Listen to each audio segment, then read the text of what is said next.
What's up, chat? What's up? How you doing? We got Ariel in the back. She's about to pull up. I see you. I got Ariel backstage. Hey guys, you guys hearing me good though? We got James Whittle backstage. So what we're gonna do today, guys, instead of Ariel already donated, so this is not to her.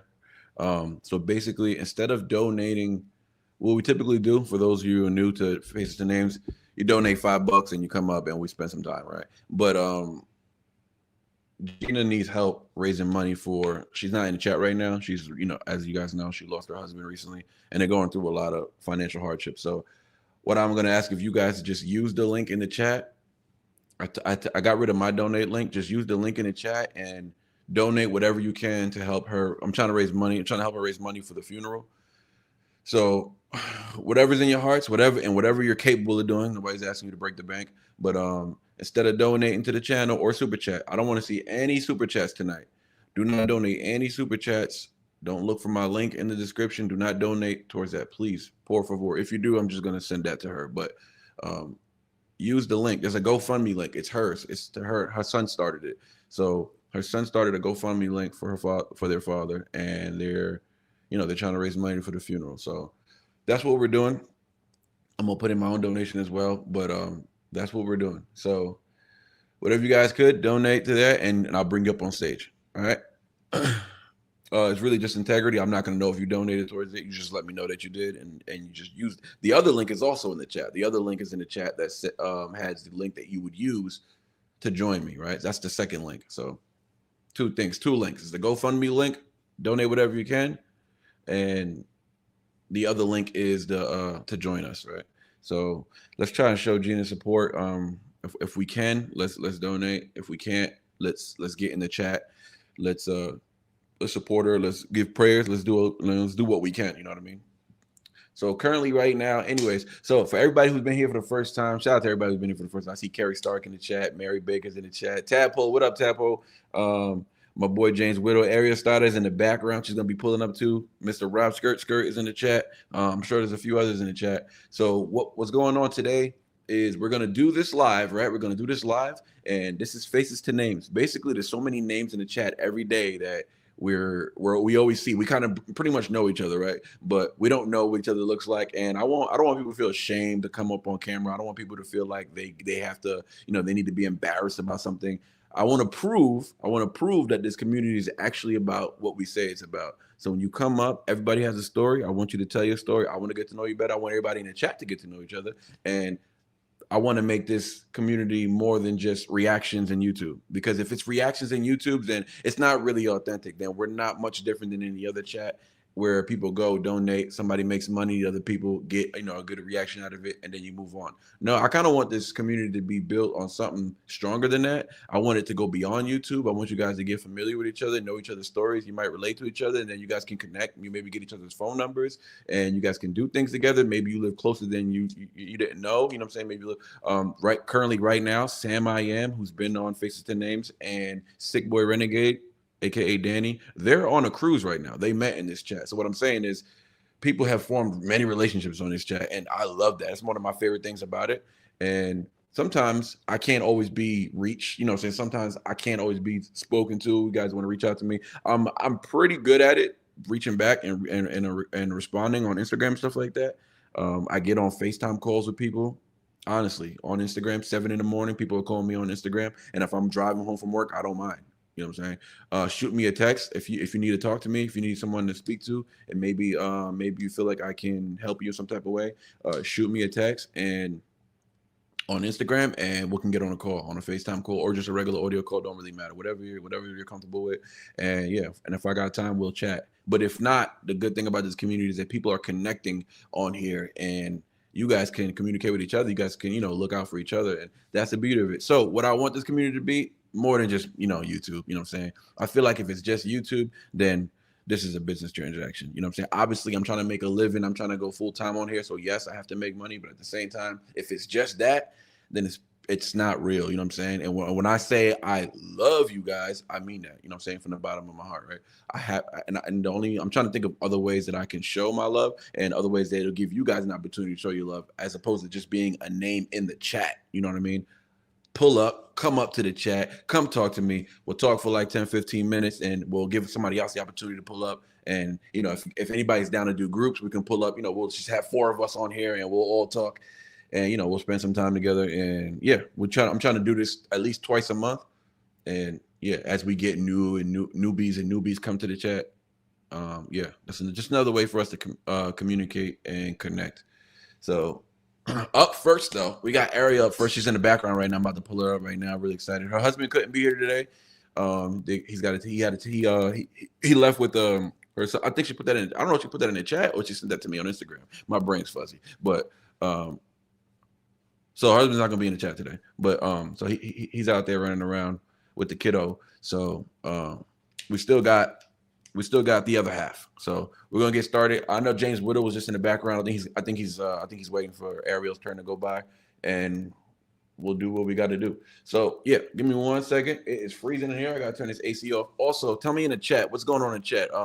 Is my mic good? Is this mic working? I'm not even sure if this mic is working. So I mean, I know it's working, but I don't know if my audio is coming from this mic or my computer mic or my laptop mic. Everything's on and connected right now. So just put it in the chat. Let me know if I'm good. Freezing. Turn this thing off. Ooh, turn this fan off.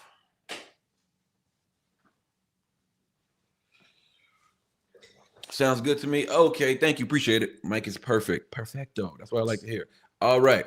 Up first today, we got Ariel in the back. I'm so excited because the first person is a newbie. This is awesome. Just joined the chat. Well, I don't know if she just started following me, but I know she just joined the chat recently. So a lot of the times people just stumble on the chat and they've been following me since the beginning of time. And I'm just like, this whole time you've been following me, claiming you love the reactions, and you're just now joining the live chat.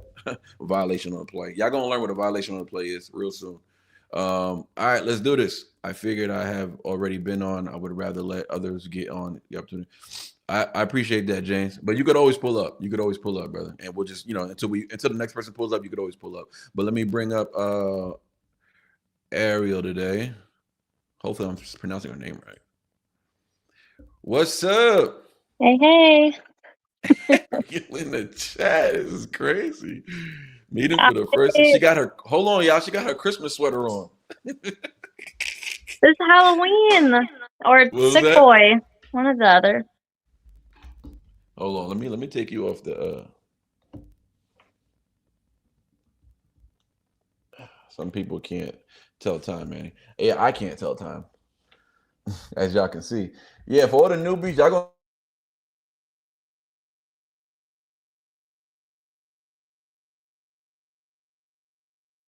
I can't hear you now.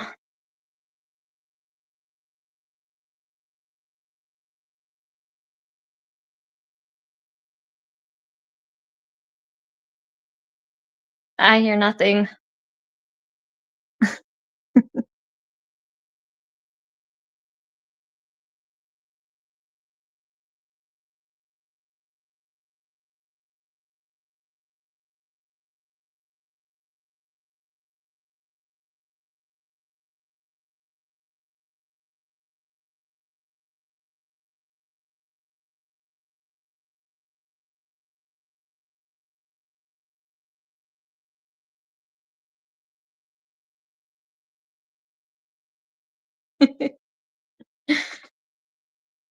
It says you're muted, but I don't hear anything.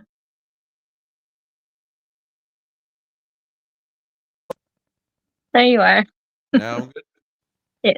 I don't know how I muted myself. I don't know how I did that. Okay. I think I gotta have the headphones on. I didn't want to have the headphones on. I wanted to be free, but looks like I'm gonna have to have the headphones on. So what's up, Ariel? How you doing? I'm doing okay. I take every day one at a time. I hear you. I will be the first to admit that I am a lurker. I watch a lot of reaction channels. I've been following you probably for 2 years. Oh my God! Hold on, y'all. She's been following me so long that she didn't even. She's been following me so long that she had the date wrong. I haven't even been on YouTube for 2 years, but that's how I know you've been following me since the beginning. Yep. I've been on YouTube for 1 year and 4 months now. Okay, so maybe not I'm over going back too far, but I do remember when you first started reacting to Ren, and you were doing it as a series, like you had a part 1, 2, and Yeah. 3. So, There's three parts. yep, They're all on Patreon right now, so they're fully all yep. on Patreon. I pretty much went through his music catalog. I kind of do that with new artists, but that was just a theory. That was just an idea I came up with. Mhm. I wasn't sure if it was working or if people were into it, and then all of a sudden, all the renegades started signing up for Patreon because I was putting the other ones behind the paywall, and I was like, oh, I guess it does work. So I would put out like 7 of those on YouTube, and there's 15 episodes, and the other half would be on Patreon. So yeah, as soon as I get another artist of that caliber that has that type of fan base, I'll do that again because it's really cool. So the whole making a renegade thing I was doing is all based off the making a murderer. I don't know if you ever watched that on Netflix. Mm-mm. So there was a show called Making a Murderer, where his name is Stephen Avery, and he's pretty much he's in prison right now, right? But if you ever watch the show, it kind of looks like he's innocent though, and they're framing him. So the show is called Making a Murderer, and half his face is when he was young, the other half is when he's older in prison. So that's why Ren is on there, and I'm on. It's just weird. But it was just an idea I came up with making a renegade, and it has nothing to do with the show. It was just the cover was inspired by it, and I Yeah. wanted to. What happened was I was trying to turn myself. If you watch it, I was trying to turn myself into a renegade, and I'm like, all right, let's try this. And then I think the third episode, I was like, all right. I said I knew I was a renegade, but I didn't want to say it out loud because I didn't want renegades to think like, nah, you're not a renegade yet. Like, hold on, it ain't that easy to become a renegade. So I was like, I'm gonna reserve myself. And then I saw the comment section, dude, just claim it. You're a freaking renegade. I was just like, all right, fine. I was waiting for somebody to give me the approval.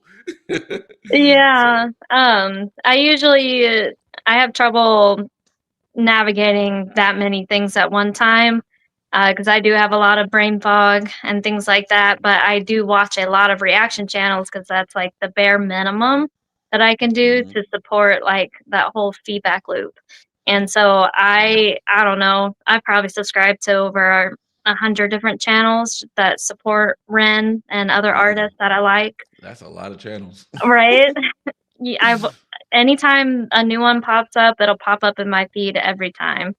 Right. But I do have favorites, like Okay. gotta love. I think one of my favorites is Brain Squeeze, Oh, that's my boy. I know and him. Uncle Beto. I saw him in the chat the other day. I watch him, and Uncle Ray, especially. Love Uncle Yeah, Ray and stuff. Uncle So Ray's the most lovable guy on the internet. yeah, but I usually I lurk. I comment to put in some feedback and everything, but usually Mhm. I just enjoy watching.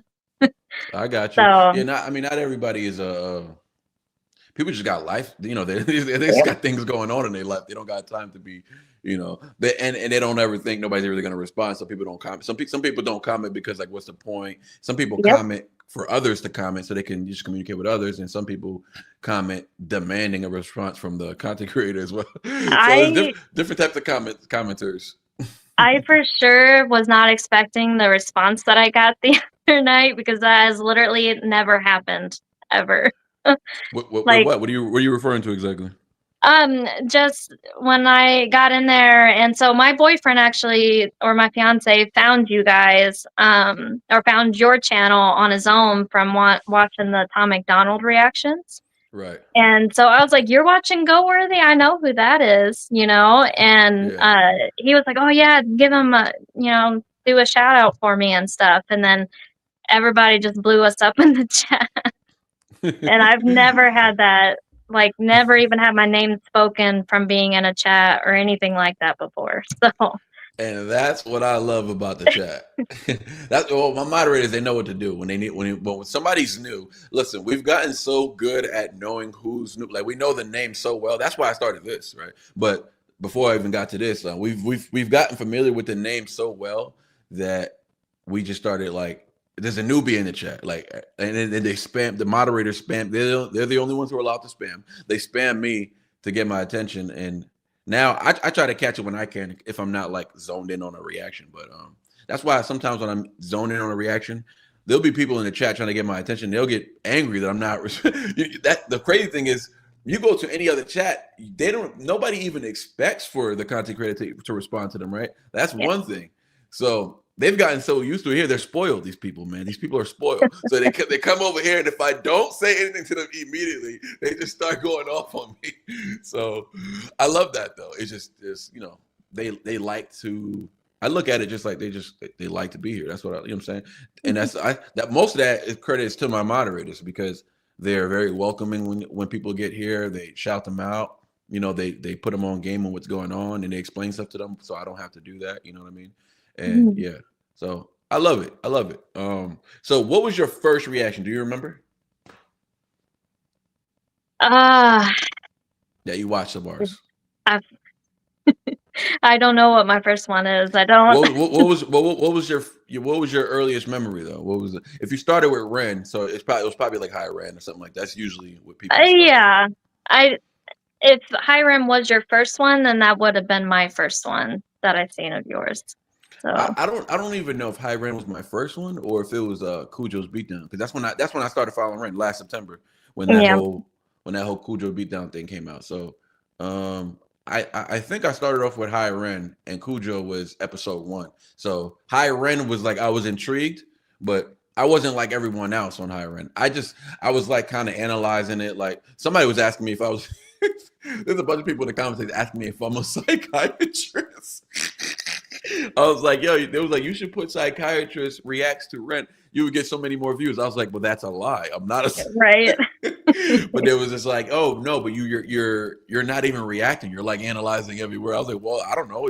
I'm new to reaction. That's not what a reaction is. This is my reaction. My reaction Yeah. is to respond this way. So some people really like it. Other people think, yo, you're spending too much time on the song. A lot of the renegades, man, what I've learned, I was like, oh, these renegades, everybody's so nice in the renegade community, blah, blah, blah. Next thing you know, it's like, oh, okay, these people are getting a little snappy. Oh, okay, they're getting rude now. Oh, they're very demanding. I'm like, oh, okay, you know what? Never mind. I had such a good impression early on with the renegades, but it's like some of them be like, there's no way you just spent 30 minutes on a 4-minute song. I'm just like, oh yes, there is actually. Sounds like they don't watch I, Uncle Ray. right, exactly. I was like, I have a lot to say. Yeah. Who's in the chat before I continue? Who's in the chat? So we got Tadpole in the chat. Shout out to everybody in the chat.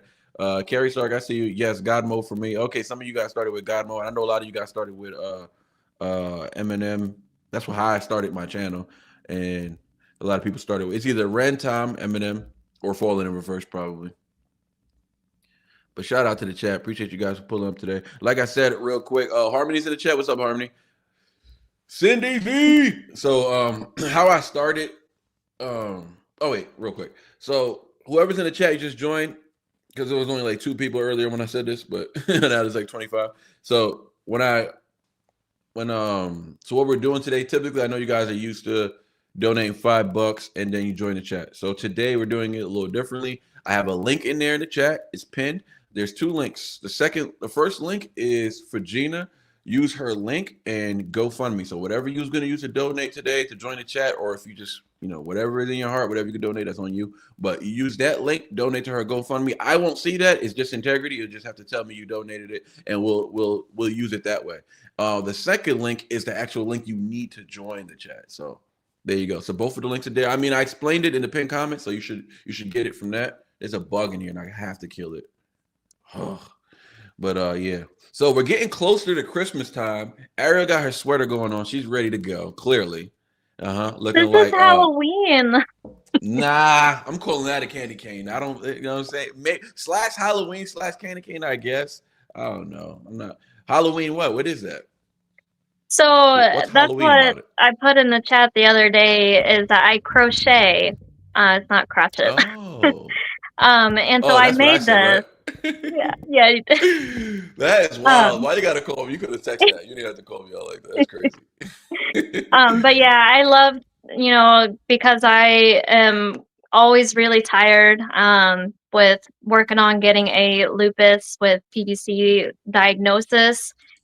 Before I really realized what Lupus. was wrong Okay. with me, I was always really tired, and it was like I was going insane, being on my phone all day watching YouTube reactions or whatever it is to pass the time.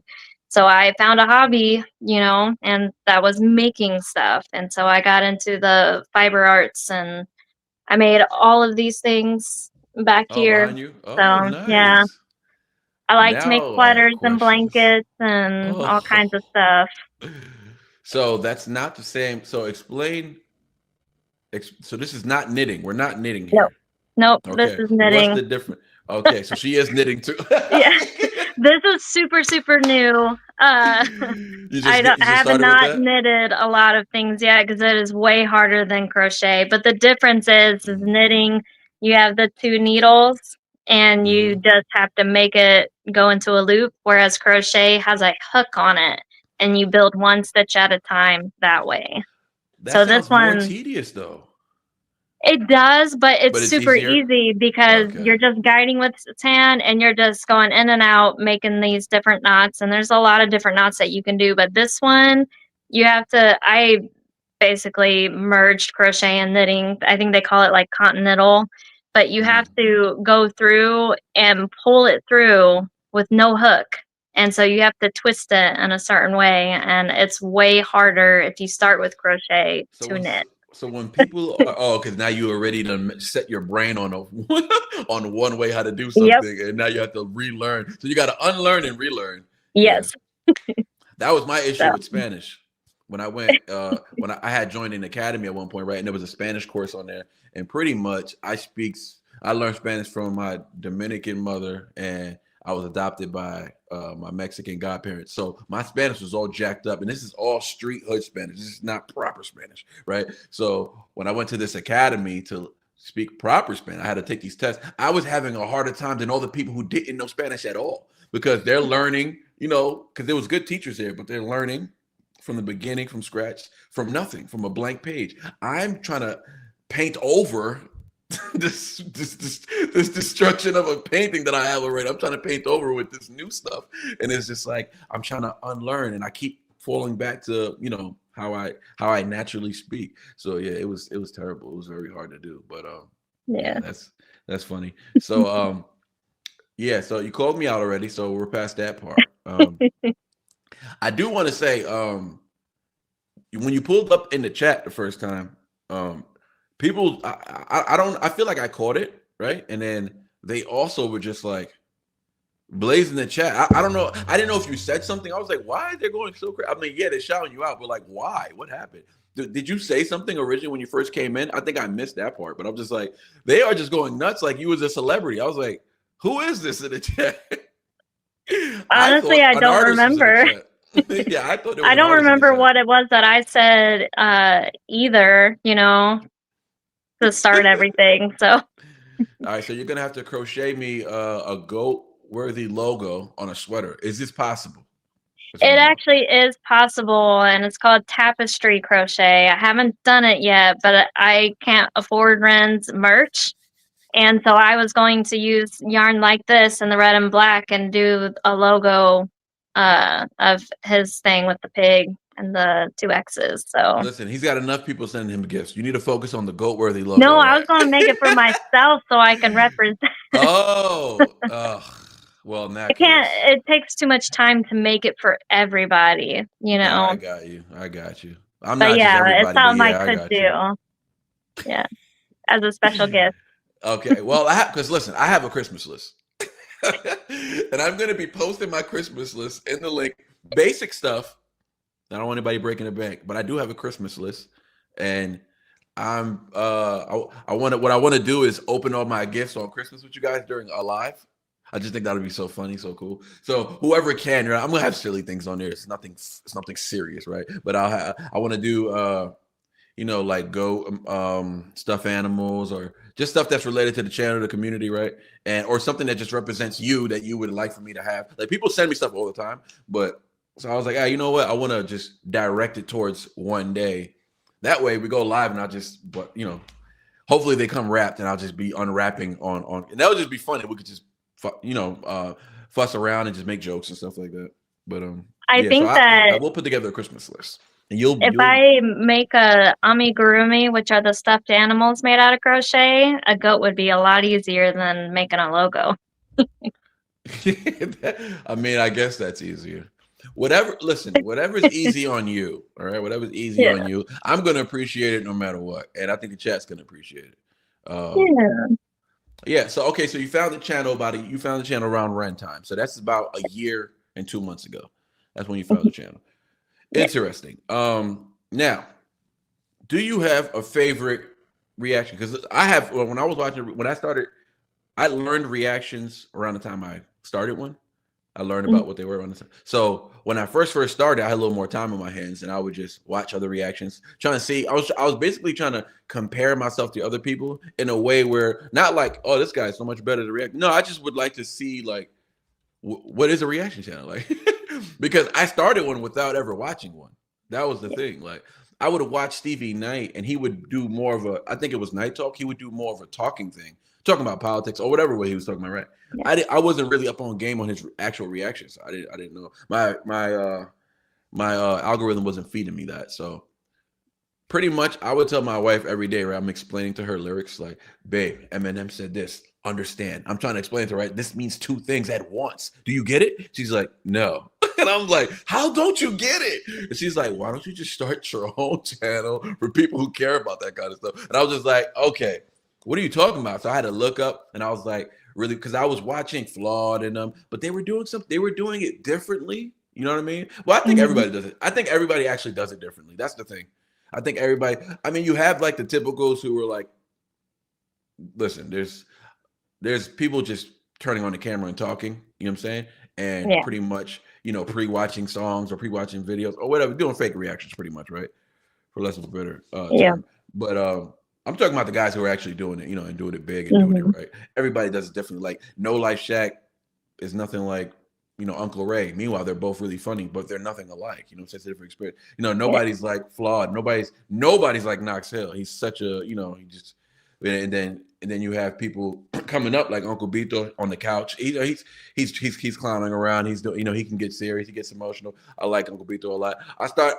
Me and Uncle Bito, we didn't start around the same time, but I found him when I had like 4 or 5K subs, and he had like I don't even think he had a K sub yet. I don't even think he had 1,000 subs Mhm. yet. So we've found each other early, and we've been cool ever since. So I've been cool with him since I started YouTube.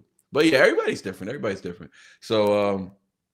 So yeah, do you have a reaction? Because I have a few reactions that I watch. Like I don't know, maybe I've probably watched the same reaction. I got some Florida reactions. I got some Knox Hill reactions, and I got some probably No Life Shack reactions that I've watched more than probably 10 times. Do you have a So, favorite reaction on Goatworthy? You already know you're not making us a sweater. Okay, fine. Moving on. Is there anything you like about us? yeah, honestly, I think my favorite one so far is the one that my boyfriend had showed me to, Tom McDonald the other day. Hmm. Um, I don't remember I don't which one drink. it was, but I feel like it's one of you what I really like it when you get really animated, and I think a lot of the earlier reactions that I had watched, like, of course, super intellectual and emotional and everything, but when you get, like, happy dancing, pushing your chair out of the way, that stuff is just adds so much more. Somebody did. You say you don't remember which one it was though? Was it I I don't drink? Was it It might Godfather? have been. He watched a couple of them, and I didn't realize that he was watching you, without Oh, me. okay. Because usually I'm like, "Hey, look at this reactor reacting to Ren," saying all this stuff because I do that. But yeah, he was watching you without me, on other artists that I don't usually watch. You took that personal. Well, I was just really surprised, but I really enjoyed it, of course, and so I really You were like it when you get surprised. animated. So Yeah. you were surprised you enjoyed it. Did I hear that right? No, I wasn't surprised that I enjoyed it. I was I'm surprised starting that stuff. he was enjoying it. Oh, Because okay. usually he doesn't watch reactions. Oh, I really? He doesn't watch bombard him reactions? enough. No. Oh, we got a non-reactor watcher Yes. watching us. I like that. I like that. We're turning the tide. Shout out to Shay Baby in the chat. Shay Baby, what's up, girl? She said, "Don't tell him. Don't tell him what. Don't be keeping secrets from me." Um, what I was gonna say. Okay, yeah. Now, also, You spoke about something earlier, right? I have another question I was going to ask you, but I'll ask you that another time. You spoke about something earlier. Well, you said fiance, right? So you guys just got engaged because you called the Yeah, boyfriend, then you called him fiance. It must be new to you. it is. Yeah. Okay, good. All right. So how long y'all been together? First of all, I wish he was here. I would have both of y'all right now. But so how long y'all Yeah. been together? We've been together for a couple of years, actually. Oh, okay, sweet. Yeah. And just one So, kiddo? yeah, so I have one son, or sorry, I have my son and my daughter, but my daughter decided to stay with her dad. Oh, So, okay. So your son stays with you, and your daughter stays with her dad. yep. Okay, nice enough. And So when's the wedding though? we haven't planned that far yet. He wants to make it a big surprise. So we haven't even broke it. Oh, nobody even knows that you guys are engaged. No. Oh, interesting. Yeah. So Really? who's that chirping? That is my green cheek conure, and Introduce us. she just realized that I am talking. So Oh, okay. it's a type of parrot, and she can be very loud like a dog and just will yap at us. Okay, listen, I won't tell you about my favorite poem by Maya Angelou, Why Does the Cage Bird Sing? But we can talk about that another time. That's not an attack on you. So the cage bird is not singing, it's crying. You ever read that poem before? No, Okay, you know who Maya Angelou is? I do. Okay, so she's a poet, right? And Yeah. one of her most famous, I mean, it's not her most famous poem, but it's one of her classic poems. One of her earlier poems too. So she has a lot better ones than that. But that's just one I really like because I wanted to know why does the cage bird sing? So really the cage bird is actually she doesn't say it outright, but what it's doing is it's crying because it's got wings and it's in a cage. Hmm. Yeah. Yeah, So the only reason why she's in her cage and not out is she has a absolutely terrible bite. It is extremely painful. She's like a little dinosaur, and if she is little dinosaur. annoyed, she is. If she is annoyed by something that you're doing, she will come at your fingers or your face or your ears, and you don't know Mm. when it's coming because they don't have like, an expression.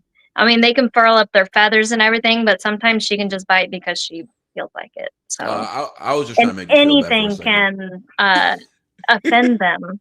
Literally, they are offended. Oh, really? Yes. I was just trying to make you feel guilty for a second. That's all. It didn't work, but it's fine. No, because I think You are about that. cold. Yeah. She said, "Yeah, well, that's where she's gonna stay. She's a biter. She's probably biting because she's angry." Oh, well, yeah, but I don't know what it is that I've done to offend her. I have an idea. I have an idea. No, it was when she was out of the cage that she was offended.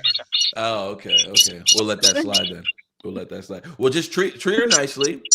Give her favorite foods, Yes, and I think you're doing a good job. I do try. Okay, I believe you for some reason. I give everyone the benefit of the doubt. Right, Max Streets in the chat. Max Streets pulling up the faces to names. Hold on, shout out to the boy Max Streets in the chat. He blessed the chat yesterday, man. He spent some time with us. Were you in the chat yesterday? I was for a little bit, For a little yeah. bit, right?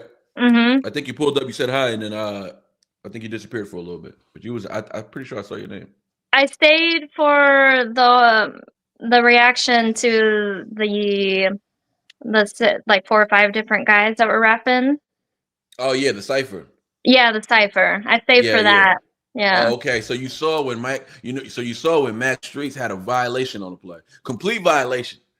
Max Streets was in the chat. Look, I'm never gonna let him live this down too. He was in the chat and told me No Fatigue had the best verse in the cipher. Then he told me and the rest of the chat 300 had the second best, and then he told me Arsenal had the third best. He didn't even mention the person who actually had the best verse in the cipher, Which which was was one one take. take Timmy. Yeah. Come on, Ariel, talk to. Nah, Max Street's gonna get to know us real well. Yeah. We don't let nothing slide. I But don't know a lot about like the rap, history of different people, but I have definitely learned a lot about skill and rapping. Thanks.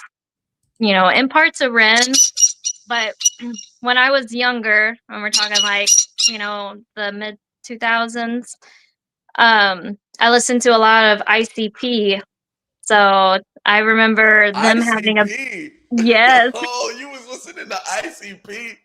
Oh Blaze Your shoot, Dead I like Homie, that. Twisted. Stop it, Twisted my joint right there. Listen, even though Eminem had beef with them, I FICP, buy my CD. But listen, I still like ICP. I don't care what anybody says. That was like they were the I'm originals of alternative gonna rap. have to move. Yeah. That thing can't be out there just chirping. Now I see why you put him in the cage. Yeah, leave him in the cage. Now shout out to Um, oh my boy Rob Skirt in the chat. What up, Skirt? Okay, don't be moving around too much because it look like your connection's getting a little fuzzy. okay, how's this? Okay, let's settle down for a second. It's trying to clear up. I mean, it'll work though, as long as we can hear you really good. Um, oh, Mama Bear in the chat. What up, Cass? Okay, so who are you most familiar with in the chat? Do you know who Mama Bear is? I don't. I think Carrie's the one I've seen the most so far.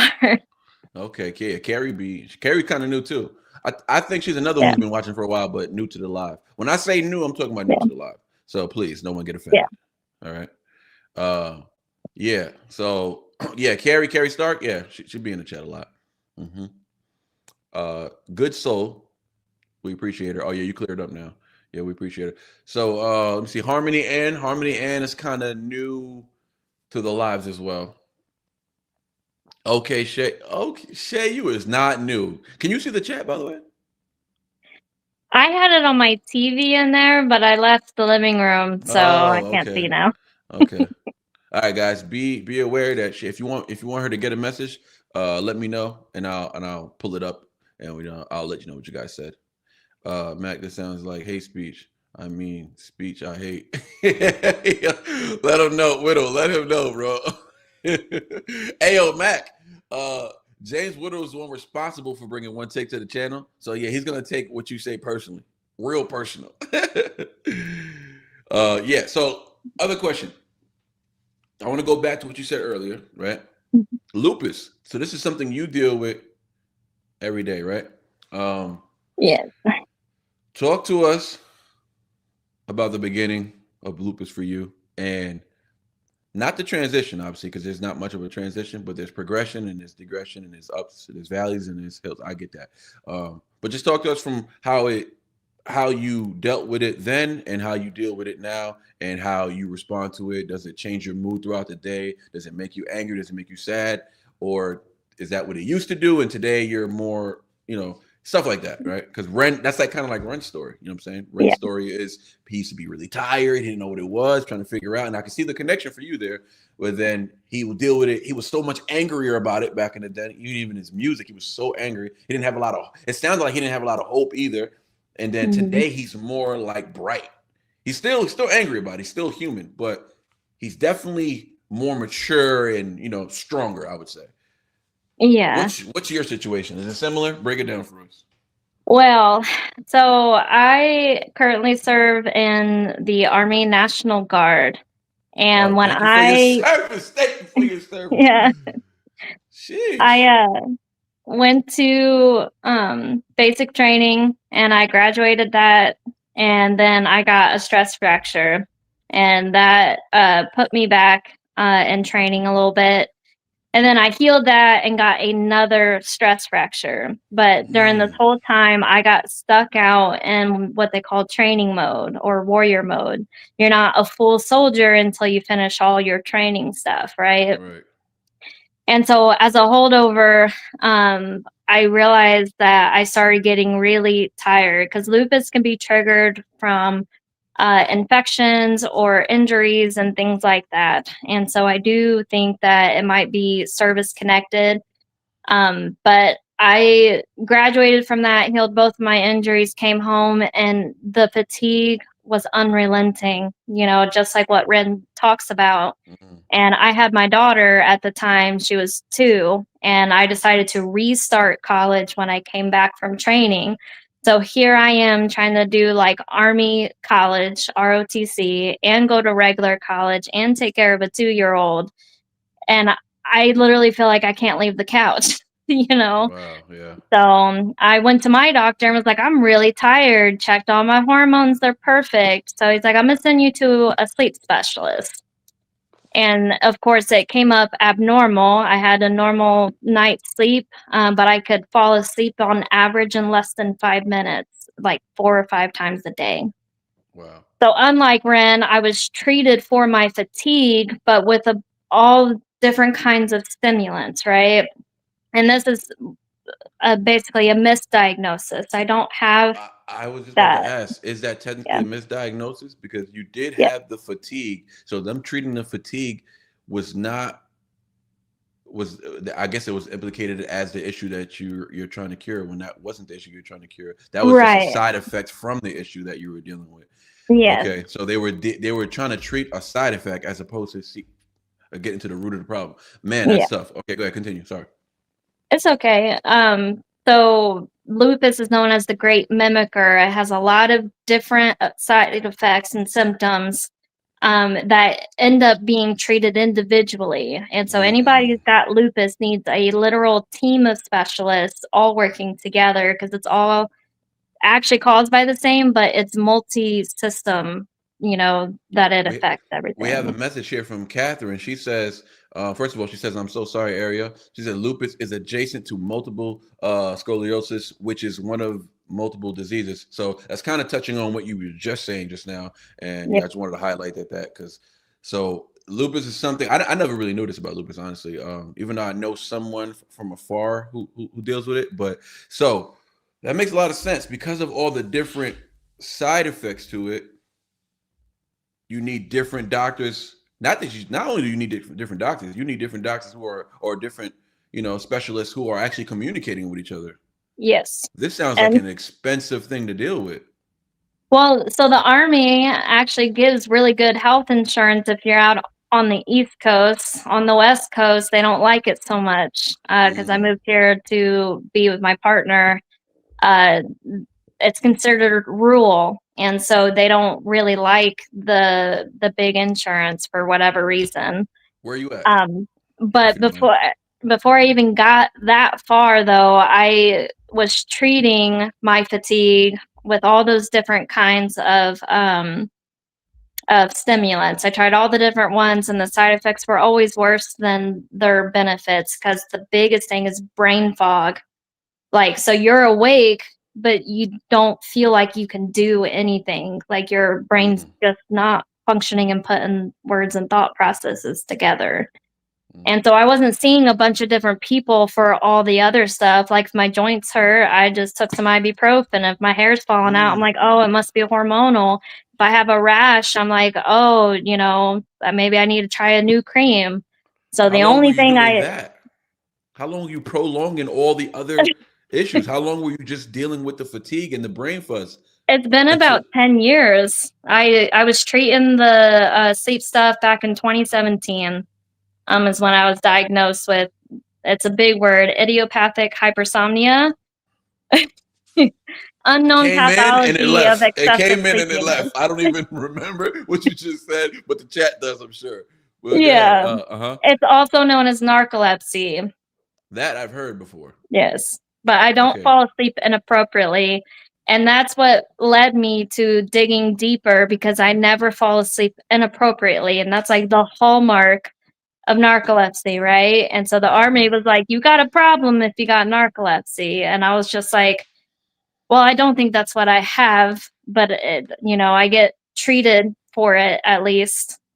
And so I had to dig deeper to find out what was wrong because I took a maintenance wakefulness test and proved that I don't fall asleep inappropriately.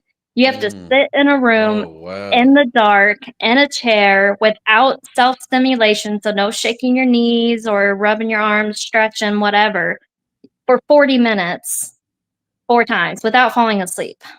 I think most normal people wouldn't be able to I'm do just that. I'm just thinking like, wait, what I'm gonna start itching. Like I'm gonna start itching. I'm gonna start stretching funny, and I stretch very weird. I'd be like, yeah. Like my wife hates the way I stretch. I'd be stretching all like, listen, I look mental when I be stretching because it just feels good to stretch certain ways, right? But Yeah, that would be difficult. Yeah, I agreed. I think that'd be difficult for anybody to do. Like, right? So they I think you have a problem if you just sit there peacefully and quietly. That person's crazy. You know?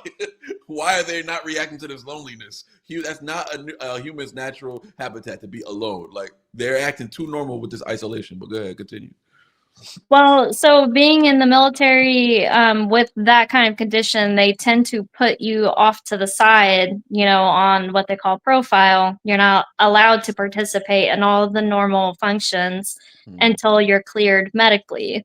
Oh, And so okay. I spent a lot of times without my phone, just sitting there, not allowed to fall asleep like a fly on a wall. So I passed that thing with flying colors. They actually give you some grace, like, if you fall asleep, they'll come wake you one time, but if you fall asleep a second time, then you failed that test moment in that 40 Mm-mm. minutes. Mm. But I didn't fall asleep once during that whole time, and I did it 2 weeks with no medication or caffeine or chocolate or anything like that prior to the test, so I was, completely cleared out of any possible ways that it was helping me. So the Army was like, "Oh, yeah, that's a misdiagnosis, you're fit for duty." They, cleared That it was a up good thing, though. that That was a much. good thing. They got you back. They Yes. got you back on track, and I'm sure you was able to make the regular money you were making. I'm sure like got you back to being Mhm. you were in service full time, not as like on light duty or something like that. Right. Okay, that makes sense. So now that's going back now. That's going back. So like, Mhm. where are you today with just the everyday? I guess what I want to know is more about the emotional side and like the mental state. Not so much the issue. I understand the issue. You got to deal with it. You Mhm. got to see your docs. You got to take your meds. You got to do whatever it is. You got to be on point. You got to be consistent. That's like almost with anything, right? Yeah. But everybody, I'm not talking about side effects now. I'm talking about reactions. Everybody's reaction to their process is not the same. Some people are very stubborn. They don't want to take their meds because they don't like the way it makes them feel sometimes. Some people don't like, you know, all right, it helps me with the brain fuzz, but it makes me jittery. It makes me this, it makes me sick, or I can't eat these kind of foods when I take my meds, or whatever the case may be, right? Uh, Yeah. how are you dealing with it emotionally today? And just meant, yeah, just I would just say emotionally. How are you dealing with it emotionally today? Yeah. So, emotionally, I try to give myself grace when it hits me harder than when it hits other times, because it Mm-hmm. comes in what they call flares, and it's like a roller coaster, but you don't know how long the peak is gonna be, and you don't know how long the low is gonna be. Mm-hmm. So, when I'm at the lowest point, like, and I've been in bed for, like, a week straight, and, my son's bouncing off the walls because 'cause I'm really tired, and he's, severely autistic, he wants to get out and go do stuff. I just have to give myself grace and, remind myself, like, I'm not a bad mom or a bad person You are if I not can't fit to do this right now. participate the way Mm-hmm. that everybody else is participating. That's important. That's Yeah. very that's something I would call very mature awareness. Because yeah, especially women, nobody's gonna beat themselves for not being able to do something more than women do. Men, I would think the difference with men is we kind of we're logical human beings, right? So when we can't do something, we know it ain't our fault. You know what I'm saying? We're upset that we can't do it, but we have other ish that we got to do, and we just got to get to it because we got to provide, protect, and you got to stay diligent. So we're wired to be diligent in that manner. I feel like women are wired to be more vigilant in a different manner. So there's a Yeah. more of an emotional connection. So being that you guys are emotional, human beings, yeah, you're gonna be real hard on yourself. You know what I'm saying? So if you're Mhm. at a point of grace with yourself, that is such a beautiful place to be, especially if somebody dealing with the things you're dealing with, or just other people, somebody like Ren as well, which is probably why Ren was so aggressive with himself before, right? Yeah. And compared to where he is now.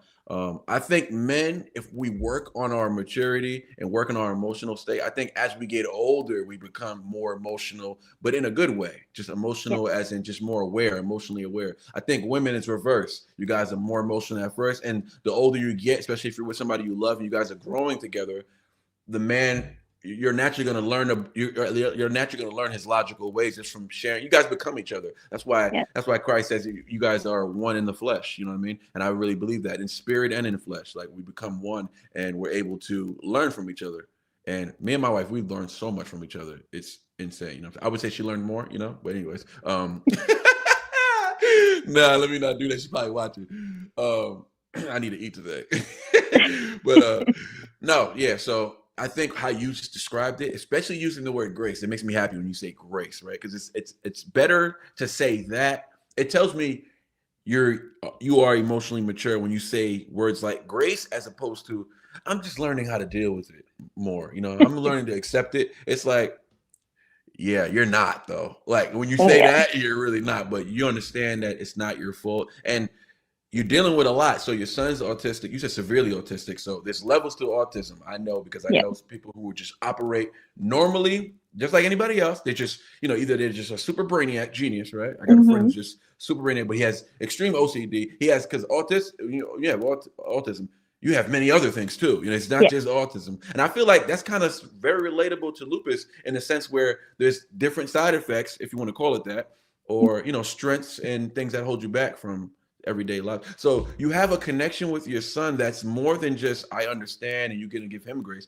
There's a relatability there. So the love I know I can tell you right now, I know that the love for your son is more than what you would have ever imagined, with any of you, anybody in your life, anybody in your life. But that's awesome. So how does your fiance deal with not how does he deal with, but how's his patience?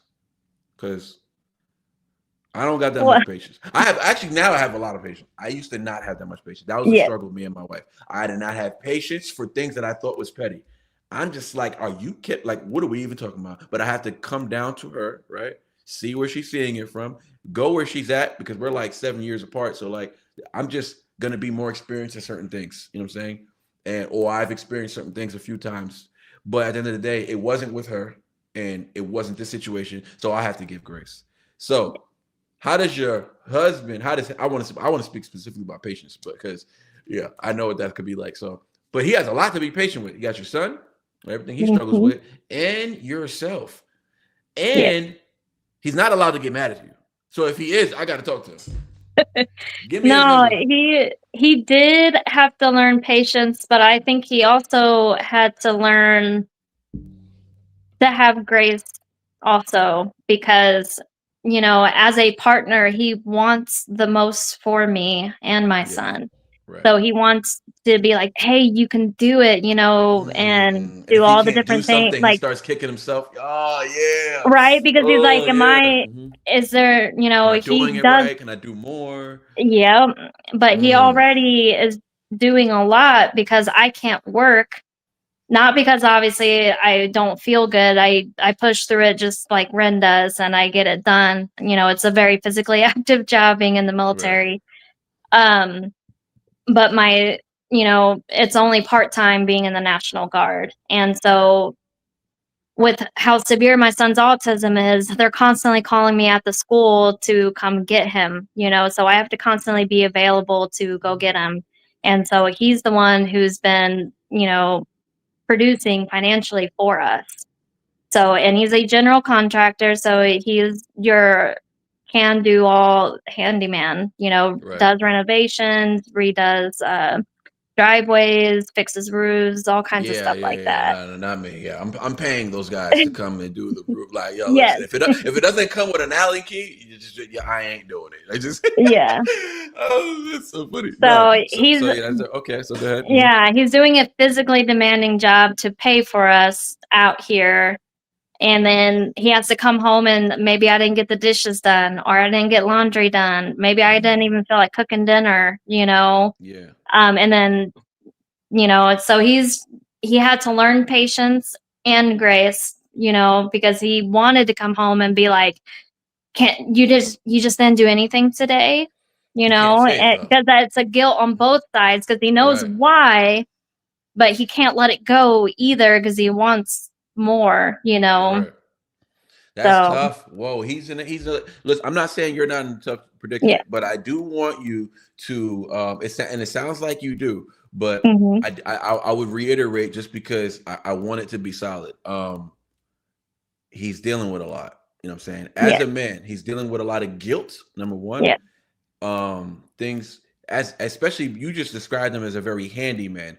Being handy, you have a natural desire or just a natural authenticity of being someone who can just fix things, period. Yeah. So he has a fixer's mentality. So Mhm. he can get it done. And if he can't get it done, he can learn to get it done. And he just thinks so when people have that type of confidence in their everyday life, that type of structure, you're not gonna take a no nicely. You know what I'm saying? You're Yeah. not gonna take a I can't do it well. So he may have flares of anger that you may have to deal with and give him grace for because he literally physically can't do something when meanwhile he's a type of person who physically gets things done whenever he can, every day, whatever the case may be, especially for work. He's doing it for a living. Yeah. So he's a get it done type of guy.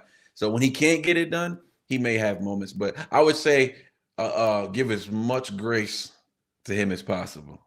Right, and I Because do. We communicate all the time about that kind of stuff, because I've always believed in communication to begin with. And so we actually dated long distance for the first year of our relationship. So oh we had wow. to communicate for a really long time to begin with in order to Oh, even okay. make it as far as we did. Okay, good. So, So communication is key. We all know that. So yes. as long as you're communicating and you're being honest with each other. So what I did notice is sometimes people say, I just got to say what's on my mind, and they just sometimes they think that's the healthy way to go about it. And yeah, you can say what's on your mind, but you really have to work on your delivery. Yes. A big thing with me and my wife was how she would deliver certain things. It's not get, and it's just like it's not getting nothing's gonna we're not going anywhere past this point right here until you deliver what you're trying to say properly, right? Because Mhm. you want love, I want respect. And we learned that. We took a course online that's love and respect. We did it with one of our church members who pretty much directed us through this course, and we still do it today. We haven't been on it for like 3 months. Well, I haven't, excuse me, 3 weeks. I haven't been on it. It's weekly for like 3 weeks because of work, but she still goes in there and takes in the information, shares it with me later and stuff like that. But yeah, so it was just a course on love and respect. It was called, and it just broke down how to get a reaction or how to get something that you need from your significant other Yeah. by delivering what they need first. But if you both do it, you're on course. Nobody's perfect. You're gonna have fallouts and stuff Yeah. like that, and that's where grace comes in. You have to give your partner grace. So I feel like you guys are, doing well. I wish he was here today, but he's not. But we're gonna catch him on another day. Yes. I definitely love the story. Glad we got to know each other just a little. I say a lot more. Yeah, I say a Yeah. lot more. I feel a lot more. Yeah, I'm getting all up in y'all personal business. That's what I'm doing here. That's what I'm trying to do. I'm trying to get. Yeah, I'm getting all y'all. I want to know what kind of sweaters you wear. Like you wear Christmas sweaters. You call them Halloween sweaters. I mean, it's your thing. You do whatever you want. I'm not gonna call it ugly. I like the sweater. I'm just saying it's a Christmas sweater. People wear the ugly Christmas sweater season. Yeah. I wasn't trying to imply that. Just to be clear, I wasn't implying that. Yeah, I might have to run you for the one you got. Like I don't know. I don't know if it's gonna come out as a weight. I don't know if my belly button's gonna show, but I think I need that one right there. Yeah. If you ain't gonna This make is me one of another the one, easiest ones I ever did because it's just like two squares. You start as a circle and turn into a square. I think I oh, did it in okay. like 3 days. Okay. Yeah. So that's what I want to do for Christmas time. Even I know a lot of people don't celebrate Christmas, but like if you guys want to join the chat, I got a Christmas list. And what I want to do is the people who actually send me a gift, I want to bring them up on the Faces to Names live and we'll like open it together. And you could tell me like the process of buying it or getting it, whatever. Now, the Christmas list is gonna be a rule.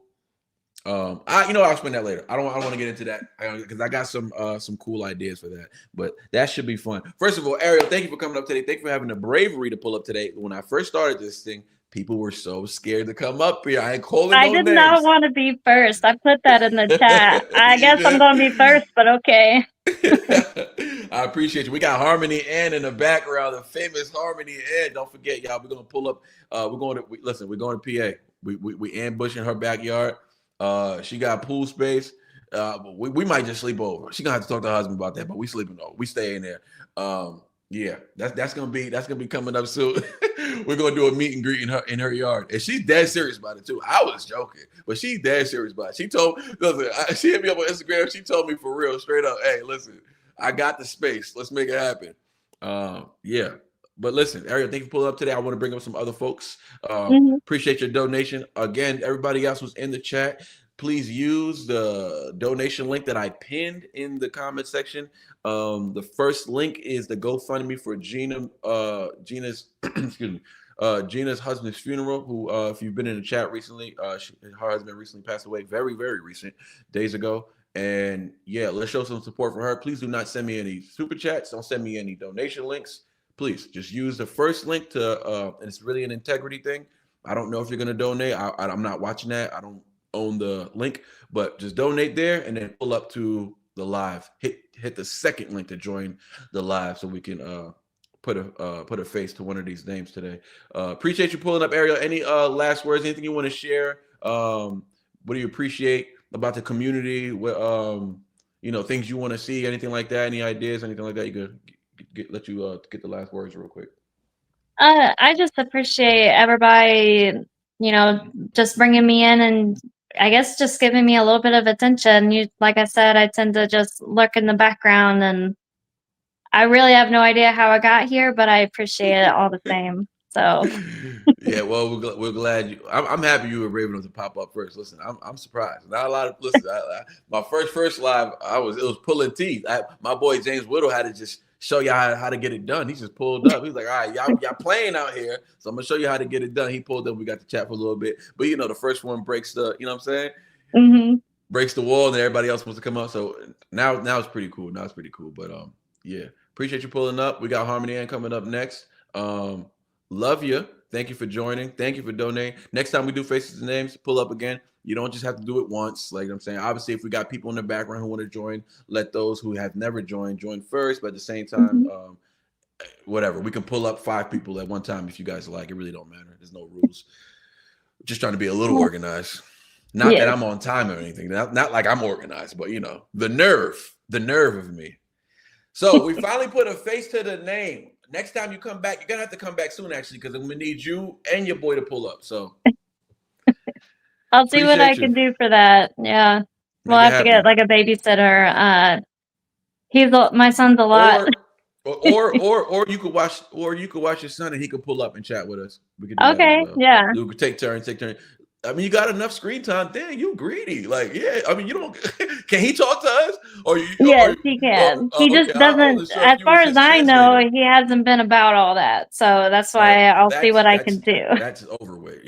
We're doing something different over here. All right. Let him know this ain't your typical channel, your typical reaction channel. We're doing something different over here, right? So yeah. Grace for man. Shout out to Truth Sauce. Yeah, I need grace. Come on, y'all. But I appreciate you. Love you. Thank you for pulling up today, and I'll see you next time. We're going live. I don't know if you're going to be around. We're going live later on for the NF album. We're probably going to start that a little later, but I'm hoping 7:40 the latest will be on here, and yeah. So appreciate you. We'll see you in a little bit. Get in the chat though. Don't leave us. Don't leave us now. I won't. Okay. So much love and appreciation from over here as well. I really, really do appreciate it. Thank you. You're welcome. You have a good one. You too. Bye-bye. What's up, y'all? Listen, we got a few people in the background right now. Shout out to Harmony, and I'm pulling up next right now. We got my boy Brandon. Brandon's back there. Brandon didn't appreciate the name changes on YouTube. He ain't like that too much. He went back and changed his name. He took that personal. I don't know if YouTube changed that yet. Did they change that yet? Because I'm still seeing Brian Sanders NM156, and I know that ain't his name on YouTube. So they still haven't changed that, right? We need to send a message or something. That's annoying. Because it takes me too long to find people. I know people by the nicknames that we're used to. So, yeah, I don't really like the name changes. I really don't. But let's pull up next Harmony Ann. Don't forget she's throwing the house party for us. I got to stop saying that because I don't know if she's serious or not. But listen, and I feel like in a year from now, probably less than a year, but I feel like in, 8 to 12 months, I feel like we'll have enough of an engaging community where we can actually do something like that. Even if it don't got to be 40,000 of us, obviously. I don't think she got the space for that. But, even if it's, 30 of us, that's pretty lit. We can still have a good time. So I'd be down for that. But, yeah, let's bring her up right now. Yo, calm down. I know I'm laughing because I didn't even tell my husband about the party yet. See, I told y'all she was playing games. I knew she was playing games. No, we're doing it. We're We're gonna doing need. it. We need confirmation. We can't just be out here planning. I'm over here sticking I'm- my neck out for you, and I'm you over here older. playing Hey. games. I'm older, so I make the decision. Oh, okay, my bad. I'm just kidding. Little dominance. No, don't take it back now. If I talk to him, I'm gonna let him know you said Yeah. it. He might not want to grill for all those people, but yeah, totally. Tell him he can grill. He can have a 6-pack out. Yeah, I went on the channel. I saw the boy. All right. Tell him to calm down. He's making me Oh, look. did you saw his pictures? Yeah. Yeah. He's gonna have to calm down. All right. He's got an 8-pack. He's got an 8-pack. I don't know what he's doing out there. He needs It's to relax. It's ridiculous. Yeah, I'm gonna pull up and he's gonna make me look old. So he needs to slow down a little bit. These grades are coming in though. So I think 3 I'm years old. ago. How old are you? 36. Oh yeah. How old am I? I never guess a woman's age. You think I'm a fool? Yeah, just do it. Do it. I would guess. I would have to guess by. The wrinkles. No, I can't even see. What? I got the makeup on. Oh, you got done. Hold on, you got done up for us? I know. I was at my nephew's football game. Oh, okay. What does that say on the hat? Niners? Yeah, they lost. Gangster. I'm gonna get. I gotta get. Sweatshirt. What does it say? No, I can't read. It's kind of dark. That's Michael Jackson's signature. Oh, okay. Yeah, I see you had Mike Jackson on your page too. Yeah, I was lurking. Yeah. Yeah. Anybody follows me, I start lurking. What's going on here? Who's this?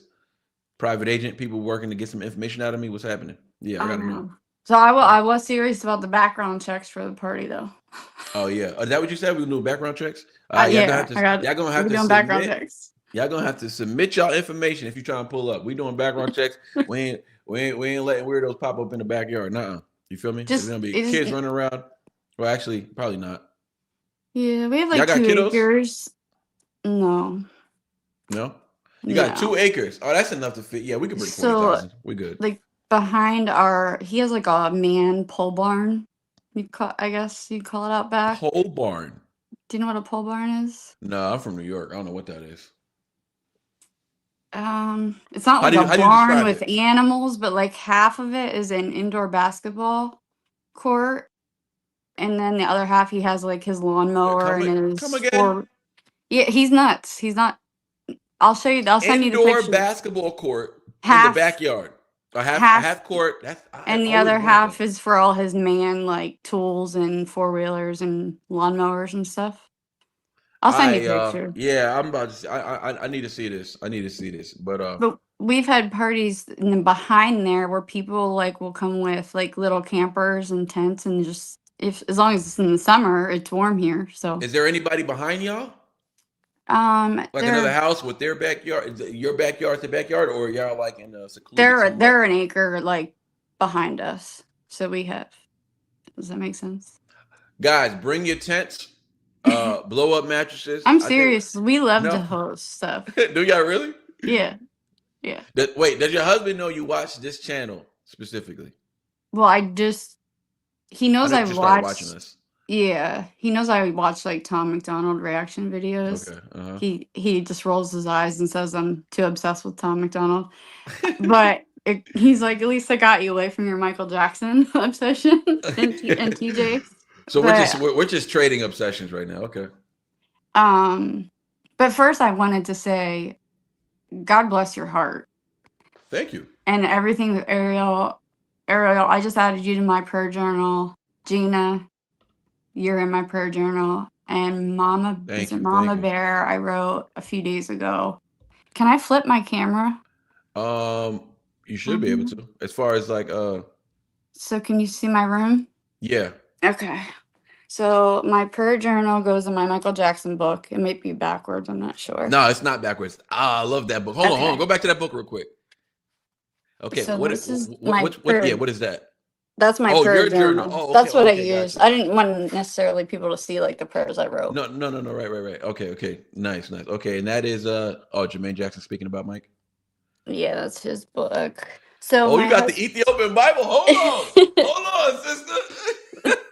Yeah. I like to see it. Yeah. You got to read all of it because you know everything's man-made. You got to read all of it. So after my brain surgeries, I had 12 major surgeries. And praise to the Lord, I'm mobile. You know, I'm able to do stuff again. But we redid our whole house because I lived on the first floor for 4 years.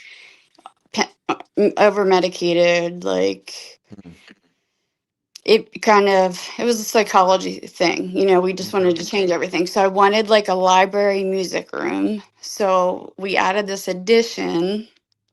So this is TJ Jackson. Remember I told you Michael Jackson's Yes. nephew. Mm-hmm. And then this is TJ's one of his posters. I know you probably can't like see, but I can see it. His face is on there. He put my face right here between his eyebrows. Oh, nah, you're in there. Like how cool. You're in a cult. You're in a cult. In a cult. My carpet. I got the star. Stop right now.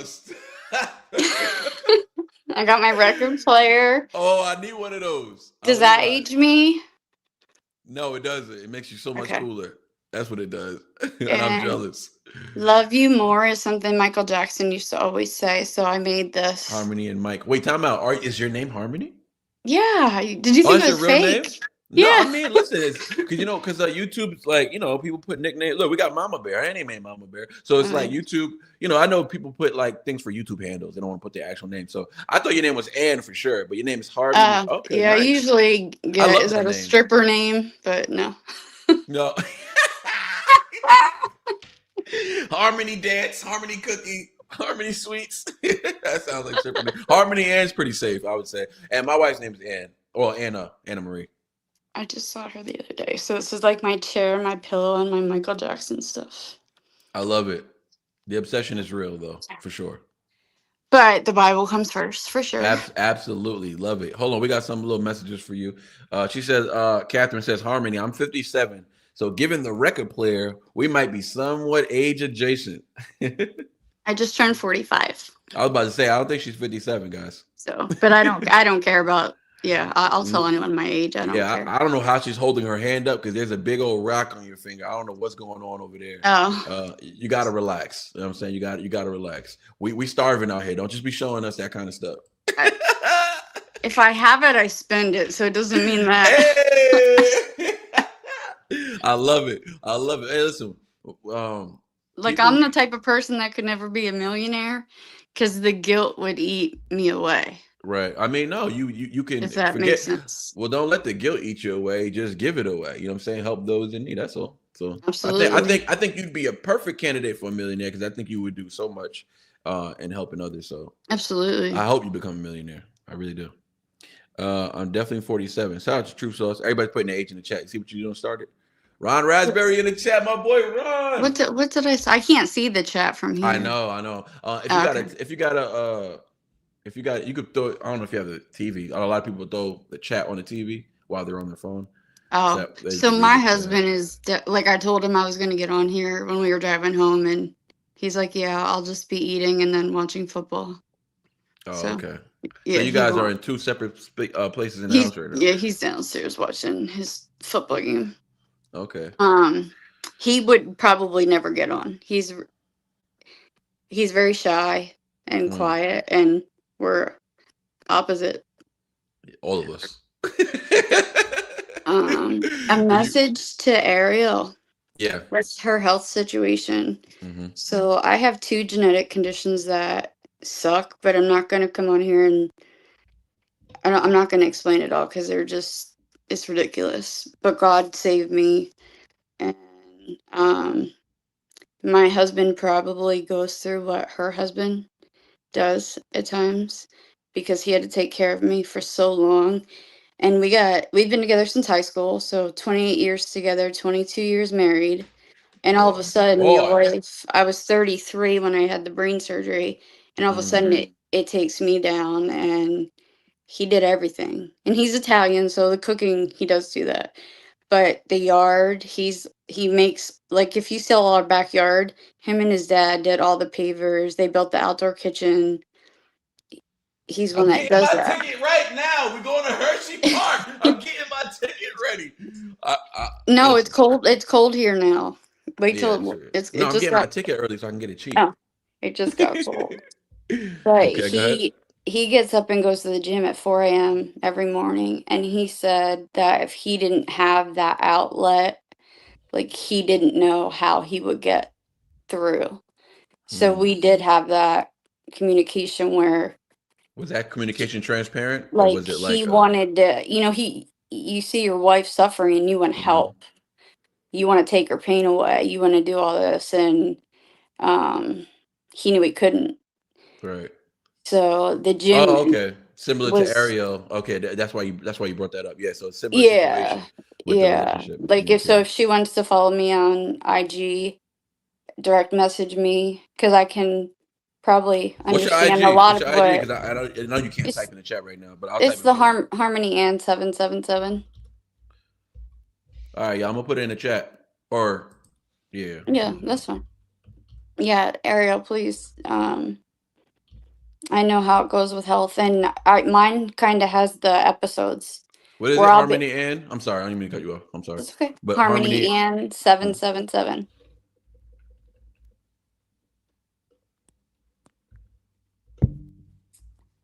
But my conditions will have like the flare. 777 is biblical, baby. Yeah, go It's ahead though. biblical, and that's what Michael Jackson, he would write 777 on his Oh, I sleeve didn't know that. I didn't know that. later. Was he also biblical about it when he did it? Later in life, yeah, he grew up Mm. as a Jehovah's Witness, but he studied all religions and ended up accepting Jesus, Ooh. which is beautiful. You know where I, he at right now? Oh boy, it, moonwalking on gold floors. Yo. could you imagine what he would do right now with the way the world is Oh my with his gosh. music? Yep. He Like, be healing hearts, man. I think Ren is that great. Not that great, but I think Ren is that type. He's that like what Mike would do with his presence. The thing about Ren, I don't know if are you into Ren or you just a Tom McDonald fan? I just got introduced to him by you, just like Oh, recently. beautiful. Go down the Making a Renegade I will. episodes. Go down one by one. There's more on Patreon, so the whole 3 seasons are on there. So if you ever want to join the Patreon, you could do it that way as well. So you can finish it all in order. But if you go down the Ren way I went, because I went on it like brand new. So like I was like it's cool because if you're not familiar with him, watching it through that cycle would be because the whole purpose I'm doing is after I became a renegade and joined the family, and it's like I love the renegade community. I continued it because I wanted other people to be like I saw how much I loved his music, his message, his purpose, and everything he stood for. And yeah, he has Lyme disease, and he was misdiagnosed at one point. He went through a lot. He's still going through stuff today. He's not able to travel as much. He doesn't have the energy to do too much, and a lot of the treatment he goes through is so aggressive that it takes him out of work for months. So he puts out all this music, shoots all these videos in one time because he's gonna have to not do anything for 6 months straight and be on bed rest. So he's somebody like yourself, Ariel, a lot of other people would easily be able to relate to. You know what I'm saying? And I think it'd be worth the journey. I would say for you, it'd be I worth the rabbit will. hole.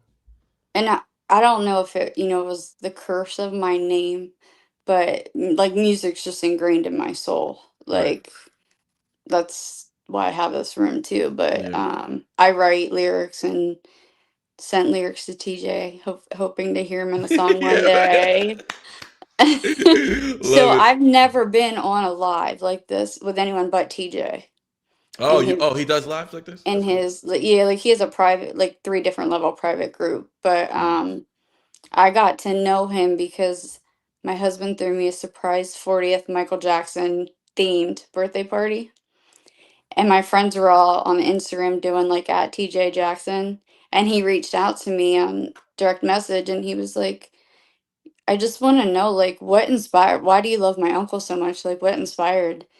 And so I told him obviously grew up dancing lyrics, but his humanitarianism, his heart, Yeah. his love and protection of children. Hmm. And I'm part of the Michael Jackson Innocent Project. So some people on here might not believe that he's innocent, but we pretty much prove that he's 100% innocent and all he ever wanted to do was They protect they children. they tried. They tried. Listen, a lot of people, a lot of us, we're indoctrinated with certain information. We're The made to believe a lot of media, things. Yes, we're made to believe a lot of things, and it's hard to unlearn or unbelieve something you were so convicted on at one point. Like you felt for full conviction it's true. And then you see another side and you realize there is no way this is true actually. And everybody lied. Everybody freaking lied. Kids came out and said it was never true. Like everybody lied. Everybody confessed. And the media is still spinning this. But they, you know, they ruined his they stained his reputation for a certain point for some people, for the general public, right? Not the ones who know. But yeah, it's what yeah. But I don't want to get too deep into that because that's not what this live is about. But yes, well, no, it don't matter. But if you ever want to check out the podcast, because I'm telling you, we prove it. And like, but there's, like you said, there's people, you know, I was like in law enforcement. I worked in Megan's Law, so I'm very protective of children. I mean, that's like my purpose in life. I can't have children, so I'm very protective. My dad was a cop. My dad to this day will still call him the pedo word. And I just can't even talk to him about it. I'm like, I wouldn't have this room with all his stuff if I even thought for 1 second. And we're talking over 10 years of investigation, couldn't find one thing. The FBI, I read every 650 some pages because I couldn't support him this much. And then, talking to TJ, I'm gonna have to get TJ on a live with us. Yeah, bring him over. TJ has Michael's soul. He has Michael's soul. He's so, and he has a family rules channel where him and his wife bring their kids on. Oh, that's beautiful. He's amazing. He sounds so good though. He sounds so good. Like, listen. He's like you. He has a good heart. He lifts people up. But what really brought me to your channel, obviously, was I saw a Tom McDonald thing. The algorithms. You're right. But then I came on another one and you were talking about Jesus and the Christian music. And that stopped me right then and there. And I was like, wait, what? Because you don't hear a lot of people openly. And your chat was all like that. For it. Oh, no, we're on it. We're on it. Honestly, you know what I would say about the chat? I would say that they're responsible for it because when I first stepped out on, and they will tell you, because from the beginning, I wasn't that bold about my faith, right? I was confident about it, but I wasn't outspoken about, because I was trying to, like, not that I was trying to, I thought I needed to separate certain things in my life, right? And I realized, and you know, as I got, listen, I just got saved 1.5 years ago, so I'm new. I lived 34, 35 years without understanding why I'm here. You know what I'm saying? So when I did, I was shy at first about it, right? Because I knew it'd be something new to my family, friends, everybody, right? So I was a little more reserved about it. And then the stronger I grew in my faith, obviously, the more I would speak about it because I just couldn't contain myself. I'd have to speak on it because I knew if I needed to say this something happened because of such reason, I knew it was Christ. I had to say it was Christ. I had to speak the truth. And then what happened was my chat, I didn't know my chat was on this type of time. I didn't know. None of us spoke about it. I just come on here, I say things, we react, we have fun, and we move on. And then as I started to speak more and more about Christ and people requesting religious type, you know, music, they saw my reaction to it, and then they embraced me. So the chat embraced me when I was bold. They didn't put me down. They didn't make me feel small, or they didn't make me feel like I was isolating them. I found out I didn't need to separate all these things in my life. And actually, I needed Christ in every single speck in my life. Every detail needed to include Christ. And that's how my lifestyle, my mind, my heart, my relationship with my wife, my kids, my friends, that's how all of that, even though they're not on that type of time yet, but that's how everything enhanced in my life. That's how I became like just more grace, more patient. Like without it, I realized I was trying to do all these things separately. Let me put God here. Let me put God here. You can't put God in a box. You know, this world cannot fill up all the things Christ has done in this world. They can never document everything, even though he's the most documented person who's ever lived to walk the face of this earth. The world cannot contain everything he's done. And so the nerve in me to try to put him in a box, right? But that was just a growing process, and I'm happy I'm here today. I thank my chat, though. I say that to say I thank my chat. They are responsible for making me bold in my faith. If that's the only way I can put it, I guess. No, it's beautiful. And I don't know if you saw in the chat the other day when some of us were chatting, I had talked about being involved with people in the occult. Now we're going back 2 decades. Didn't see that, by the way. So yeah, we're going back like 2 decades. I I wasn't doing necessarily things they were doing, but I was a professional cheerleader for a period of time. So we were, and then like hanging out with NFL Such Ravens after such they won the Super figures. Bowl. Right. There's a lot of stuff that goes on there. And I was just around it, and it got me to a really dark place. And then my brain surgery took me to a darker place because I felt almost mad at God because I knew God, but not, I wasn't close with Jesus. Right. So to God, believe in Jesus even it's more, it's God God the allowed that Son. surgery Mhm. to take me down Mm. because, and to bring this full circle with my husband works in neurosurgery. I had major brain Wow. surgery and Wow. we were high school sweethearts. So, like, to me, I'm like, wait, how can you not Wow. believe in Jesus Christ? How did he put us Mm. together in high school? And then, what, 20 years later or whatever, his wife has brain surgery because no one in PA could diagnose me. Um, and he had me see so many neurosurgeons. And we finally did all this digging. I had my brain surgery in New York City, actually. Oh, Yeah. okay. So they like had to burn part of my brain off. And my husband sells the drills that they drill through your skull. Mm. And then I had spine surgeries and stuff. So it's Wow. just like how do I not believe in God? Right. And I got rid of all those people I used to hang with. And I've been told I talk about Jesus too much at times, and I'm like, well, then I guess I'm not talking about him enough if you don't believe in him. Right. So I Right. don't, yeah. No, you I, know what? Well, first of all, New York City, New York has a well, New York City has a as you know, I'm sure your husband knows.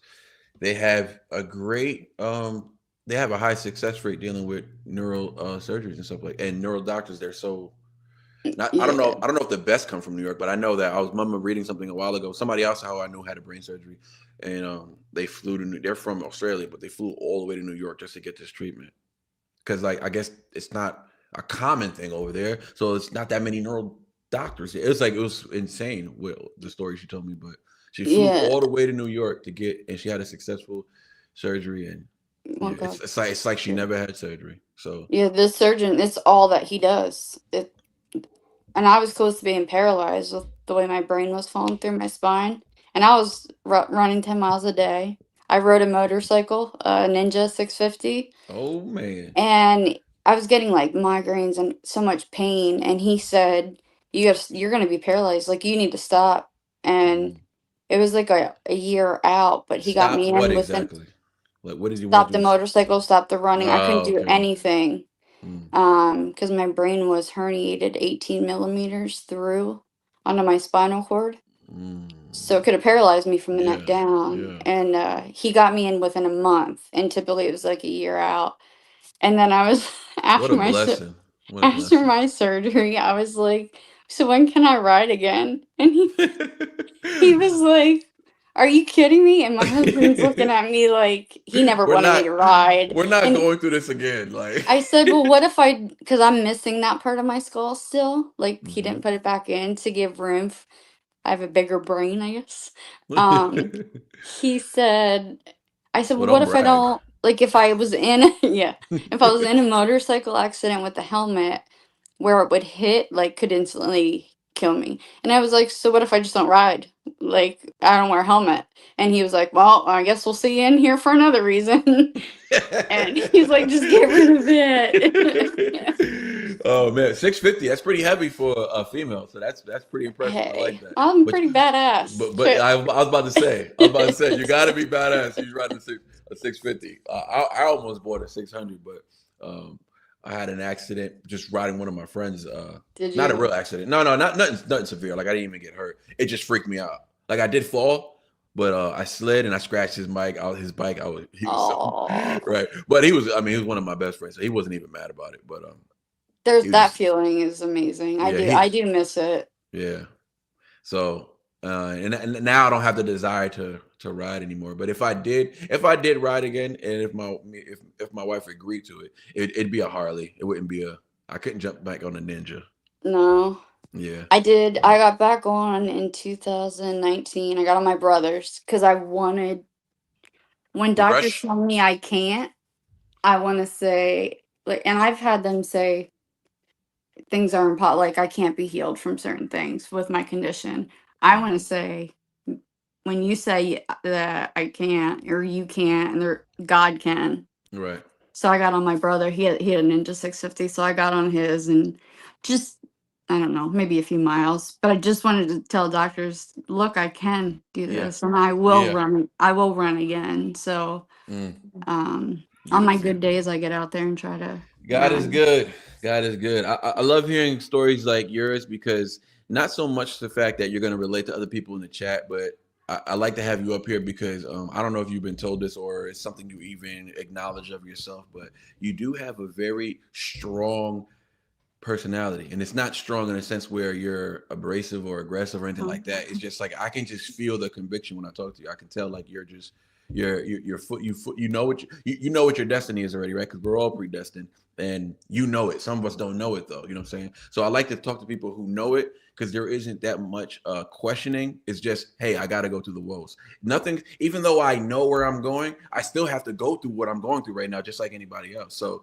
there's that, and that's gonna make you feel a certain type of way because we're human and we're gonna, we're gonna feel down, we're gonna feel sad, we're gonna get angry, whatever the case may be. But knowing what your destiny is helps a lot with the grace. So I would say to anybody else in the chat who's dealing with something similar, find out where you're going, man. Find out where you're going.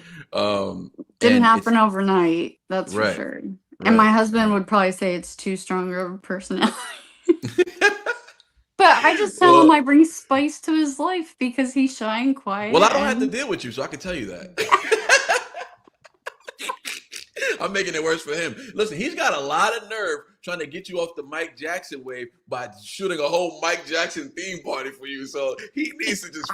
that was the greatest thing in the world. And COVID, my birthday, St. Patrick's Day, the party was the day before, and the country shut down the next day. So Oh he was wow! So you he had the was so last on party. edge. He was like, I didn't know that, like, if we were gonna have it, and yeah, oh my gosh, it was. I mean, probably just gave my girlfriends money, and they actually planned it. He didn't Yeah. do he didn't do the details. Trust No, me. we're not that good. I No, mean, no, the point is no. to be a That he did provider. it. Yeah, and provide. You know what I'm saying? I'm kind of like what Buddy said earlier. See, I'm more like your husband. I'm gonna pay the friends. I'm gonna give them the workers. Make her happy. Exactly, because that's the ultimate goal, right? Is that it gets done. Is that it gets. And listen, it's a little cherry on top when you find out your husband actually got down, dirty with it and got it done himself. That's cool. I can't. That ain't me. Oh yeah, no way. No. I can do some things. I can do some things, right? But at the same time, I guess because I kind of got my hand. Listen. I have a full time. Just so you guys can know about me as well. I have a full time job. I work hundreds of hours. You know what I'm saying? Not right now. So it's just a little slow start because of the government shutdown. But I never really say what I do just for personal reasons, right?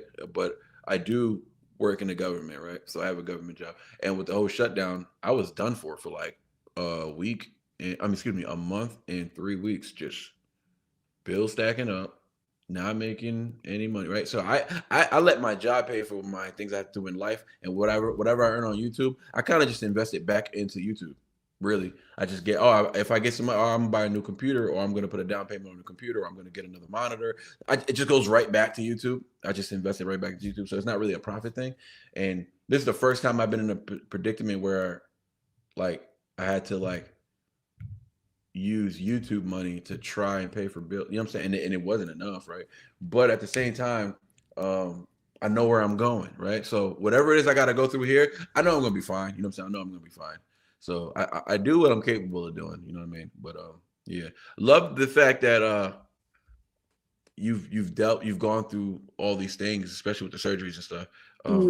And you're at this place today, man. It's just like, man, it's like, well, trust me, it took a long time. Oh yeah, I'm sure. I was on 11 medications at one time. That's a lot. And I counseled people for medication. So all of a sudden I had to try to counsel myself and taper myself off after every surgery. So I know what withdrawals feels like, while also having counseled people, so it kind of showed me what they felt like, even though I counseled for like heroin and stuff. You know what I mean? So, did you also need a team of special? Did you also need a team of like I just guess I'll just call them a team of specialists to like not work together so much, but because if you're on 11 different medications, is there one doctor prescribing you this Mm. medication? Is that legal? Like, isn't there like a thing where a doctor can't? Yeah. Okay, so we ain't gotta talk about it because you're making faces right now. And you're not about to I incriminate mean, me. You're there's not a about to there's incriminate me. I'm a there's a free man. doctor I I'm want not to. going to jail. I'm not. No, no, Stop no. talking. I'm not going to jail. There's a doctor I would love to sue because I think once he got me on a couple medications, Mm. my brain was so I'm medication free. Just so you know, I Oh, deal okay, with beautiful. my Thank you. chronic pain on its own. Amen. Since 2019, I've been off all Amen. medication. Amen. I'm not, except sometimes I need sleep medication because I have severe insomnia. Okay. But but I got immune to the strongest of pain medicine. Mm. So I had to have an emergency hysterectomy last October. They had to keep me in the hospital because pills didn't work. So they had to keep me in the hospital for 2 days to deal with that pain. So that was my last surgery. So there's no more surgeries. We're done. We're done with Beautiful. surgeries. That's beautiful. But That's weight off the shoulders. And if anyone ever needs help, DM me. If you need to talk about medicines, anything like that, I do all natural. You mentioned Ren with Lyme disease. Mm-hmm. So I see a naturopathic doctor. Okay. I do like red light therapy, hyperbaric oxygen chamber, infrared sauna. I don't have Lyme disease anymore. I've been tested negative the past 4 years. So a lot of doctors will say that you can't be cured from. I'm not talking about lupus. I'm talking about Lyme disease. No. We're that's gonna a have to connect parasite. then. We need to bring that to like whatever process I that can message was. you everything I Yeah, did. can you? I was just about to ask you if you got. I didn't want to ask for too much, but yeah, if you could, if you can do that, because I'm part of this Ren community group chat where I'm on his Patreon as well. So Okay. sometimes you Yeah. can send him a message. He might even respond. You know what I'm saying? So, but I would at least want to put it out on his sources, on his channels and stuff like that. Yeah. Send me the most you can send me of that. I can. Yeah. I'll very look into it as open. well. I'll look into it as well, and I'll try to, and I'll just put that out there because I know It's there's many who deal with that. There's people in my it's n- chat who deal with Lyme. it's not cheap, Right. and health insurance doesn't cover. They'll cover all prescriptions. They'll give me oxycodone for free. Right.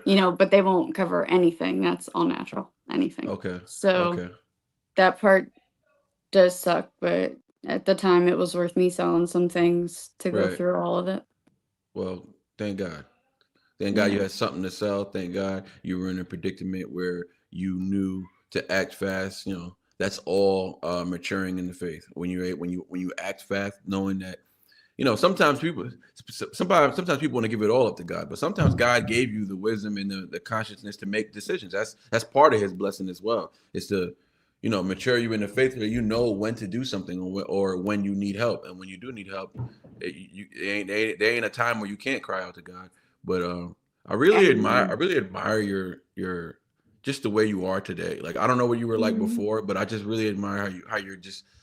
I always find it like admiring when someone can just talk about what they're going through. Like Gina to me is like super like top of my list. Just admiration for her is insane. Like she's in the chat talking about what she's going through, telling me on Instagram what she's going through, at the same time delivering a positive message to me about my life. And I'm just like, how can you even focus on even? Yeah, she's a force. She's a force. Yeah, exactly. And her faith is strong, but she's going through hard times right now. You know what I'm saying? Because everything's new, and so that's why I want to. I want to overly express.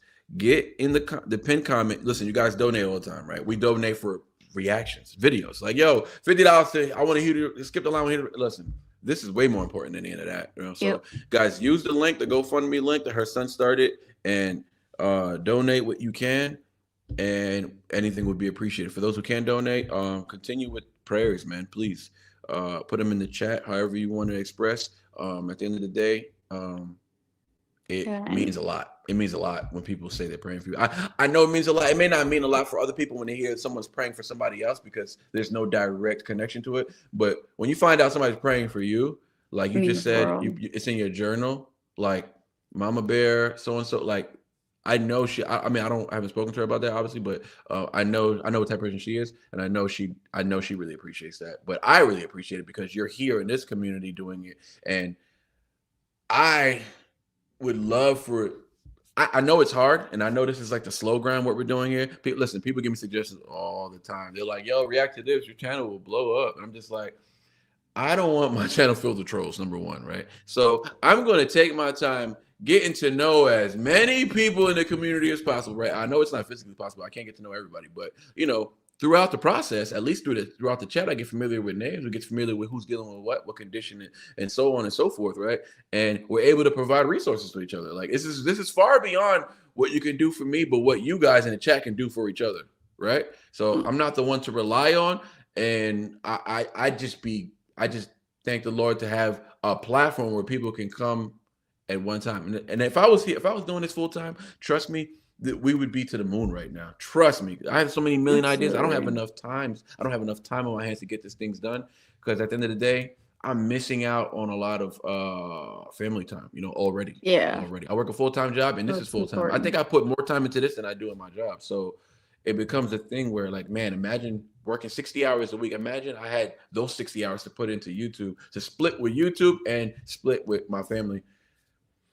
That's just not where I'm at right now in the path. But your heart shows. I mean, the time that you were talking, not just with me, the time you were talking with Ariel and the interest you took in everything. I mean, your heart it comes across so real. I mean, you can't fake that.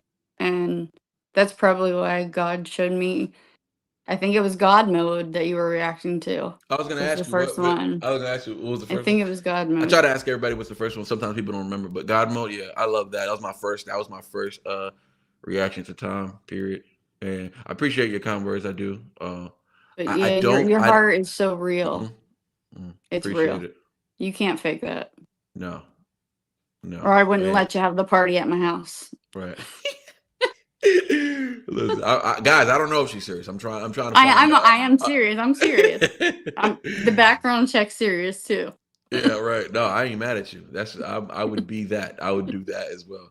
I was gonna say, I'm still in a position. This has nothing to do with my faith or anything like that. This is just my actual, human makeup of who I am. Right. I'm not shy for sure, but I'm also not. I don't do great when people say things you're saying. Like, you're saying things to me, and I appreciate it, and I do like compliments. Yeah, I don't want to say it's compliments. I think it's more about when it's more personal, when it's more emotional, when it's more like character based. As far as like, not compliments like, yo, you got a nice shirt. Like, stop it. It's more like, hey, you're this type of person. Your heart, yeah, it's very personal to me, and I'm still working through that. I'm still working with accepting. You just say thank you. Yeah. Because we all feel I appreciate it. No, I do say thank you. I always say thank you, and I appreciate the words, but I don't ever want other people to get. Don't get embarrassed. Don't think like we're saying it because we mean it, or we wouldn't say it. Yeah, and I love it. And I haven't even been in your community that long, and I can already tell from everyone that was in the chat. Everyone, the first time I popped up, because I don't really talk to, like I said, it's only TJ Jackson people I talk to, and everyone was just so welcoming, and I was like, wow, this is kind of special. It's different. I can go. I'm glowing right now just because it's different. I just love the chat. Yeah, it is different. I love the chat, man. Like, my husband doesn't even have social media, so well, that's why I said he would never even get on. He's very humble is a good word. You're humble. That's probably why when you hear stuff like that. Yeah, but I love your community. I adore you. You guys need anything, just send me a message in DM. I'm not cleared to go back to work, so I do have a lot of free time. So if people need anything, I think that's the purpose of the community. I think the purpose is for people to get in here and then offer help, People get in here, offer help, even it's chatting, right? Because some people forget about financial aid and all that, and offering things or sending gifts. Forget about that. I mean, that's all fine and dandy. Thank God for the people who are able to do that. But there's people who don't have anybody to talk to. Like, it gets Yeah. as far as that. There's people who've been betrayed, left behind for dead. Like, straight up. They're here, they're living, but they were left for dead. As in, people left and they ain't coming back to check Yeah. on them. So some Yeah. people don't got nobody checking on them. And I just really, I didn't know the world was like that until I started YouTube. And it's like, and until I found Christ, and well, not found Christ because he's been with me this whole time, but until I fully acknowledged Christ, I didn't look at life through that scope. So it's like, it just makes me like, it just breaks my heart to know people actually don't forget a hand. People don't got a ear to hear them say anything, and that sucks. So I feel like at the bare minimum, we can at least create that here. At the bare minimum, we can do that here.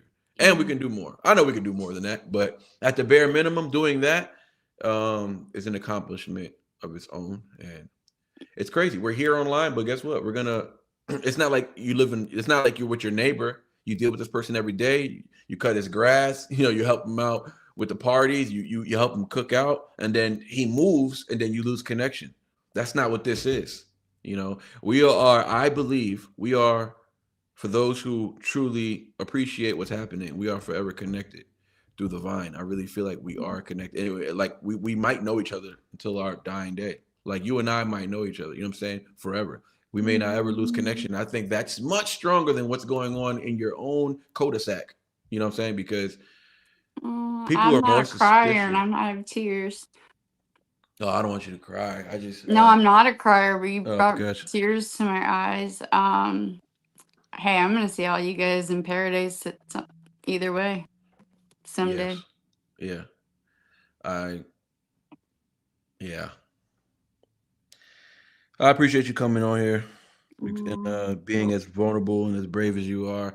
Some people can't even come up here. You know what I'm saying? I understand it. We're all working through our character building and we're trying to get better at life. We're trying to be more open. It's not about like, hey, I'm just shy. That's just is what it is. Actually, no, you shouldn't be shy. Actually, you need to work on not being shy.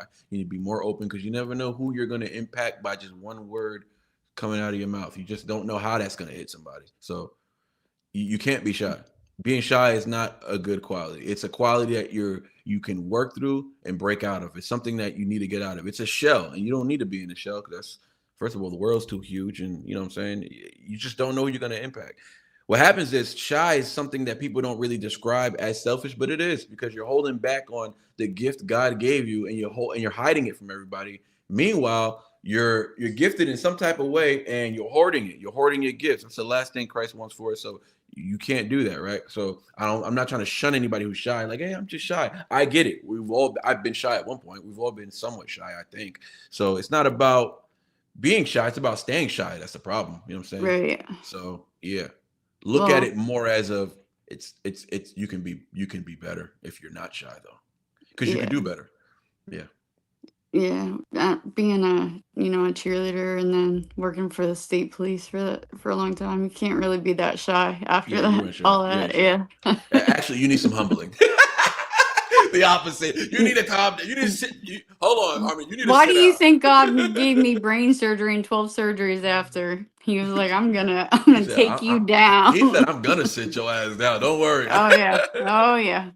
Oh yeah. I used to be at the casino all the time. Oh yeah. Oh, He buddy. said, Oh, I'm gonna buddy. settle you down. And he did. That's, He sure did. hey, listen. He did what had to be done. You He know what? did what had to be done. The anger I used to have, I don't have it anymore. Me Like neither. Me neither. anyone That's in relationships with this kind of stuff, just stay through it. Because I'm telling you, my husband is the most amazing. If you see any of the reels on my Instagram, everything I put on Instagram is real. I mean, he's the most amazing guy in the world. If I didn't go through these surgeries, I don't know that our marriage would have gotten this strong because we were both so independent. mm. Not having kids, like it became dependent on each other. And I see a lot of people give up Like when I was diagnosed with the more serious condition that like doctors put they put a they give you a lifespan. You know, like if you have a cancer diagnosis, they might say you have 6 months to live. So my one condition has a lifespan. My husband literally went off on that doctor and he was like, "You don't tell her that. That's God's choice." I don't know where I was going with that. No, where you were Other going than with it was just like I grieved it for like a day Mhm. and then I was like, "No, I'm gonna pass that." And I looked up like the longest person to live with my condition and it was a man, he was 72. So mine's 48 to 52 average and I'm 45. So like you would think that would start weighing on me, but like I'm getting stronger. So I feel God can just heal me. Hallelujah. But if I didn't have a Love it. positive spouse and someone to lean on, Yes. I've seen people because I was in like a support group of people with my condition. I saw people that, like engagements break up, their divorces, people just couldn't do it. They And couldn't do it. I'm so blessed that my husband, I tried to push him away and say, we need to get divorced because you need to be a dad. You You, live your life. You need to yes. And he was like, just shut up. Like he finally was like, shut up. Don't tell me through that. Like thick and just thin. shut up. Yeah. Through sickness and in So health. That's the agreement. And I it do doesn't want to happen say overnight, but right, like right. I I'm do telling you, like 28 years and I love him now way more than I ever have my whole life. And I don't know if you hear that. I see a lot of my friends getting divorced right. after 2 or 3 years of marriage now because they're not fighting through it. They're not talking to it. They're Yep. not going to a Christian marriage counselor or something like that. That's another thing. So it's like there's so many resources that you need to take advantage of. Yeah. Like Um, don't give up. Don't right. give up so fast. You know, Fight for what you and remember like why you fell in love. yeah. You know what? I find that interesting. The remember why you fell in love because I don't think I necessarily do that because let me just put it this way. You guys hear me? Yeah. Oh, okay. I My mean, I mi- can. my mic just made a noise, so I thought maybe I went out.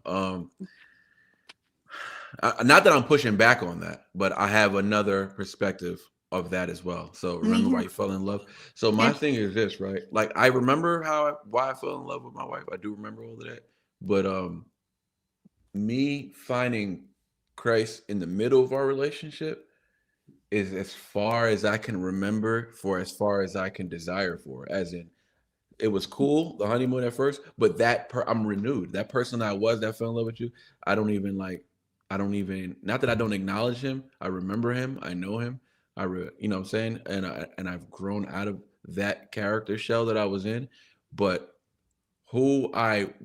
I fell in love with her again. You know what I mean? When I was Yes. born again, and that's where I go to when I need motivation to be more patient or something like that. It's like remember what Christ did for me and how I looked at her because she was a Christian from the day one. I was never a Christian, so she brought me Okay. to church. Yeah, she brought me to Christ. She brought me to Christ, right? That's And awesome. so yeah, I'm forever grateful for her because she saved my life, obviously. Um, When and God says to put Jesus first before your spouse yeah, and then your absolutely. spouse. And I And then think your when children, people yeah. hmm get and yeah, and I think when people We get do to it. We that do it point, backwards. We do it backwards. People get in yeah. relationships. They have kids. And it's like my kids come first, and then it's their husband, and then they'll think about God. It's like wow, just the way we're Mhm. wired. But we've been indoctrinated. We were cursed Hum- since birth, and it's the reason why we got to work backwards is because that's how we're able to appreciate it. It's the uphill. If you're sliding down, if you're at the top of the hill sliding down to God, there's a rush. You're moving too fast. You're not going to be able to appreciate all the things. You're not going to be able to grasp or acknowledge your surroundings because you're moving down that hill so fast all the way to God. So we got to go up to God because it takes longer. It hurts. We get tired. We lose faith. We lose motivation, but you can't give up. And you keep moving your way up. It gets brighter and brighter, and you're moving closer and closer to the sun. It gets hotter. So it gets more difficult, but there's so much more to embrace and appreciate it to appreciate when you do it that way. So I think the relationship is just like that. It's just like that. So I was able to work my way up. We were at the bottom doing well in this worldly world, right? Doing worldly things. And then we made our way up, and now we're headed towards this your whole journey in life. Once you become a believer, is you're just heading towards Christ. You know what I'm saying? You're heading towards Christ, and that's been the biggest blessing would be her, because she brought me to Christ, obviously. And then I would say, secondly, would be how much of a I don't want to hold on a second.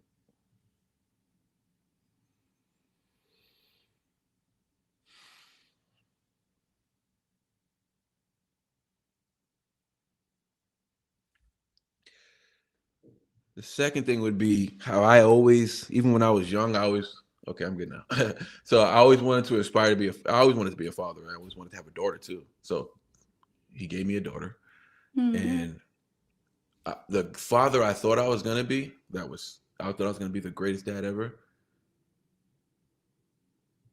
Like, now my wife has brought me to Christ. I got saved, and now, like, what I am to my daughter today, and what I'm preparing for her as we move on, was not in any of the plans of that guy from before. So, how old is she?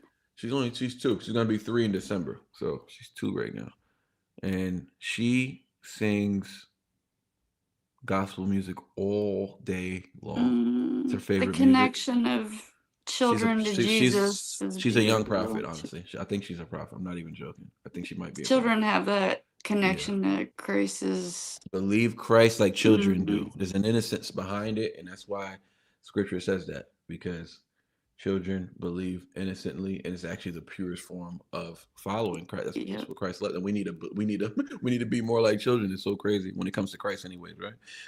Yeah. That was one of the things Michael Jackson used to talk about. How we're supposed to be childlike, and they used that against him. And he used the Bible verse that they talked about that how we're supposed to look at things. That's the one I just quoted exactly, and that's Yep. Man, it's beautiful. But let me we do have to bring other people up. I do. Yes, I didn't even mean to be on here this long. This is not, even though I can talk a lot. Any last words for the chat?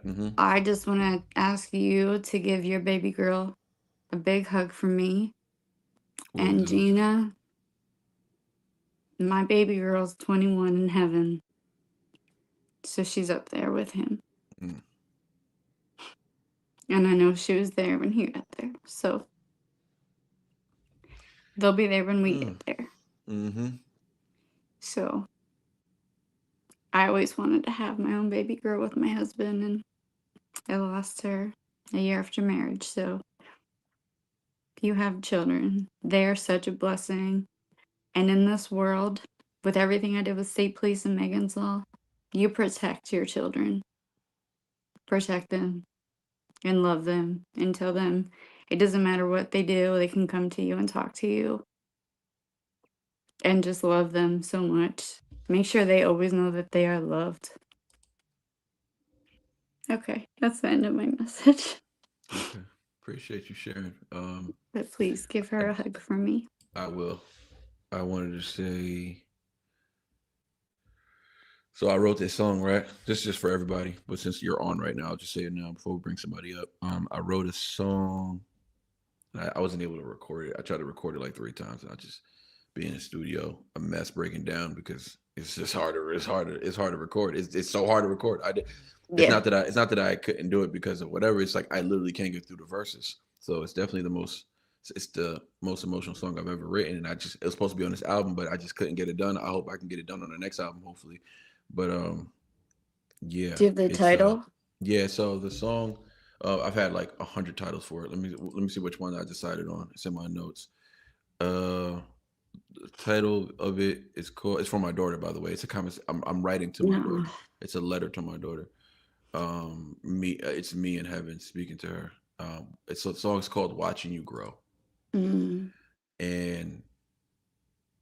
I always thought one day I'd come on live, and if I can't record it, I'll just rap it on a live one day, but that's Yeah. even harder. So that's never gonna happen probably. But the song is called "Watching You Grow," and it is, man, it just takes the most out of me. But it's kind of like what you said in there. I'm only referencing it because you had mentioned he's up there with she's up there with Christ and stuff like that. And in the song I wrote, Yeah.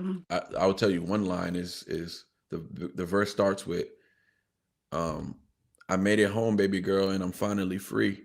No more pain on my back, no more weight on my knees. I met the king face to face. Christ, he opened the door and said, well done, my son. And then he showed me the floor. Golden streets ain't a myth, it's a melody here. There's young kids from the streets who had felonies here. Saw some childhood friends who got caught up in the system. Young lives lost, but they found their redemption. God's grace is deep, baby, deeper than we knew. Even the broken could walk into something brand new. And I saw your great granny, arms wide like wings. She been waiting to hold you since way before spring. I watch you and your mama. I watch you and your mama when you're dancing and you're laughing. Trust me, baby girl, that joy is everlasting. I see every tear when you think of my name. But I promise you one thing, it will not end in pain. Heaven ain't far, just a breath, just a blink. Closer than the shadows, closer than you think. And one day you gonna walk where the rivers run high, and I'll be the first to meet you in them heavenly skies. But for now, keep building, keep loving out loud, keep making mama proud, wear his name like a crown. And remember this truth as you step through the years, the same God holding you is who's wiping your tears. If you hear my voice, it means God called me home. But don't cry, baby girl, because you are not alone. You remember? I can't even continue. My bad. Yeah, I'll be a mess, but it's a long one. It's a long one. I pray I can get it done and it'll be on the album, and we'll get to that another time. But yeah, that's where I was at with my relationship with my daughter because of my wife and because of Christ, right? So that guy, the guy I was before, wouldn't have been capable to write anything like that. Not because he wouldn't have been, skilled enough. It's not even about that. Vulnerable. It's just he not even vulnerable. It's just the fact that he was not convicted. You know what I'm saying? He was convicted of other things. He was convicted of crime. He was convicted of a life of the streets. He was convicted of things that didn't have great outcome. But this is a real conviction. This is where I'm at.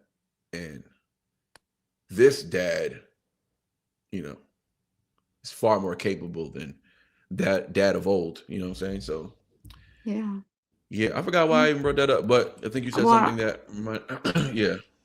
Maybe I wrote a song called Tortured Soul, and I play the piano. I've not been able to record it, but maybe I'll send it to you and just give it to you, and you can do whatever you want with it. Please do. I would if I can do something with it, I will. If I can do something authentic enough to do something with TJ Jackson was the top of the list for that, but you just got me with those lyrics, so TJ has enough writers and support. Okay. So it might come to you. All right. I feel like you'll feel it for sure. Yeah. But I didn't even send it over for sure. I will. I did not mean to be on this long. I'm sure no one wanted to see my face this long. So please sorry stop about it. that. When Christ is directing, you must follow. You must follow. And I know that happens a lot. Even when I'm live, I'm supposed to get off when I'm. Trust me, my wife is. She's on the text like, "You're gonna eat dinner or not?" I know. I heard my husband up here. I don't even like to look at my face like that. That I'll end with this. That song "Mirrors." That Tom, Adam, and Mises, because I gained 65 pounds after that emergency hysterectomy over winter. I lost 40 of it. I'm down 40 of it. Beautiful. But I didn't want to even look in a mirror. Like I couldn't look at myself at all. This is important. And that song spoke to me so, especially Tom's verse. Loved it. With my dog cult trauma and stuff from a child, and Tom. I gotta go back to that song. Listen. Oh yeah, listen to that I did a song reaction and to it. I listen. did a reaction to it, but I'll Did definitely have to you? go back to it. Yeah, it was a while ago, but I'll definitely have to go Tom's back to it because verse. I did the whole album. I did the Adam and Mises album, and that was on there. So Okay. yeah, I got to go back to that. But Tom's yeah, verse killed it for me. My husband's like, I know. It's Tom's verse that you're waiting for. That's All right. awesome. Well, guys, I Appreciate love you you for being part all. of the chat. Send me any prayer requests. Absolutely. All right, I love you guys. Don't be shy, guys. I'll Hit still her be up. in here talking. Harmony Yes. and 77. Yeah, get in the chat. Put your handle in the chat, and yeah, take care of the people. Let them I know. love you guys. Let them know how to reach you. Thank you. Love you. Thank you for pulling up for us. Thank you for having patience to deal with me this long. No, thank you for dealing with me. Tell your wife I said hi. She's beautiful. I think I put that on your Instagram. She's beautiful. Probably so. Yeah. But, Everybody does. It's all about her. Anyways. Yes, it is. I'm joking. I got her back. Hey, I did come out swinging for your husband, so yeah, it's only right. Yeah. Thank you. Love you guys. I'll be in the chat. Love you. Bye. Love you. Bye. Guys, I'm so sorry. We're spending so much time with everybody. It wasn't supposed to go this way. It's supposed to be 10 to 15 minutes tops for everybody. But, when the Lord is leading, I must follow the leader. I got to do as I'm told. All right. I got to do as I'm told. Somebody else is telling me something different. My wife be in a text like, no, you're going to do this today, though. And I got to tell her what Christ told me. Then she has to fold. She has no choice but to fold and deal with me. Right. Because I'm terrible with timing. But listen. There's always a reason. There's always good reason, though. So don't ever forget that, right? Today we went pumpkin patching an hour and a half away. So, my daughter was today's reason. So that's why I'm late today. But and we're supposed to be live, 12 minutes ago on NF. But it's going to have to wait a little bit. I got 2 more folks to do. We got Brandon coming up and we got Catherine coming up. And then you have to pipe back in. I'll try and do it next week. Maybe if you guys really enjoy it, maybe we could do it weekly. I don't mind doing it weekly, but I just don't know if you guys want to do something like this weekly. So if you do want to do it weekly, I mean, I don't mind. We could definitely do it. So whoever didn't get a chance to come up today, understand. Again, pin, comment, donate towards the GoFundMe for Gina's husband's funeral, please. That would be greatly appreciated. Whatever you can do will be greatly appreciated. She would appreciate it. For those who don't know, for those who are new, Gina is my most loyal, longest lasting follower. She's been since the beginning of my channel, before my Patreon. She's been there. She's one of the first people commenting every day. She has never slowed down on the support. I just want y'all to know who y'all dealing with, who she is in this chat. Every day I had a notification from Gina on YouTube. I created a Patreon. She was the first of 3 people to join my Patreon. She's been with me since the beginning of time. So,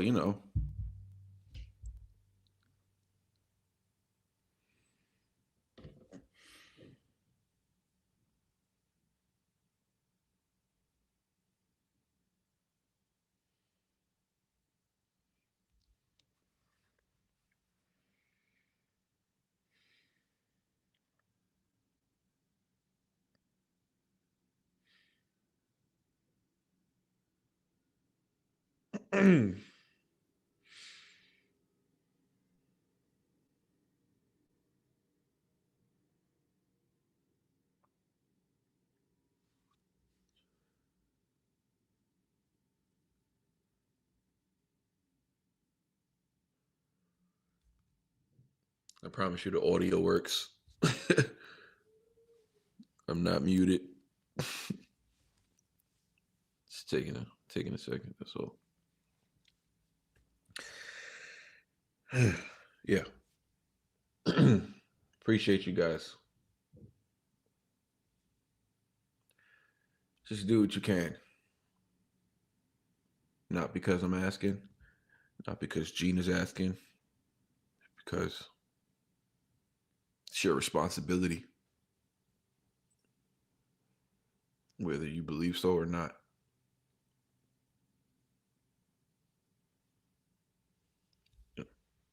handle your responsibilities. What I'm saying.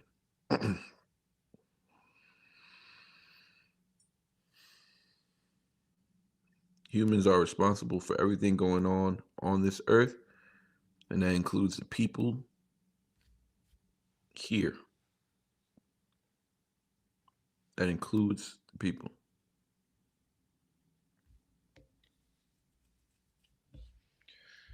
Let's bring up, and for those who can't support financially, don't kick yourself in the butt.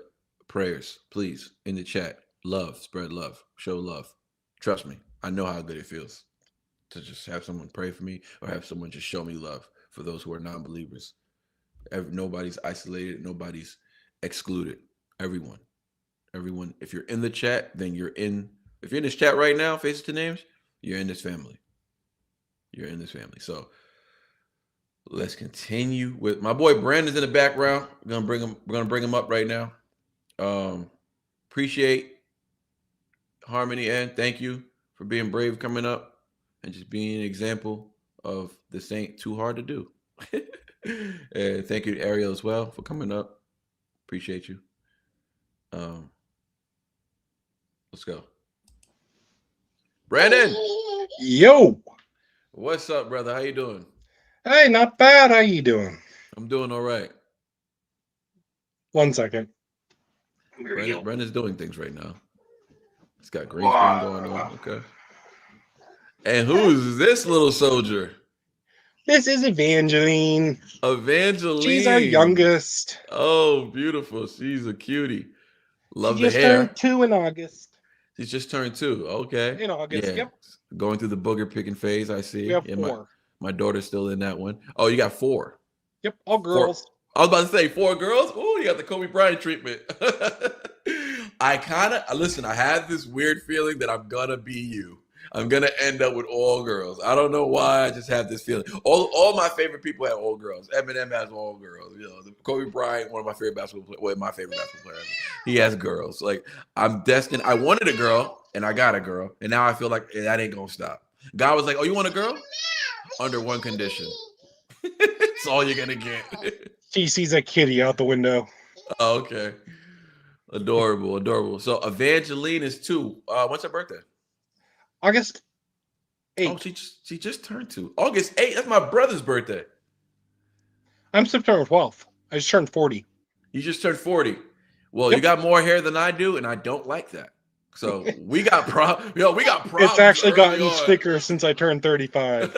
Okay. Oh, okay. Yeah. So yeah, continue. Tell us more.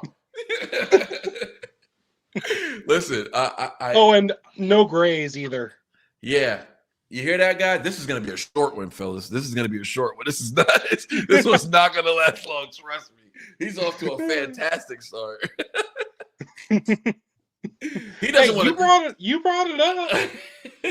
Oh, and would you look at that? He's not even sorry about it. This guy is a piece of work. And you're not? Guys, this ain't gonna go far. If you're a Brandon favorite, that's too bad. You know I'm just messing with you. I know. No, listen, I love people who can mess around. It's my favorite thing because sometimes I joke around and people actually get offended, you know. She needs to open the door so she can get okay, do your thing.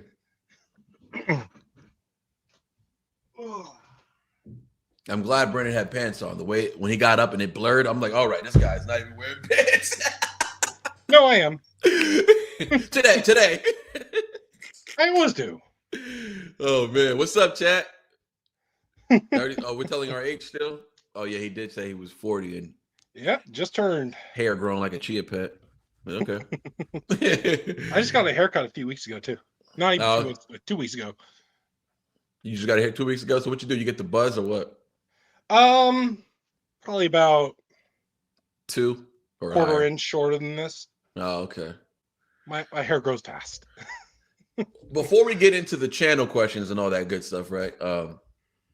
One question about the channel, and then we're gonna move away from it. We'll come back to it. But real quick, when did you find the channel? I just want to know that real quick. Your reaction to Charlie.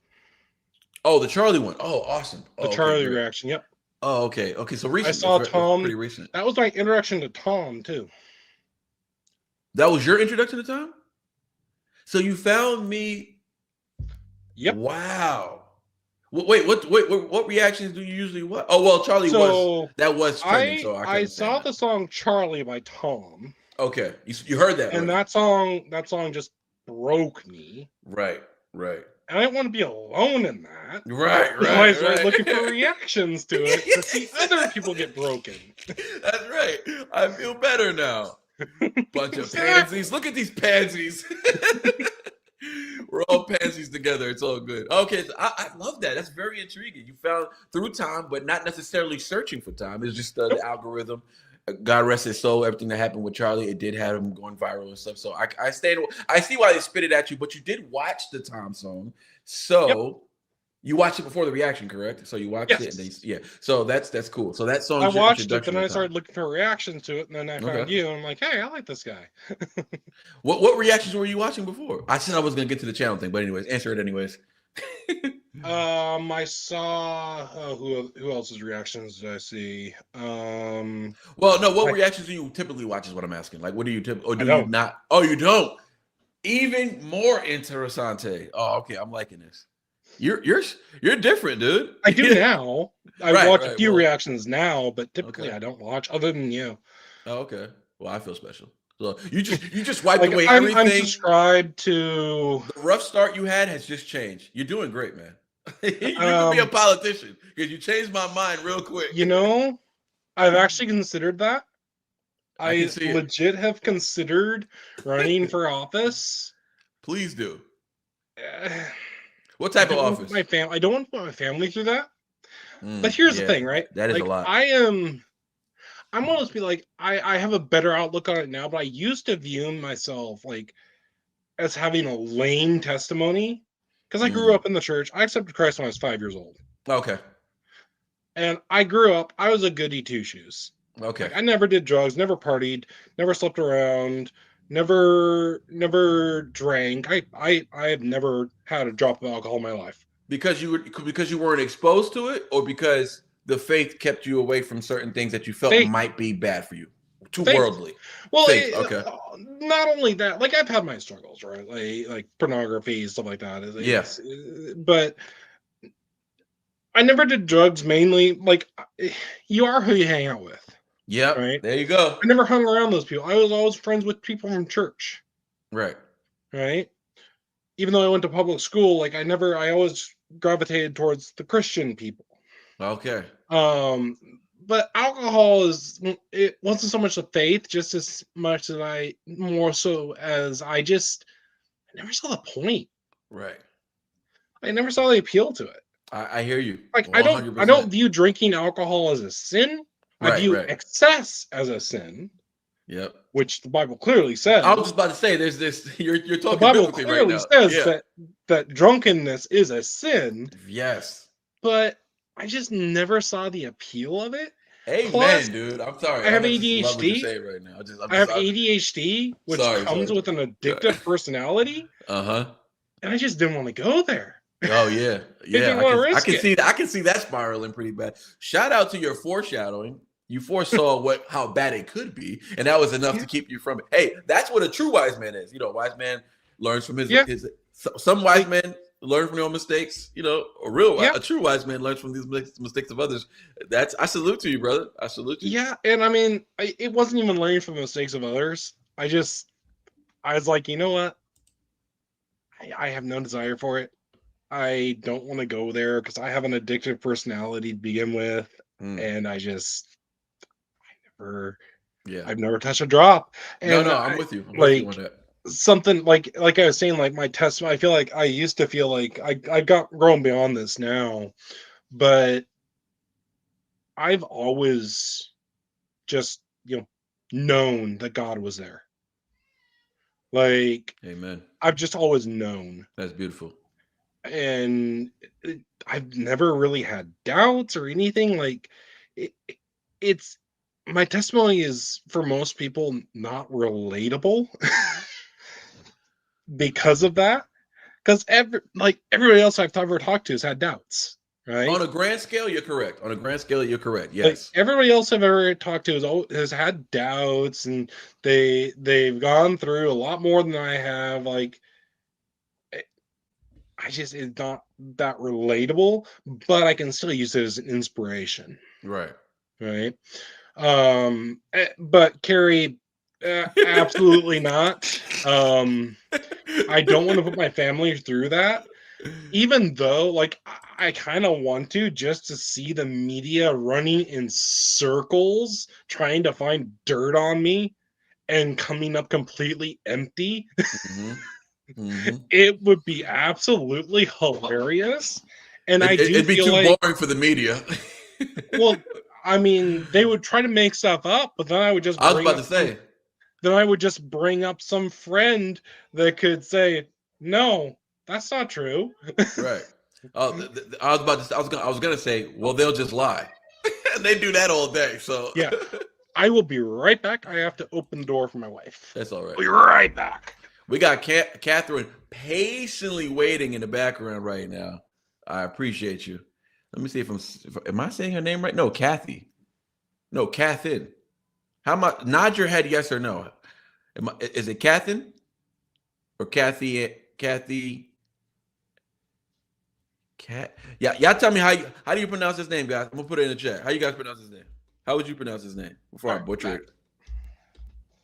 I'm back.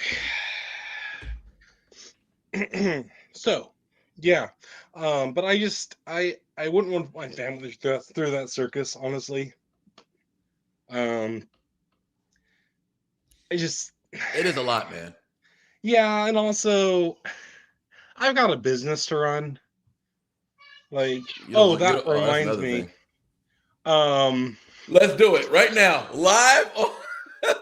No, not that. That will need our own like one-on-one. Schedule a freaking time, brother. But we can do this though.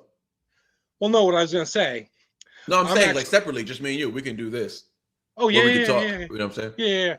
Yeah. Schedule a time. I sent you a link. Schedule a time. Okay. I got you. But I'm looking at I currently live in the progressive leftist hellscape of Oregon. I hate it. I love the state itself, but the people running it, my gosh, their policies. Hey, Portland's in shambles right now, dude. Oh my gosh, Portland used to be gorgeous, but it's just because of the leftists, because of the soft on crime policies from the leftists. It's awful. Yeah, and like they capture and release criminals. There was about 4 weeks ago, there was about 30 or 40 minutes away from me, there was a convicted child rapist that was caught in the act again, and they let him loose on a $500 bond. They let him loose on it. He had to pay $50 to get back out on the street with just a promise that he'll show up in court. Which he won't. He belongs in a wood chipper. Right. Feet first, on slow mode, with rusty dull blades. I'm not gonna stop you. I'm not gonna stop you. You'd probably be right there shoving it in with me. Not alone, right? But yeah, no. I'm looking to move to Idaho. Okay. And that's potato land, right? Northern Idaho. Okay. Southern Idaho is too flat and boring. Okay. What's going on in the northern area? Is it a little more suburban or city-like? It is gorgeous. It's busy gorgeous or mountains, gorgeous? lakes. Oh, mountain lakes, nice. Yeah, trees everywhere. It's very pretty, and I'm actually looking at a property once my business really takes off. Looking at a property that has 130 acres. So you want to talk about meeting up? Yeah. Now we're talking. Hey, Harmony, change of plans. We're having a party at freaking Brendan. Why not both? Both, brother, both. Yeah, you know what? The community's gonna be a little bigger before we go to your property, bro. 130. We're gonna keep growing. We're gonna start off with Harmony. She's got a few acres. We'll start off with her, and we'll make our way up to Brandon's. When he gets to northern Idaho, we'll make our way up there. She's back. Yep. Hello, how you doing? Thank you. Oh, you coming to shut things down? Are you gonna stay home? I could take that one. Yeah. She's gonna take the little one to the store. Oh, okay. stay play. But yeah, no. I'm looking at doing that. I mean, at minimum, it's either gonna be that one or it's gonna be a one that is on 12 acres, but it's lakefront, like lakefront. Oh, that's nice. Like boat slip lakefront. But is it property not sharing the lake, but properties all facing the lake, or just one property? Like what do we when we say lake? Oh, it's on 12 acres, bro. Oh man. See, here's the thing, right? Are you renting though? Oh hell no. No. So I was here's just trying the to thing. find a place to live, but go ahead. Here's the thing. Idaho has one of the lowest. Idaho has a lower population density than Texas. Idaho's population density is 23 people per square mile. What is Texas? I believe Texas. Let's see. Texas population. Harmony said, she said, with all them acres, we're definitely running a background check on Brandon. You're not gonna find nothing. I just 117 per square mile. Oh wow. Yeah. Population. Vast difference. Yeah. Oh, sorry, 111 per square mile. It's the 23rd most dense state. Idaho is the 13th least populous and the 7th least densely populated. Wow. So you want to talk about peace? Yeah. It's also either depending on the metrics you look at, it's the second or third most conservative state. You're doing well over there, buddy. Ain't gonna be much arguments at the grocery store. There was one blue county in Idaho during the last election. Trump won 80% of Idaho's votes. Wow.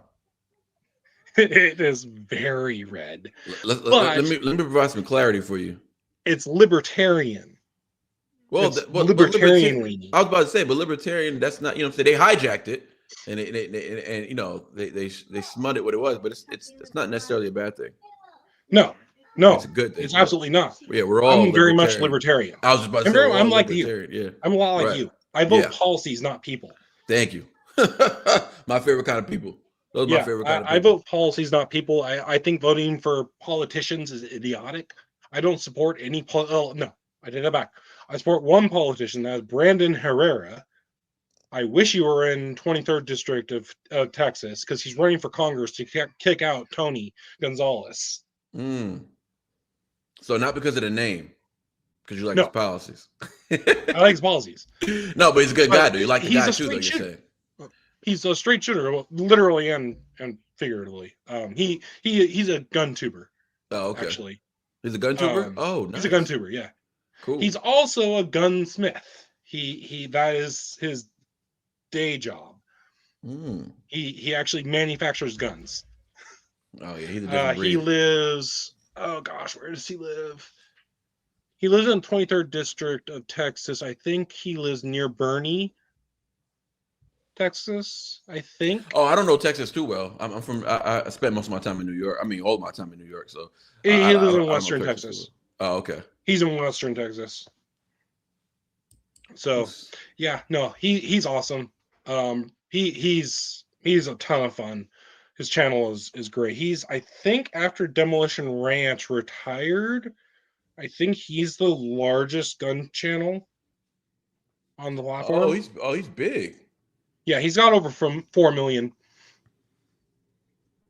He's also the one who did that. He's also Rummy G.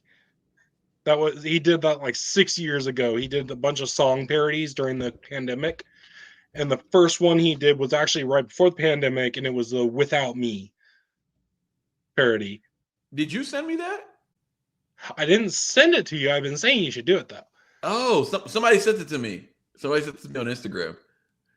Oh, really? I haven't watched it, but no, but it just clicked just now. Like It's hilarious. I'm like, why is that? Why did that just click immediately? It's because somebody sent that to me. He But, also did I'll make a gun out of you where he's building a Glock from a kit.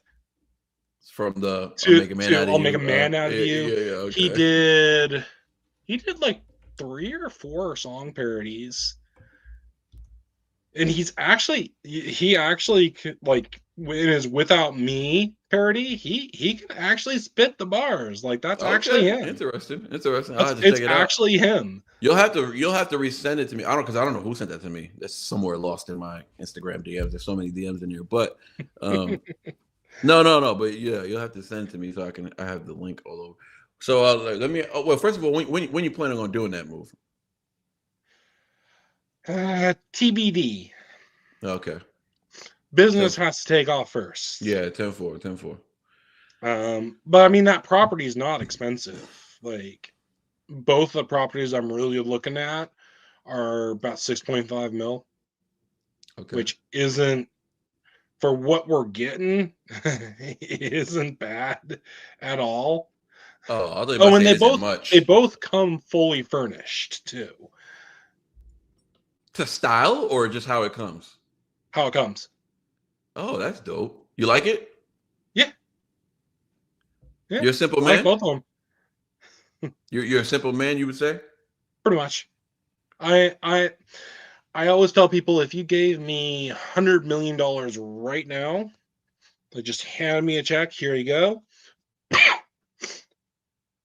20 mil would go to setting my family up. So house, couple cars that can fit the whole family, investments, that sort of stuff, right?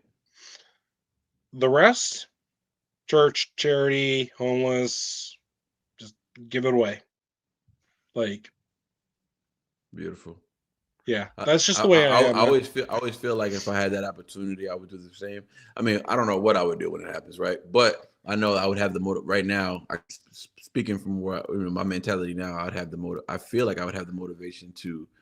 We're talking 100 mil. Yeah, at least 70% of it would be donated in some type in a structured way, though. It had to be effective donation. Oh yes, because you know how donations can get lost in the mist. I can't be donating organizations that just whatever. You know what I'm saying? So yeah, no. I'd have to create my own organization actually.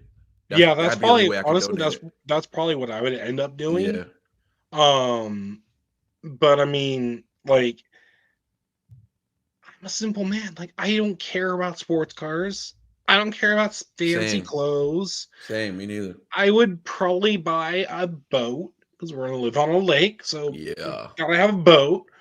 But beyond that, and a couple cars and a house, like, what else am I gonna spend money? Like, what else do I need?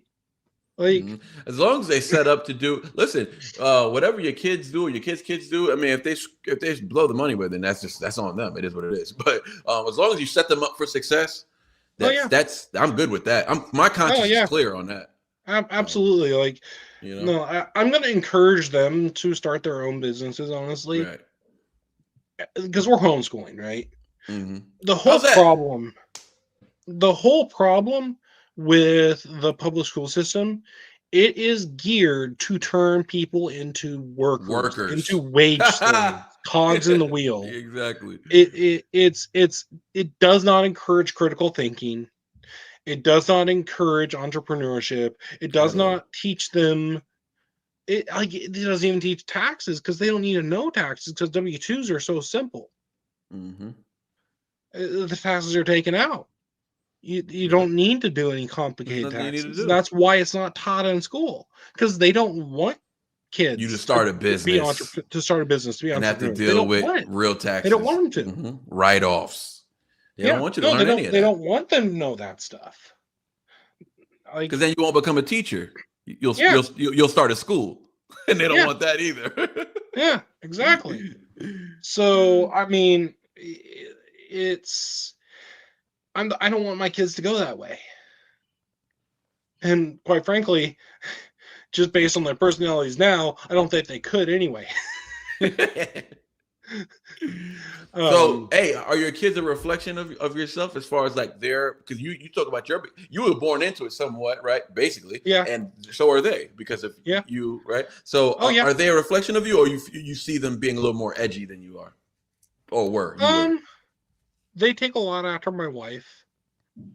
So they're not edgy really at all. And I mean, what are the ages? 8, 6, basically 4. She just turns 4 in over 2 weeks, and then 2. Yeah. Okay. And they're not terribly edgy. They're girly girls, but they've got a little bit of a wild side. Like the youngest one loves to climb, has the typical zero fear of a 2-year-old. I was about to say brave. Mm-hmm. It's not bravery; it's just lack of self-preservation. She's just not aware of. There's a difference. She doesn't understand consequences just yet. So why not try it? No, exactly. There's no self-preservation instincts whatsoever. I like that. I wish I can be more like that sometimes. It's a simple statement of fact that doesn't develop until about the age of 4. Right. 4 or 5. Sam Ian, what's up, Sam? But yeah, no. They very much actually need to schedule baptism for the 6-year-old. She wants to get baptized. So does the 8-year-old. Congratulations. They're asking about that. The 3, almost 4-year-olds asking about 2, but I think she's just copying her older sisters. She doesn't understand, I don't think, fully. And you want to get them to fully understand it first. Of course. I mean, that's the whole point of baptism. Yeah. Like baptism isn't part of salvation at all. Right. It is obedience. It is about obedience. Preach, brother. Amen. I never will buy into the baptism being necessary for salvation, simply because if you look in the Bible, baptism always follows belief. Always. Every time. And it's one of those things that, like, there's no exception to that at all.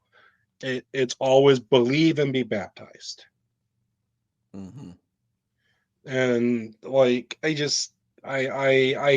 feel sorry for people who are constantly trying to add things to salvation and make it more than what add requirements to it, because they're missing out on the simplicity.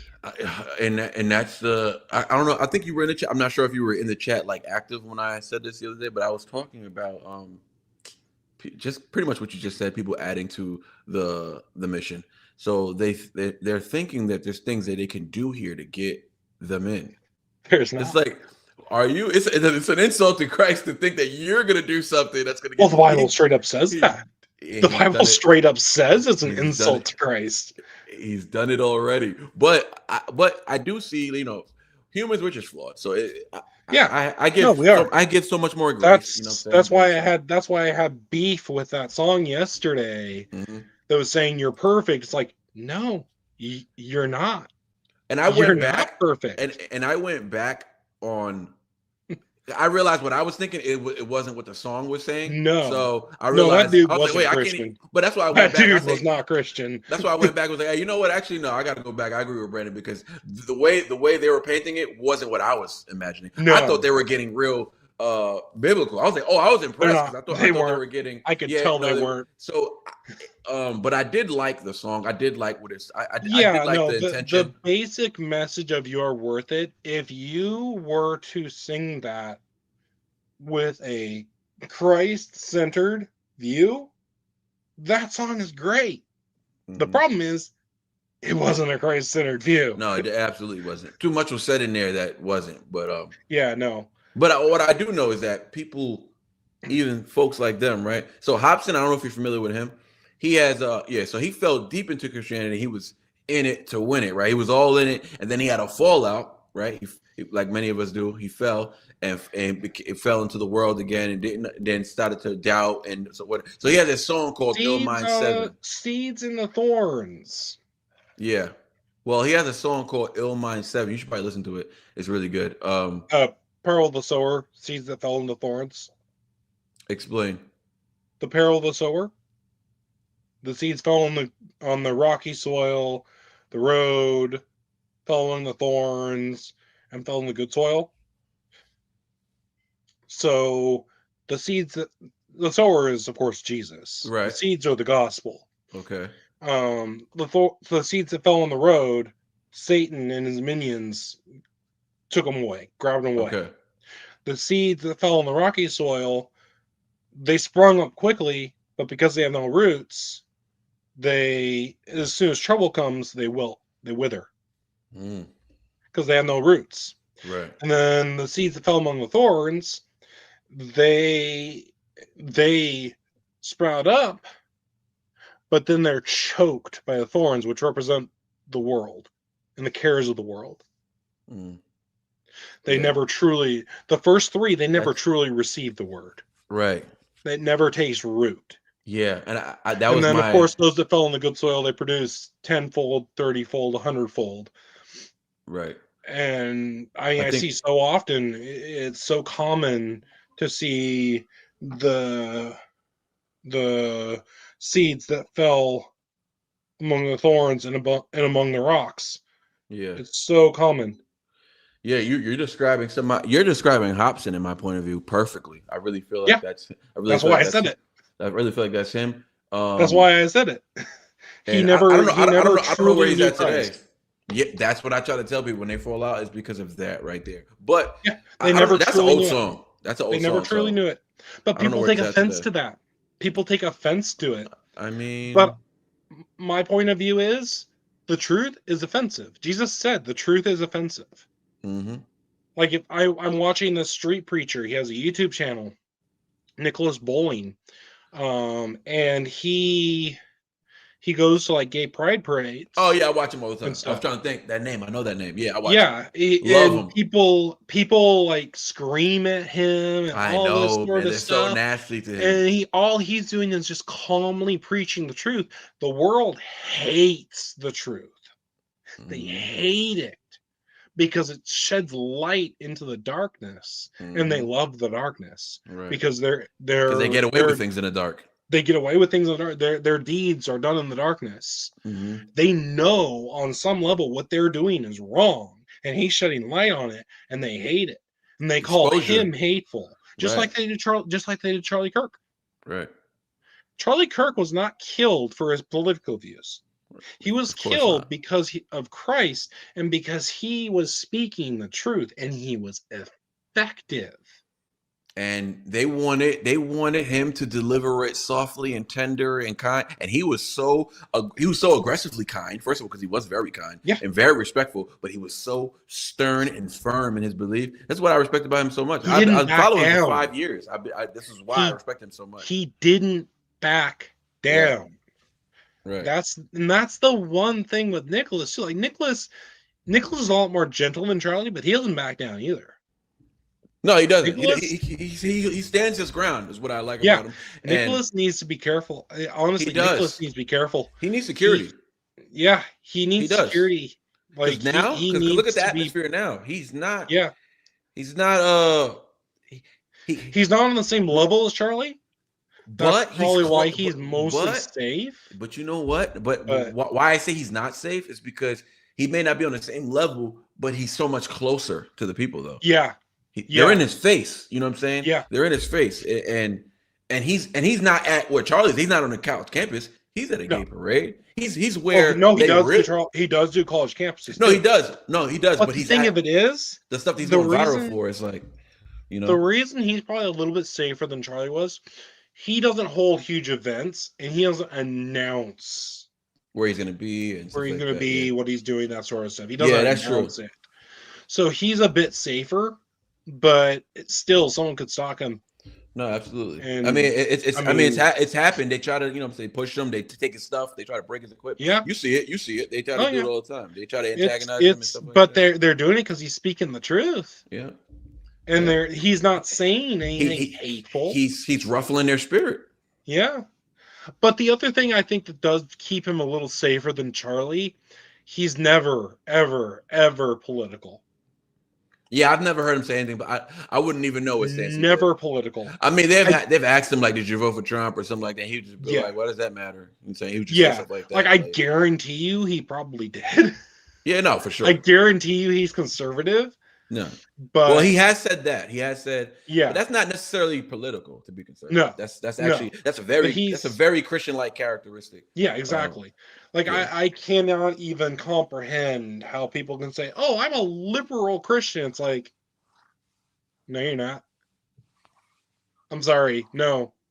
Nothing liberal lines up with Christ. Well, today's liberal, but that's what we have to deal with. We have to deal with what's today. We have to deal with that. So yeah. Yeah. Mm-hmm. A classical liberal, sure. But a current day liberal that is all about abortion and gay pride and transgender, the kids and all that stuff, no, absolutely not. There's no way. And all these churches flying pride flags and all that stuff, it's like I hear you. No, just no, absolutely not. Oxymoron, Carmody says. Yeah, it is an oxymoron. If you are a current modern day liberal and you are saying, "Oh, I'm a liberal Christian," no, you're not. So Ariel had to put interesting message in the chat, and I just want to respond. I'm sure you respond as well. I just want to say, she said, "I follow Jesus, but I don't consider myself a Christian. Jesus is the way. Very simple. Love others. Treat whatever be treated. Yeah. Totally with you on that, Ariel. But one thing, this is the one thing I think people get confused when it comes to being a Christian. You're just a follower of Christ. Don't make it too deep. You're Christian means follower of Christ. Yeah, that's Christian all it is. Means, what you just said is what makes you a Christian. Yeah. What you just said makes you a Christian. But go ahead. I want you to share some light on it. What people confuse is modern day people are very anachronistic. We force our modern day views onto the Bible rather than viewing the Bible through the lens of 2,000 years ago plus. Right. So Christian originally was actually an insult from the Romans, because the Romans did not understand that followers of the way, what it was originally called, were trying to be like Christ. So Christian means little Christ. And that was originally meant as an insult, but the disciples looked at it and be like, well, yeah. Yeah. Mm-hmm. We want to be like Christ. We want to be little Christs. Mm-hmm. So yes, we'll take that. Right. But that's it literally means just little Christ. But today it's too many people associate the little C church with being Christian. While going to church is very important, because fellowship is extremely important, I liken it to the battlefield, because it is a spiritual war. We are in a spiritual war. Absolutely. You cannot read the Bible and say we're not. And if you are on a battlefield trying to just go and do your own thing, you're going to get destroyed. Absolutely, utterly destroyed by the enemy. Immediately. You can't. Right. You cannot go on a battlefield solo. There's no such thing as Rambo. Mm-hmm. Rambo is not reality. It's just not. You need your brothers and sisters in Christ to hold you up. Just ask Gina. Mm-hmm. Just ask Gina. She knows. Yeah, exactly. Imagine Erica Kirk. Ask Erica Kirk that. how much she needs her church family right now.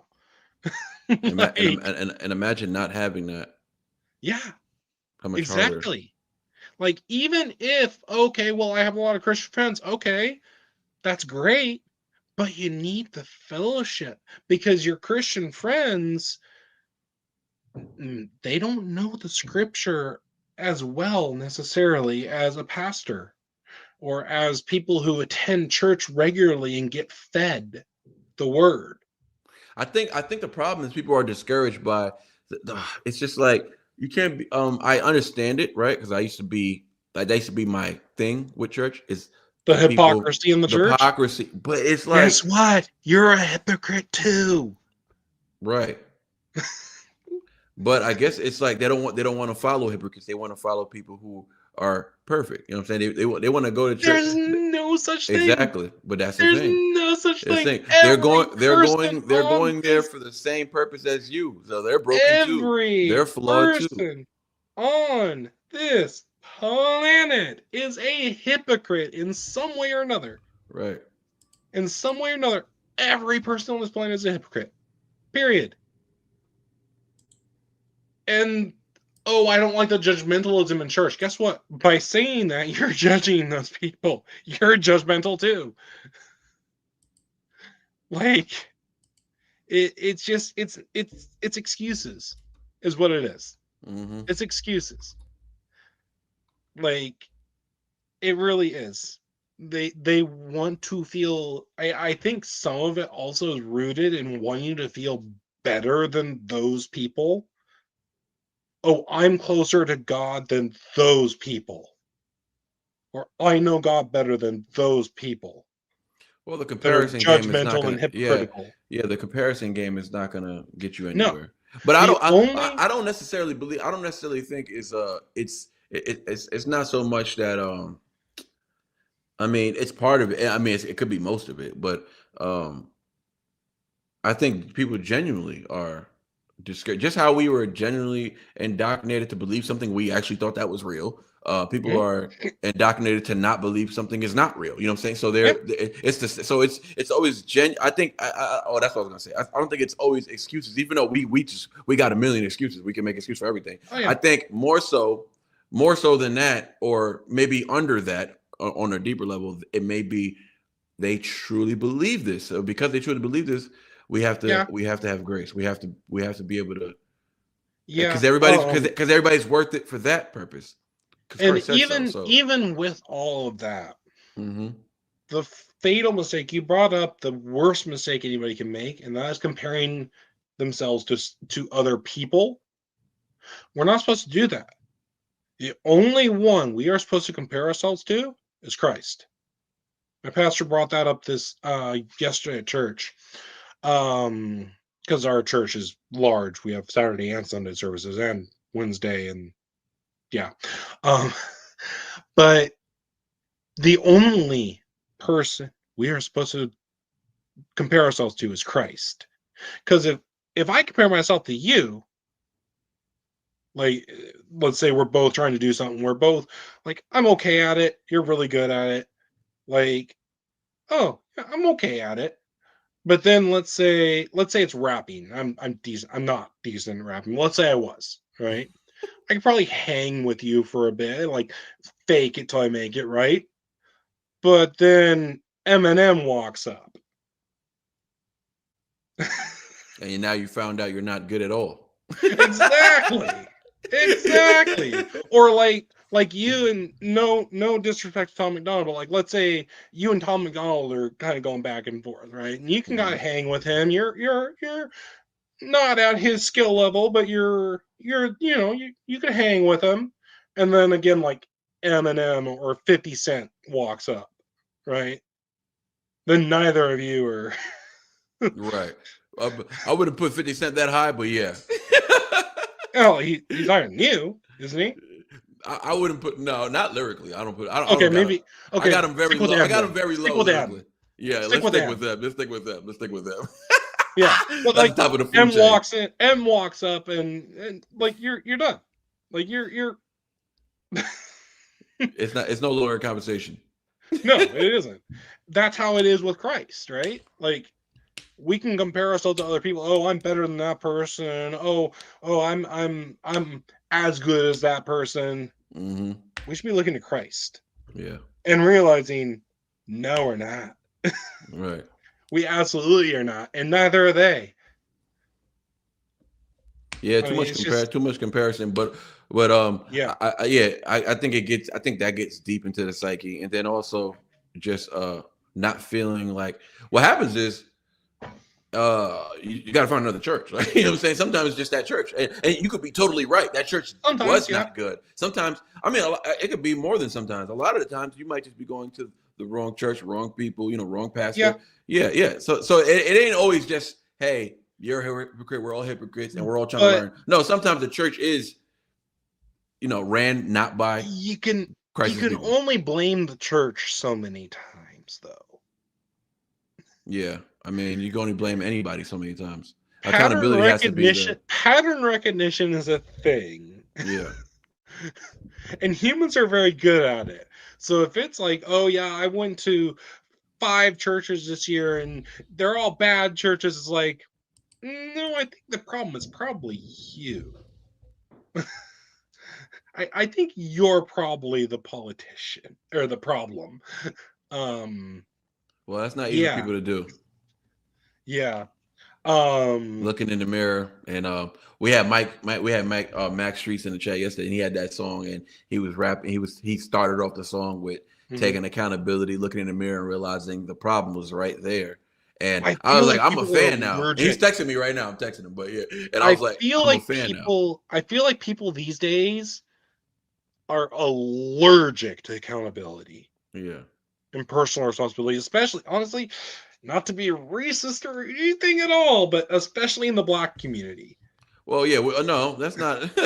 That's observation. That's observation. It's something that I have to deal with every day when I'm talking to, either people I grew up with or whatever the case may be. It's just like, man, if you would just own some of this stuff that you're complaining about, you get it off the table. Now it's off the table, so you clean the plate, and now you can move towards something else. Now you can attack a whole nother until you keep knocking down these things, and you get to a point where you cleared the plate, you cleared, all the issues. And now you can solely focus on. Now you finally got to the issue. Now you finally got to the root of the issue, and now you can deal with it head on. And now you can make improvements, and now you can see the world for what it really is, and clarity. People just want to be a victim. People would rather be victims. It's what's sold, though. You know what I'm saying? It's what's sold. I do believe when you're outside of that community, it's hard to grasp how that was sold. It's not hard for me to grasp. It's easy for me to grasp because I was literally once there, and I was there for the majority of my life. So when I got out of it, I know, trust me, I have a lot of patience when I'm dealing with my people because I know how hard it is to get out of that mindset. I know what it takes. It takes a lot. Man, I'm just so tired. Living in Portland and Oregon, though, man, Black fatigue is a thing. Crow. Black fatigue is such a thing, and so is Muslim fatigue. I'm sorry. Like, you hear what's going on in Dearborn, Michigan? Oh yeah, with the law enforcement and all that craziness. The Muslim, they got patches taking it over. The Muslims are basically taking it over. They told a Christian pastor they wanted to name a street after a Hezbollah terrorist. How's that working out? There was a Christian pastor who was speaking against it, and the mayor, who's Muslim's, like, you're not welcome here. Oh, the mayor's Muslim? Yeah. Oh, I didn't know that. Yep. Crow, what up, girl? It's so bad. Like, I'm just so tired of it all. Yeah. Well, you know what? It's a stressful topic, and it's an everyday topic. But let's move into something because I do want to know something. Let's get away from that stuff. Yeah. Let's get away from that. But no, like, I had something I was gonna say. Get it off.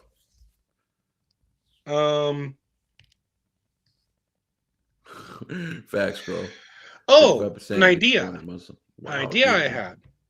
Talk to me. You were saying about doing an AI music only stream. My idea with that is have the people in the chat create the songs during the live. Create the songs? Yeah, during the live. Like How they would they do create a that? song and then give you the link, and then you go react to it. What song are they creating though? An AI song. From oh, you're talking about brand new. You're not talking Yeah. about. Oh, okay. Or like an AI cover or whatever they want to do. Like they create it as you're listening to the other songs, and yeah. Okay, so we're talking about that's a lot. I think that's a lot on the people, Yeah. like for them to create a. Nah, dude. AI music creation, just like anything else, AI, like, yeah, you got to know how to prompt it, but I mean, and of course, tweak it and whatever, but it's not difficult. All right, skirt. Or you could give us the, like, hey, make a cover of this song. And we go make a cover. Yeah, that'd be down to do. Only Or because that the nature. attraction. Let's say I do a Eminem AI day. I don't know, something like that, right?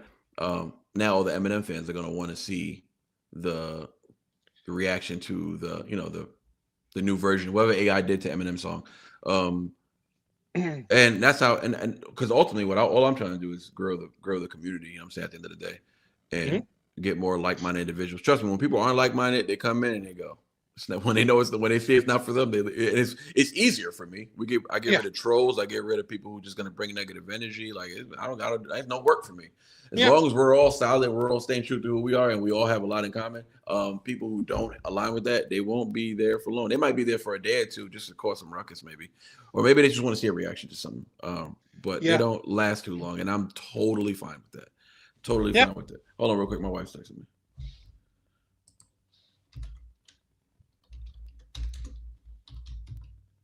So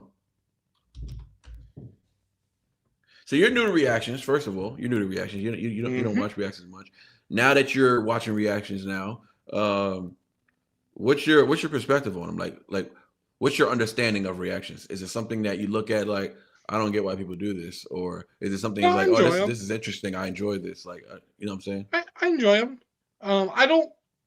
So I've watched reactions for stuff other than music. Me and too. I've watched other reactions as well. Now that I think about it, actually, I've watched a couple other music reactors. Charismatic Voice for one. Do you know her? No. I don't know. I don't know that many creators. If I haven't like literally collabed with them or they've been in my chat, I don't really know that. Okay. So she's I think she's a trained opera singer. And she's reacting to like metal and stuff like that. Like she's reacted to Metallica stuff and Disturbed and stuff like that. And she breaks it down and talks about like what they're doing with their vocal cords and oh, she's a vocal professional. She knows how to break down like what type of singing they're doing. She's a trained opera singer and vocal coach. Oh, I like that. I think somebody I watch is something like this. There's a female that's similar like that. She's a vocal coach. I love the way she breaks down. Yeah. Charismatic Voice is really, she's really good.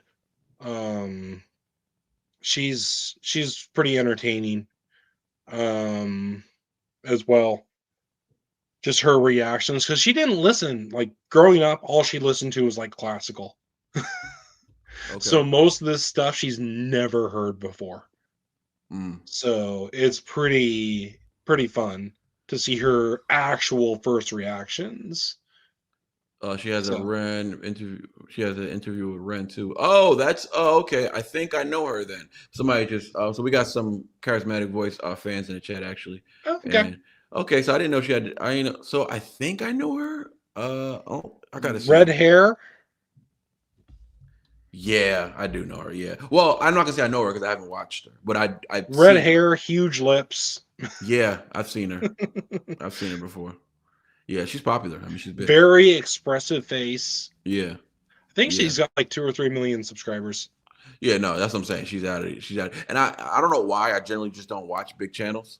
I like watching small channels. Like I don't know. I just like if they're small good, channels. if they're good, I'll watch them. I don't care. Yeah, I watch everything from Markiplier down to you. right. I don't even know what that is. Somebody huge. Markiplier, he's like an OG YouTuber. He's a game tuber. He plays video games. Jacksepticeye, also I watch him. I've been watching both those guys since like 2014, and they've been on the platform since like 2009 or 2010. I think Markiplier started originally in 2010, and then restarted in like 2013, and I found him like 2014. Oh, okay. And Jack has been doing it like 2013, 2014. I found him around the same time as Markiplier. Jacksepticeye's a lot of fun. He's Irish, so he's got the Irish accent. But I could listen to that all day. I really look him up, man. He's fun. He's really animated. He's really fun. So is Markiplier. Markiplier has like 37 million subscribers. Oh, Jacksepticeye has like 34 million. Too big for me. No, dude, it doesn't matter how big they are if they're entertaining. Sometimes it does matter because the bigger you get, the more unrelatable you get, and the more what I'm saying. Not these two actually. Oh, okay. What's his name? What's his name? The first one? Markiplier. Mark. And Jacksepticeye. They're both super fun, and they're both really like they're both very open about things they're going through. Especially Jacksepticeye. Jacksepticeye's name is Sean McLaughlin. Okay. Very Irish name. But he's very open. Like he's gone through like mental health stuff, and he's been very open about it. He talks about it. He's gone through like he was recently diagnosed with autism and ADHD, that sort of stuff. Mark was recently, or not, yeah, Mark has been open about his mental health struggles, his struggle with being ADHD. He'll joke about the troubles with getting his ADHD medications. You definitely relate to that, right? Yeah. But no, they're very like down to earth people, and like very open about who they are. Like they're not like a lot of bigger creators who are like completely fake. And I feel like you can spot them out these days. Yeah, I think it's easier too. Like Mark also does a podcast with some of his friends who are also YouTubers, but they're much smaller. I think they're both in the 1 to 2 million subscriber count. So they're significantly smaller than him, but throughout the years, he has constantly been doing collabs with them on games and doing the podcast. Like the podcast they have, Distractable, they've been doing that for 5 years now, consistently. So yeah, no, OG. like we're talking OGs in the game, man. Oh yeah, no. Like they've all been on YouTube. They've all been on YouTube 10, 15 plus years. I wasn't even I started watching YouTube in like 2016. Like YouTube period. Like I was never really like online watching stuff. I wasn't never really like just not that I didn't care for it. I didn't care for it. That was one thing. And the other thing was just like, man, I was just so busy. I was working 2-3 jobs. Like there was no time for it. Yeah. But no, like I like those two. Another OG YouTuber is the Nostalgia Critic. I watch him a lot. Nostalgia Critic, he reviews movies. He's pretty funny. Like, so these guys are like entertainment predominantly. They're entertainment. Yeah, they're entertainment. Nostalgia Critic, he is genuinely playing a character. But he has moments where he gets real, right? Like where he breaks character, and he like on the actual Nostalgia Critic show, he's playing a character. Gotcha. But when he does other stuff on the same channel as Doug Walker, not the Nostalgia Critic, he gets real. Like he'll straight up talk about he has chronic fatigue syndrome, and he talks about that, and he gives updates about that, and like he's very open about it. So yes, he does play a character that isn't him, but he's also real. And he's another OG YouTuber. I think he's been on YouTube since 2006, 2007 is when he started. I started watching him in like 2010. Okay. So, yeah. He's another good one though. He's not that big either. I think he's got a few million at most. I mean, subscribers. That's huge. Huh? that's huge.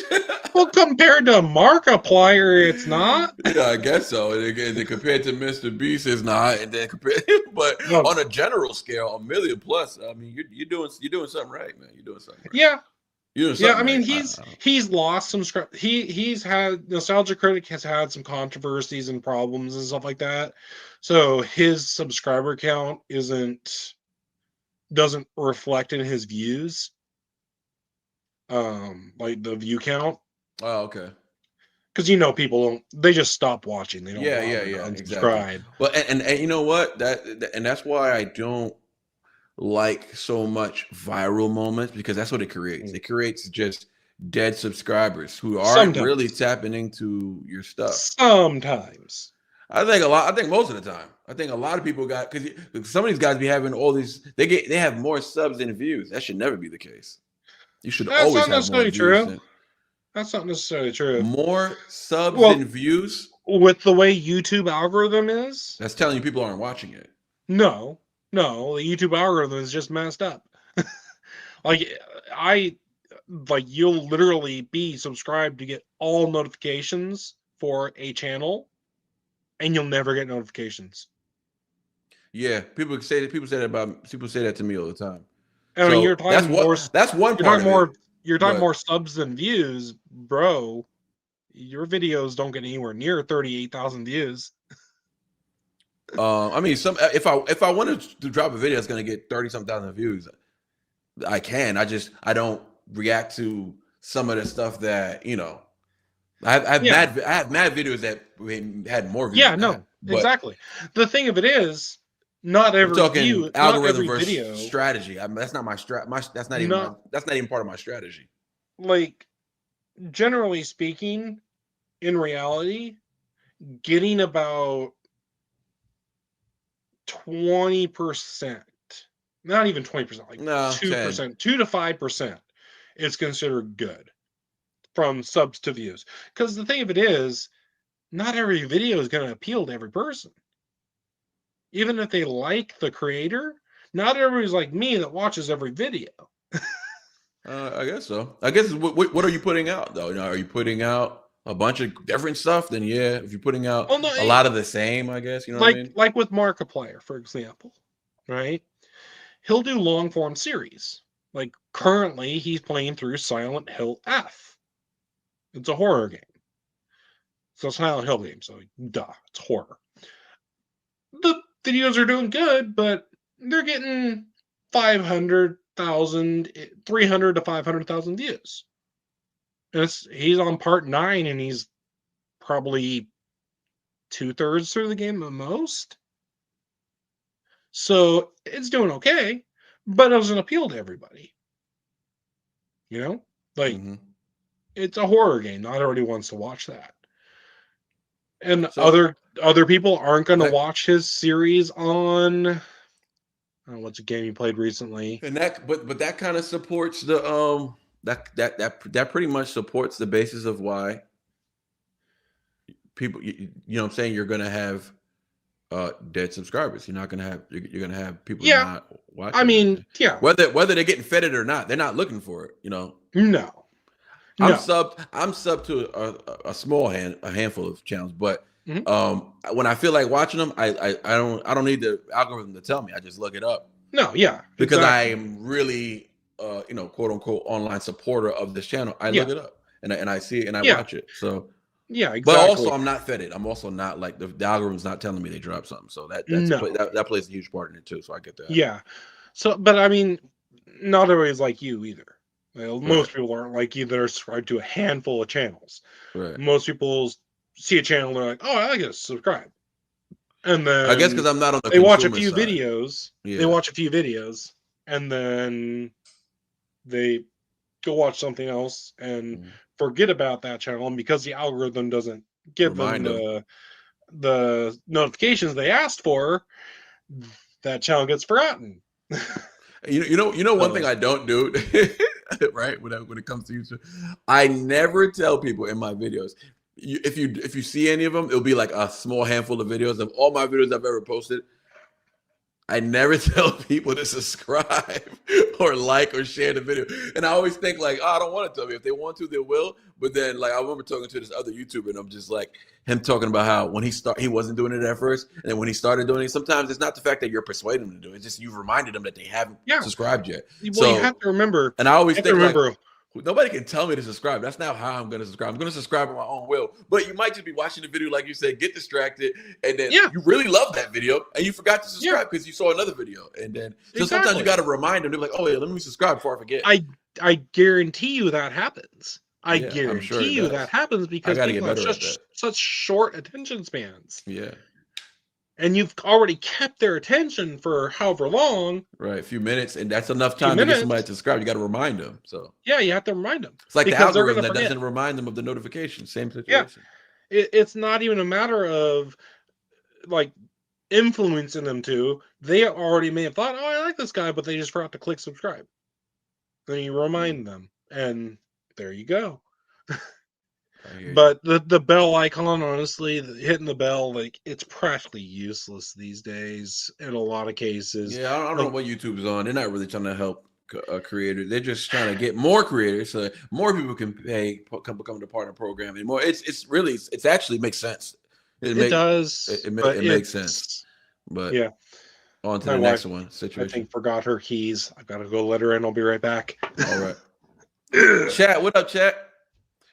I'm about to bring up Catherine in a second. Same as Prince. What are we talking about? Gina's so ready to keep up with. Oh, you got internet issues? That freaking sucks.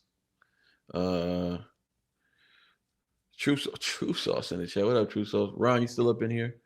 Bobby, I think he might be scared to have me on. And understandable. I can piss people off. What are you talking about, buddy? Where you get that idea from? What idea? No, I was talking to Bobby. I think he has the impression that I wouldn't want to have him on because he'd piss people off. I'm just like, no. Where'd you get that? I haven't pissed people off yet. You're gonna be fine. Oh man, you're running late. I can drop out. It is okay. No, I won't pull you up right now, Kat. Don't worry about it. Yeah, let's wrap this one up, Brandon. Brandon, I appreciate you pulling it up, though, brother. And like I said, remind me. Set up a time for this week. You have the appointment scheduling link. Okay. Remember, I'm 2 hours. I'm 2 hours behind you. Behind me? Okay, so right now it's 7 for you. Okay. Yeah. So remember that when you're scheduling. Like. All right. Yeah, I got you. Your evenings work great for me. What city are you in? It's called Woodburn. Okay. Yeah. Yeah. Sometimes, depending on the city, you might even be in a different time zone as a southern area. Not in depending on how big it is. Not in Oregon. Oh, okay. They're all West Coast. Oregon in general is all Pacific time. Yeah. Okay. Idaho actually, and I believe Nevada has a split. Okay. But not where I'm going to move in. It's still going to be Pacific time. So. All right, no doubt. Yep. Ariel is also on Pacific time, 7 p.m., 9 p.m. So yeah, set up a time. I got you, brother. Trust me. I want to show you what we're cooking. Trust me. I haven't because I haven't had the time to actually dedicate to a time. But I'm gonna be more pro about it. I got a lot going on right now. I'm trying to edit this video. I got this interview dropping with Adam. I'm like, there's so much going on right now, but I do need to make some time for a lot of things. I want to show you what we're cooking, bro. You're gonna love it. I believe you. I believe you, dog. I believe you. But listen, bro, I appreciate you pulling up, man. And also the funding stuff for what you want to do, which actually ties into what we're cooking. It's relatable, you're saying? It's related. Oh, related, even better. You know, hey, I like the distinction. It has to do. Hold on. I like the distinction from related and relatable. Whoa, it's like saying ish. It's like saying ish. No. It's direct, brother, not ish. Yeah. It's so what we're cooking has to do with matching musicians to venues and making sure that the tipping and all that stuff happens properly. So it directly related to what you're wanting to do. Now you've taken priority. You see how that works? I got you, Brendan. Definitely have taken priority. I'm glad you caught that live while I was explaining that. That is something. That's at the top of my list, man, because I think it's impactful, man. That's why during that live, I was like, bro, set up a meeting. I got you. We're gonna do it. I promise. We're gonna do it. We're gonna link up. We're gonna this week. So what happened? Wait, after I set the meeting, we get on the phone or we get in the meeting and Google Meet. Do this? Google Meet. Yep. Google Meet. Oh, okay. All right. Yep. Appreciate you. And all right, Brittany, have a good one. Hello there, Evangeline. Can you wait? No, she'd rather pick her nose. She could just pick Booger. Looks like my daughter. 2 fingers. Oh, she's at it. All right. She's going to get it. Whatever it is. But yeah, no. Set up a meeting for this week. I got you. This week. I got you, Brandon. Appreciate you, man. Love you, dude, man. Appreciate you. All right, man. Love you too, brother. All right, man. Peace.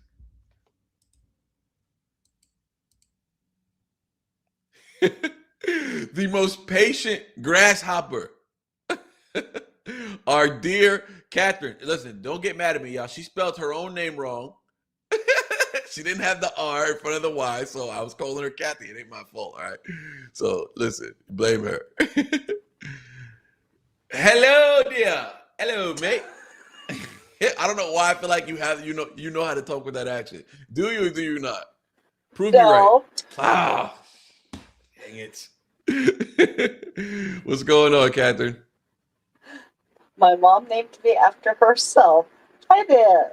Oh, okay. Hi there. So Can you hear me? We got a junior here. Females can be juniors too, I found out. No, I don't really know that accent, sorry. Oh, okay. Born in Longmont, Colorado, so the English accent isn't much for me. Colorado, okay. And you there now? And you're there now? Can you hear me good? Can you hear me? Are you having issues hearing me? Can you hear me? Yeah. Yep, still in Colorado. I was born across the street from my grandmother's house in Longmont. Yeah, there's a little bit of a delay. Oh, okay. Yeah, I'm like, wait, what's going on? You hear me a little late. I can hear you, but I don't think you're picking me up. I hear you. Yeah, I think I am. There's a delay. Oh, okay. You got to fix that. How do you fix that? Are you on your phone? We're going to have to wait for her to respond.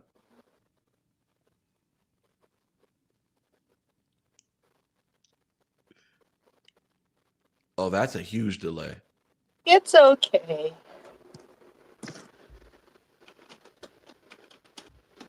Oh, she's typing in the chat. I can hear you, but there is a delay.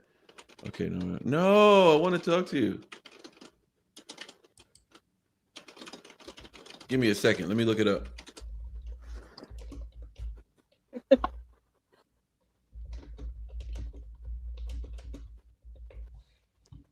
One second.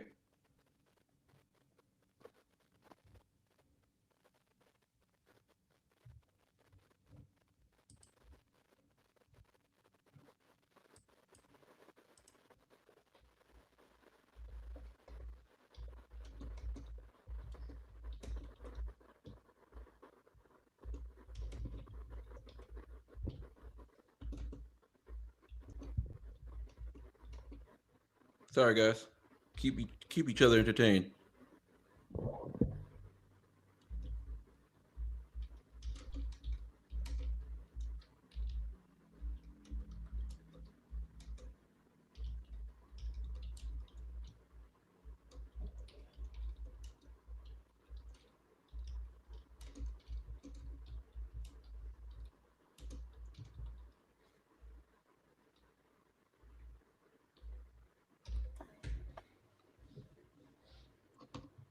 I'm going to work. I'm going to work. I gotta fix this.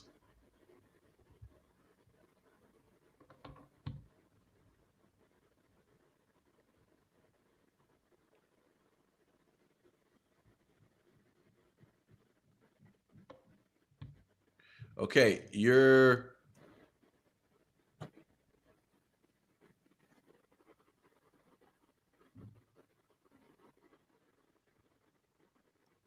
disconnect your headphones. Use your just use your phone.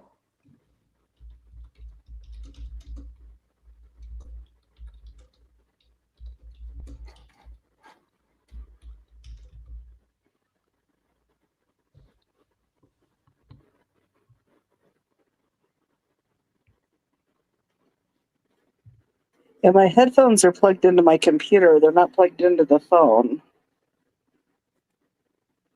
My computer just doesn't have a camera on it. You're on your computer?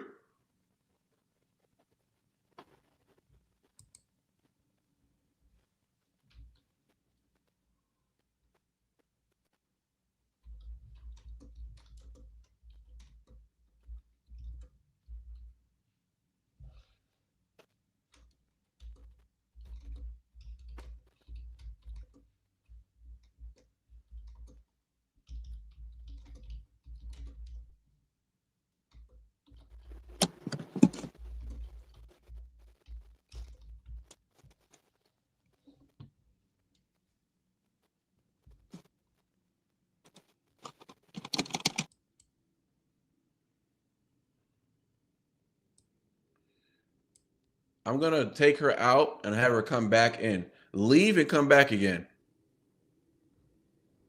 Crow, I see you. I see you texting in there. I'm gonna try. I'm gonna try and read that in a second. I'm just trying to get my girl set up.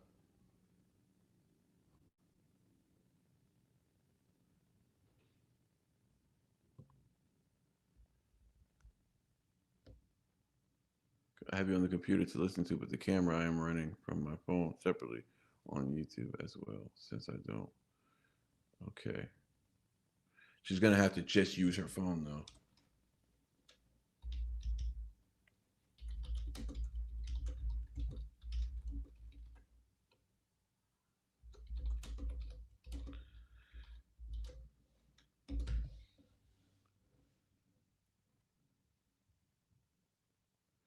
Okay, hopefully that works.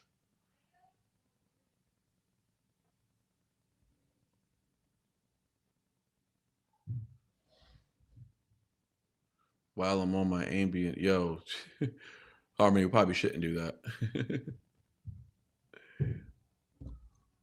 Okay, let me try to read some of the chat real quick. My bad, y'all.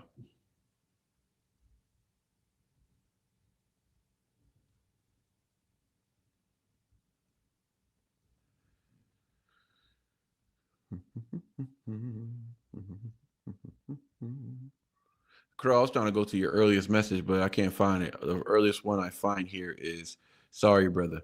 Okay, so you say, sorry, brother, you know I love you, but crow's feathers are flying everywhere. With respect, I'm struggling with the audacity of some who state they have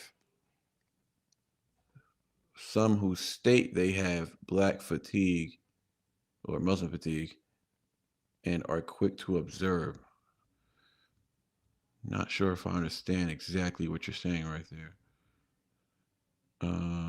Okay, so she's not talking to anybody in the chat specifically because I don't see anybody responding to that.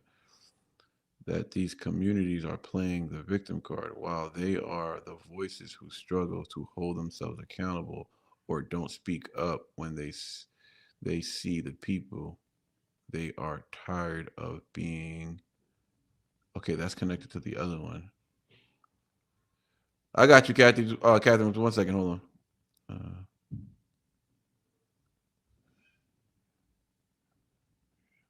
Fatigue to sit back and watch the mistreatment unless it directly affects them.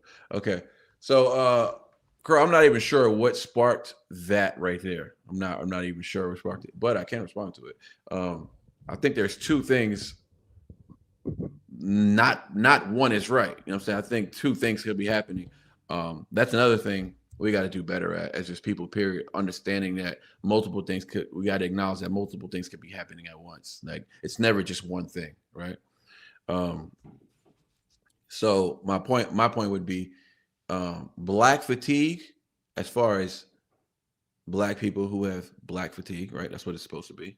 I think it's a silly like title, and I think it's a title that really just causes, I think, more division than anything. It's not really a title that hands you the opportunity to be open about a conversation. It sounds like you're trying to ruffle feathers, right? No pun intended, because I'm talking to Crow. But it sounds like you're trying to ruffle feathers and then start a conversation. But you're starting a conversation on poor judgment and poor. There's no true. I don't feel like when people say that they don't have a true tendency to actually want to have a conversation or solve anything.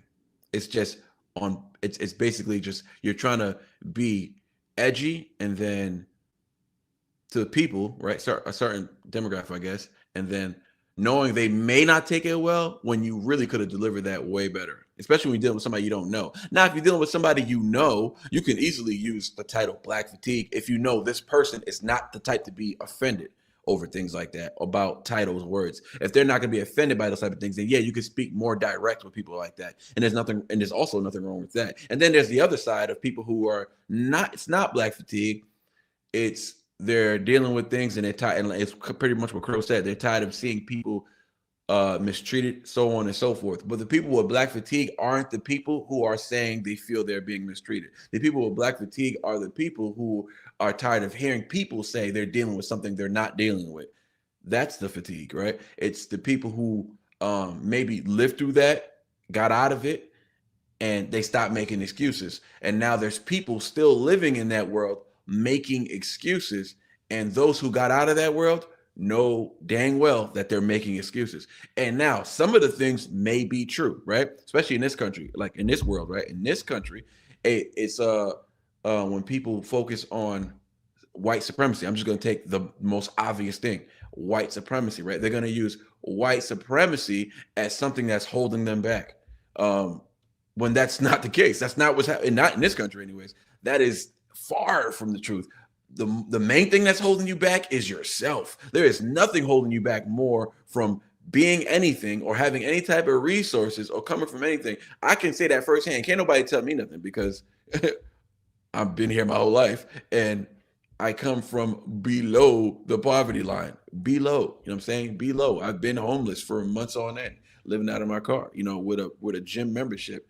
And what happened was I had to rewire my brain. I had to change, so I stopped. What happened was I went through so many years blaming, my upbringing, blaming my community, blaming my brothers and sisters, blaming my two brothers who were in and out of jail, in a gang, selling drugs, all these things, right? I had all the influence to make all the wrong. I had more, according to my influence, according to my upbringing, I was supposed to sell drugs. I was supposed to be a gangbanger. I was supposed to go to prison. I was supposed to smoke weed. I was supposed to sell crack. I was supposed to rob so-and-so. I was supposed to mistreat women. I was supposed to have no respect for females. I was supposed to mistreat my mother. I was supposed to worship the devil at the end of the day, according to my surroundings, according to how I came up. That's what I was supposed to do, right? Or that's what I was almost destined to do, right? It was just, I was set up for failure. The moment I stopped blaming those people around me, everything changed. I held myself accountable. I realized I wasn't shit. I realized I was disrespectful. I realized I was this and that. Blah, blah, go on and so forth. I realized I was my worst enemy. It doesn't mean police brutality was not happening in my neighborhood. But we know if we trust anything, if we have to base our facts, that means we have to go by statistics. We know that that's not an issue. Police brutality is actually not an issue in this country when it comes to what's at the top of the list. We got to attack their priorities. Just because we're a small percentage of people and we feel like this is what the media puts in our face, so we think that's what's actually happening all the time, every day. And when you look at the numbers, it's not happening. When you look at the numbers, actually, this thing that we're talking about is happening to white people way more in this country, way more. And I think that's just a fact, right? So you have that going on. But then you have to first accept that we're not being mistreated as much as we think we are, right? So now what happens is there's things that happen, there's specifics, right? But these specifics are not the general rule. We can't, for some reason, our community just can't accept that, right? We can't accept the fact, because we see people get mistreated, right? And we can't accept the fact that that's actually not happening everywhere you go. That's not common, even though the media tells us it's common, right? So it's like, and then we think we're being held back, or there's a wall in front of us. There isn't a wall. What's actually happening, my worst enemy is buddy that lives around the block from me. That is my worst enemy. And he looks just like me. He looks just like me. My worst enemy is the fact that I can't take my mother to the corner store when I go visit her in New York. That's the worst enemy. I cannot even take my mother to the corner store, not because of white supremacy, but because some fool who look just like me might try to rob me, and I got to protect myself, and I might have to take somebody's life in protection of my mother or whoever else is around the vicinity who I feel like I might have to protect. That's my worst enemy. The person who looks like me, who lives around the corner, down the block, next town, same city, same culture, same upbringing. That's like my worst enemy. That's my worst enemy. That's the person who that's the person who I should fear more than anybody. Not white supremacy, bro. It's not happening.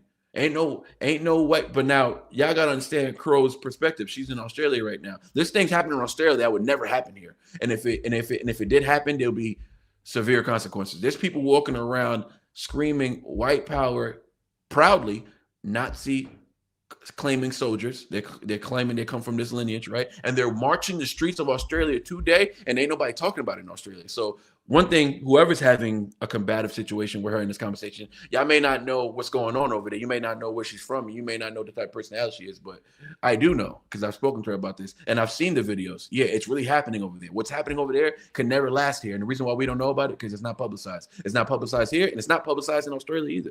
There's people in Australia that feel like, oh no, Australia's the best country in the world. Everybody's so kind, so nice, and da-da-da. And it's like, so white people will tell you that. They'll tell you because that's their experience. We speak about our experience. We can't speak for somebody else's experience. That's ridiculous. You can't say that. You can't say your experience is the next person's experience, right? So what happens is Crow's going to give you a whole different answer when you ask her what's going on in there. She's going to tell you it's hell on earth. She's going to tell you there's people marching in the street and the police are letting them. They're protecting them. They're letting them march by the thousands. By the thousands. People are marching in the streets in Australia by the thousands, claiming to be a lineage of Nazis. And that's terrifying if you're young and black. If you're a young black boy, you're being harassed in the streets.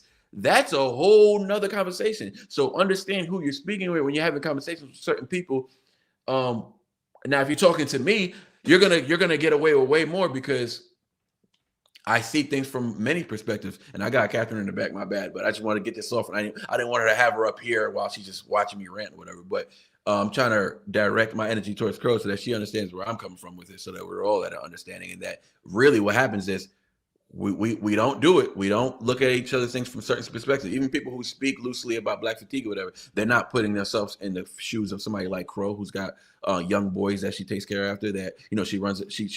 She trains young boys in a boxing gym. She's teaching them how to protect themselves and how to use their hands and stuff like that. This is the life of a black woman in Australia who is dealing with that firsthand. So you can't tell her what black fatigue is, right? That's not your position. So there's going to be many misunderstandings. And if we're not, if you just want to be right, then just forget about the conversation. You know what I'm saying? Because if you just want to be right, then just forget about it. It's not worth the conversation if you're just trying to prove your point. You have a point, you make it. When somebody makes theirs, you listen, you take heed. If you can't digest it all right there, then you move on and you come back to it later. Because if you don't understand what the person just said, then it's best you don't even continue the conversation. Because if there's too much hostility, you may have to go back and do some research, read into things, and you might come back like, you know what? I picked up on what you said. Okay, I kind of get your perspective now. And you're not always going to come to an agreement. That's the other thing. And that's fine as well. You move on. Maybe you got to go experience some more things. That person has to go experience some more things. And then maybe you'll come back. But once again, you're going to meet that person again. And it may not be in the form of that person. It may be someone else sharing the same ideologies and views. But you're going to meet that person again. And when you do, you better have a different perspective. Because if you don't, you have not grown. You have not grown in your character. You have not grown in perspective and grace, in kindness and patience. You're not growing if you're having the same argument with somebody you had in 2015 and you come across a different version of that person in 2025 and you're still saying what you said in 2015. That means you're being stubborn, you're standing on your ground, and You're going to die where you stand. That's not what you want to do. That's not what you want to happen. So we have to be better. We got to grow. Brother, go. You never have to explain your spirit to me. I see. Yes, baby. Oh, okay. I'm sorry. I have headphones on, so I don't even, if you were knocking, I didn't even hear. But 1 second, yo.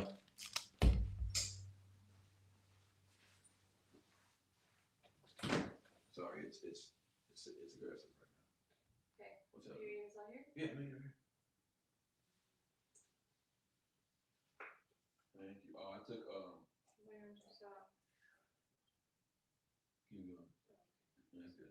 Yeah, you can take this. Gotta bring this up. Okay, do you have your water? No, I don't have anything. I'll just drink that. That's fine. No, I know. I'm trying to fill up your stuff for work tomorrow. Oh, okay. Yeah, then it's in the.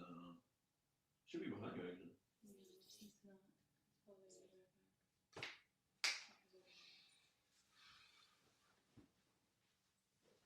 No, it's not in my backpack. I don't. It's upstairs somewhere.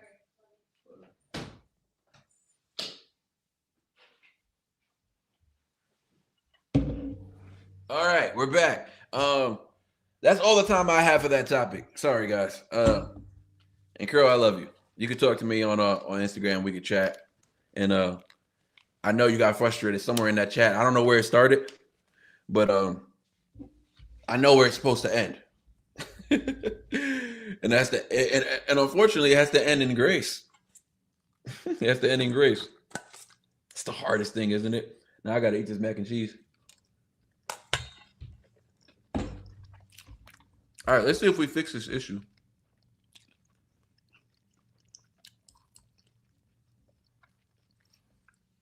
You hear me? Hopefully it's better. I hear you perfectly. You hear me now? I do. Oh, we're in business. I have faith in you. I have faith in you, guys. I really did. No. When I say something, you have to respond immediately, or else I'm going to think you're delaying again. Well, there you go. Now that was a proper laugh. Okay, that came right after my joke. Landed. Got it. I'm not technologically proficient, so me trying to do tech is not ever a good thing. Did my directions work at all? Did it help or not? No, they helped perfectly. I think restarting it, going out and restarting it worked perfectly. Sorry, I'm chewing. This is disgusting, but You're fine. There's nothing wrong with a big, good bowl of mac and cheese. Even if you do put ketchup on yours.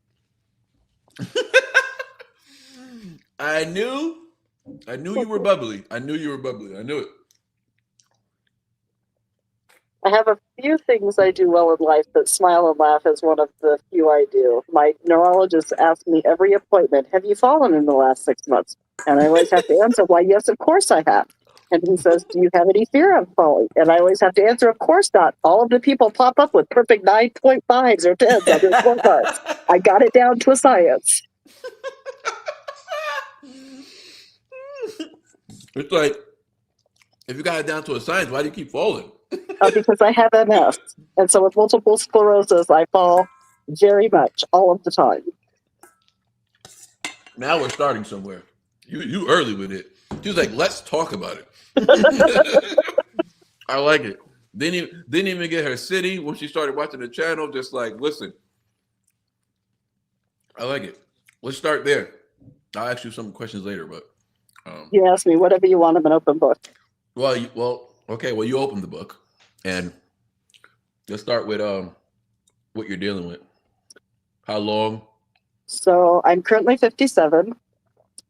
I was diagnosed in 1998 with the multiple sclerosis, followed immediately by the idiopathic thrombocytopenia, followed immediately by that with an infundibular mass on my brain, followed immediately after that with a prolapsed SVC, and then followed up with that with a intolerance to heat, which is probably caused by VMS, but they're not sure. So just kind of one after another. But it's very common if you have one autoimmune disease to have others. Once your body learns to attack itself, it kind of likes to do that. I'm learning that, this is one of my most interesting faces to names, because I'm learning that a lot of these things are the same. A lot of these illnesses and diseases are the same when it comes to other, not just side effects, but just other issues that are attached to it directly or related to, or it's safe to assume if you got this, you might have this, so you might have to treat this as well. But the more there is, the more opportunity there is for failure and mistakes and for doctors to misdiagnose. That's the thing I worry about when I hear people's stories, because it's like, dang, it's like Ariel mentioned earlier. I'm not sure if you were on when she first I got was. Okay, yeah. So you know what you pretty much like what she was explaining how Yeah, she has and lupus and MS are very similar symptom presenting. In fact, before they would finalize my diagnosis with MS, they had to rule out the lupus first because it's so commonly, the symptoms are so very similar. Is it the other way around though? Do you know?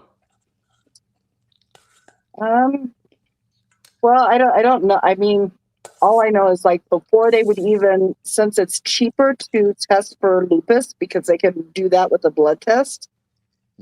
And to properly diagnose MS, you have to have an MRI and a lumbar puncture. It's cheaper for the doctors to rule out the lupus first when your symptoms present because they can do that with a simple blood test. So they won't do the more expensive tests to test for the MS, the multiple sclerosis, if they're thinking, well, it could be lupus. Right. So they're like, well, let's test for the lupus first. And then if you don't have lupus, then we'll do the more expensive tests and see if you have multiple sclerosis. But you can have both though. Or you could have both. Right. So sometimes I wonder what's going to be the indicator to not test for MS if you are tested for if you are tested positive for lupus. I wonder what are the symptoms you have to look out for now, because now that you have similar symptoms and similar just issues, it's like, how do you go forth with testing for MS? Because that happened with you, right? You got tested for lupus. So they tested me for lupus and they ruled that out when the blood test for the lupus came back. So then they tested me for the multiple sclerosis. And I came back when I first went in 1998, and they did the first MRI. I already had over 100 lesions on my brain. And so then they wanted to see if before they could finalize the diagnosis, though, since I had not had a history of going to the doctor for the MS, they had to do a lumbar puncture. And then it was also present in the What's that? Spinal fluid of the spine. What was the puncture? What was that? So it's a lumbar puncture. They go into the spinal cord and they take out some of the spinal fluid and they test the spinal fluid to see if the presence of that is in the spinal fluid. So that's not a surgery. That's more of just a reverse injection. Like they go into the back and you have a big syringe and they pull out some of the spinal fluid. Okay. Funny thing, I've actually died 3 times on the table. And I'm still here kicking. We're talking to an angel, folks. So anything. What happened on the other side, by the way? So I never spoke to anybody who died before. So I didn't really see anything but on all 3 occasions, all I could think about were my children, who at that time, well, the first time they were very young. My daughter was still in 1st grade the first time, and then older the significant times. But I just thought about them a lot, but I don't really recall ever seeing anything on the other side or any of that. But my heart did stop. In fact, I do remember when they were doing the surgery on my heart when my SVC collapsed. I actually came out of the anesthesia enough that I can remember them pushing on my sternum to try to get the blood stopped because since I have the thrombocytopenia, I hemorrhage. Wow. So they couldn't get the bleeding stopped. And I can remember the doctor saying, I can't get the bleeding stopped. I can't get the bleeding stopped. And one of them was literally up on the gurney, pushing down on my sternum and my heart to try to get the bleeding stopped. And they actually cracked my sternum. Wow. Damn.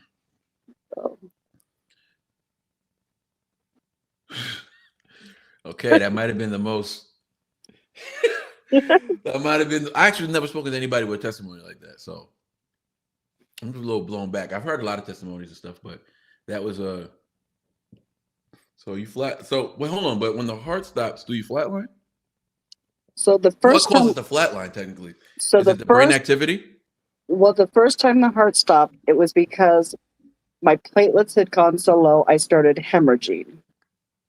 And then in that instance, when I was hemorrhaging into my abdomen, they said the pain of that and the shock of that to the system actually caused my heart to stop. Okay. And then the second time it stopped was because the blood, my main SVC, the superior vena cava that returns the blood to your heart, was 100% occluded. So the blood could not get back to my heart. And so my heart stopped. How long? Do you know?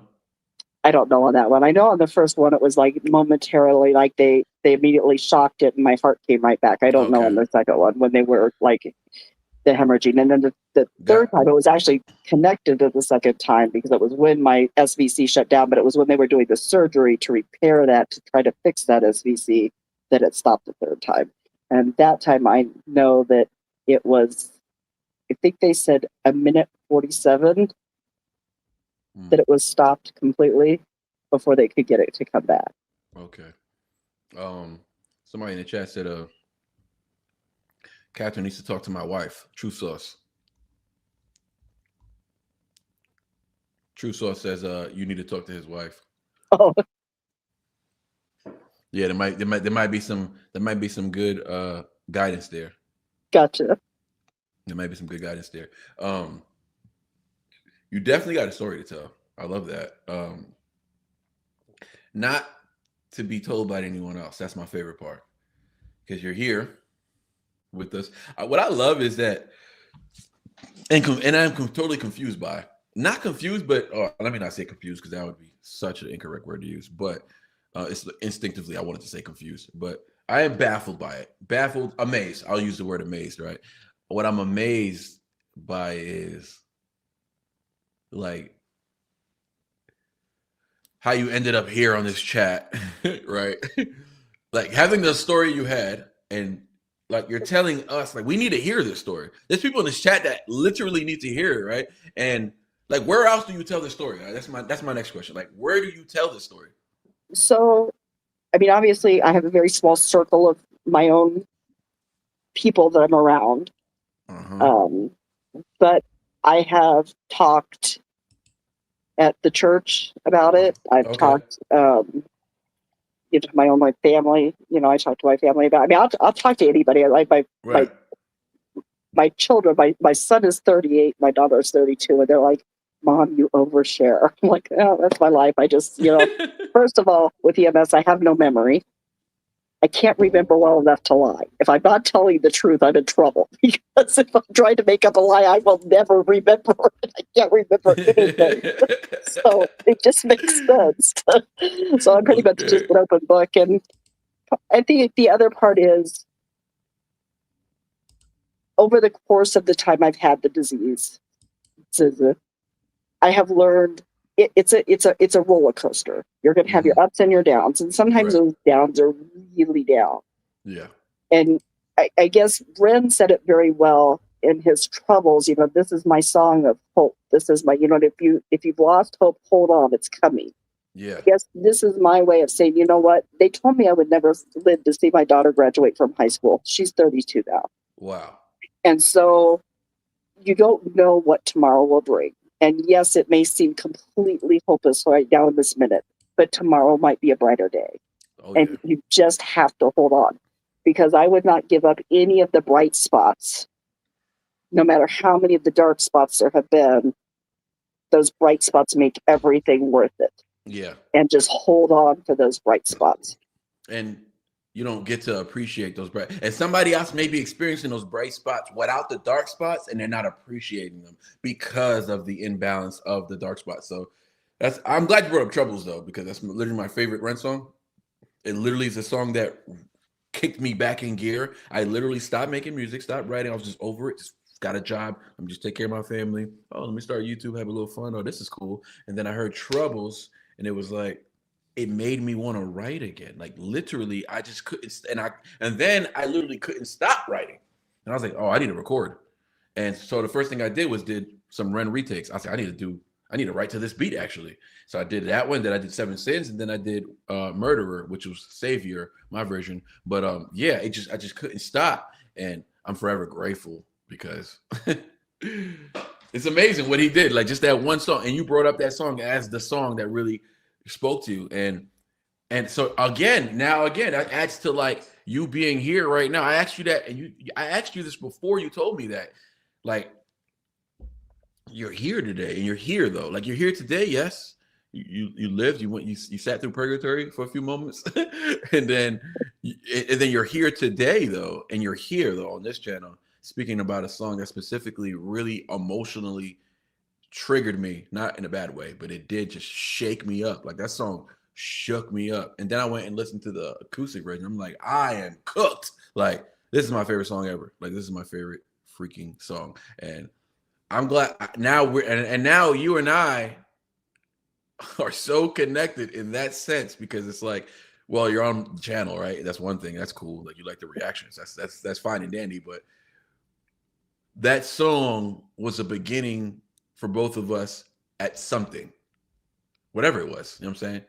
It was a beginning of something new, and it was the same thing. It was the same desire. It was the same connection, because Ren said so. You know what I mean? Because he told you what it was about. He spoke to you, right? You know what I mean? And I think that's the beauty for me of Ren, is he put to words things I had felt, things that I had experienced, that the MS had taken away my ability to put words to, because sometimes it's very difficult for me with the MS to remember my verbiage right. Like, and I will say things that it doesn't sound like it makes sense, but like trying to make my brain put the words out isn't easy for me anymore. I used to be in competitive speech when I was high school. That was never a problem for me. Oh, okay. But it is a problem now. I can't recall the words as easily, or I recall the wrong words and insert them where they shouldn't be. Okay. Have you done that at all tonight? Like, have you? Everything I said makes sense. It's like, have you lied yet? I mean, I hope not, because if I'm lying, I'm not going to remember it. That's why I tend to always. If you don't remember it, you're not going to repent or apologize for it. That's why it's just better to stick to the truth, because then you don't have to try to remember it. Like if it's true. Yeah. No, you mentioned, I know you're not speaking on that right now, but I think lying. I get it. I know we all do it for little reasons. Sometimes we do it because we're trying to avoid something. Sometimes it's not really about us. We're lying for somebody else, or whatever it may be. Right? We end up still lying, and then we'll justify it, and that is the born sinner in us, right? Justifying our sins. It's insane, but I do find it interesting, because when I stopped lying, I'm not gonna say I don't lie at all, but when I stopped lying, when I just stopped lying for lying's sake, when I stopped doing that, it was almost like I moved out of the neighborhood I grew up in, right? Because the neighborhood I grew up in. Just a minute. Yeah, go ahead. Chat, what up, chat? Crow's still in here. And Crow tells you we have more in common than we don't. That's good. Love it, Bobby, Crow, both of y'all. I don't know if you guys were disagreeing earlier, you came to an agreement of something, but I'd love to see you guys communicating and getting on the same path. I wish I could be more into like what you guys are talking about. I apologize, because I understand. Sorry like about that. Conversations. No, you're good. My dad is 81 and my mom is 78 and has Alzheimer's, and I live with them, and we all try to take care of each other. My dad had to come down and get some medicine for my mom, so I had to give that to him. Oh, you guys are all just like, yo, what meds you taking today? Yo, I need hey, don't take that Ambien. I'm gonna need you later. My poor adult daughter is the only healthy one amongst us and working to keep us all here. But we just we always say we're going to do wheelchair bump, and just we'll bump ourselves down takes a village. I love it. It's important to have well, not to have, because we all have it, but it's important to tap in and acknowledge, and that childlike spirit in us, which makes us like laugh and be happy, whatever. It's like it's like that feeling of not just walking past the garden and just, like it's not there. But if you stop and look at it and you start to really acknowledge what you're looking at, it's so beautiful. You're gonna get down on your knees and take a closer look at these flowers or its details, and then you're gonna smell them. When you're down to smelling them, and there's not a thought in your mind that wants to pick any of them out of the ground, like they don't mean anything. You've actually reached. I feel like you've reached a plateau of you are appreciating everything that is God's creation, right? You really appreciate it.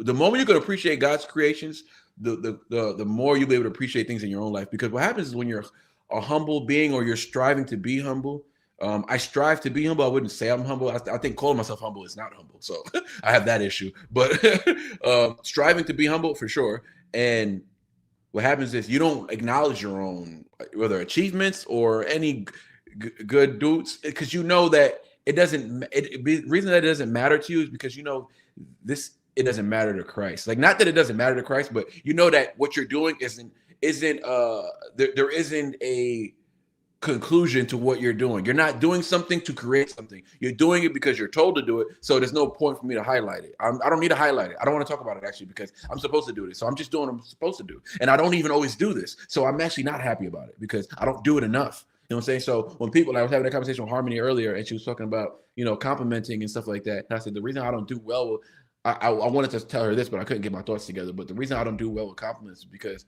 there's too much I know that I'm not doing. And what you're telling me I'm doing well right now, I don't think I'm doing it enough. So I can't embrace it. I can't bask in the ambience. I can't really take it all in and appreciate it. And so when I don't appreciate something that's good, then I got to deal with that. I'm like, oh, wait, hold on. But this is a good thing. And I'm not even appreciating a good thing. That's like a sin in itself. I'm not appreciating a good thing. So you know what I mean? It's so much to tackle with. But the reason I'm fuzzy like this is because I was born again just a year and a half ago. So everything's still new to me. So I'm very hyper, very on fire for grace. I'm very you know what I'm saying? And I'm aggressive sometimes about it. But yeah, it's just hard for me to just come to grips with, okay, I'm on the path. There's got to be a better path. Like every day I'm like, hold on, I got to do better than this. But somebody who's not even on the path is looking at me like, you're on fire right now, dude. And I'm just like, I don't think so. I don't think so. What you maybe have to tell yourself is that if you are doing the best you can on the path right now, that has to be enough, and you have to accept that. It's enough for God. Yeah. Because he just wants your heart. He wants your truest intention, not your truest action. At the end of the day, when you do die, the only thing that matters is the love that you gave to the people around you and that you have kept your soul intact with God. Yeah. And if your soul is in God's hand and you have done your best and you have the faith and the belief that he will forgive you for your shortcomings and your mistakes, then you have to say that's enough and be happy in that moment with the blessing God gave you. Yeah. At least in my humble opinion. That's how I get through. Yeah. And if I'm going to take anybody's advice, it's going to be the person who died 3 times for sure. Well, if I don't take your advice, I mean, who am I going to listen to? there are some people would say, if God made me come back, I haven't finished yet. So maybe don't take my advice because he's making me do this. No, I believe God don't make no mistake. He'll take you out if he wants to. He did it for a reason. And it's because you're bubbly. It's because you're bubbly. And everybody needs people like you in their lives. I think everybody, if I could be, I'm honestly not surrounded with enough people like you in my life. But you do remind me of my mother-in-law, though, my wife's mom.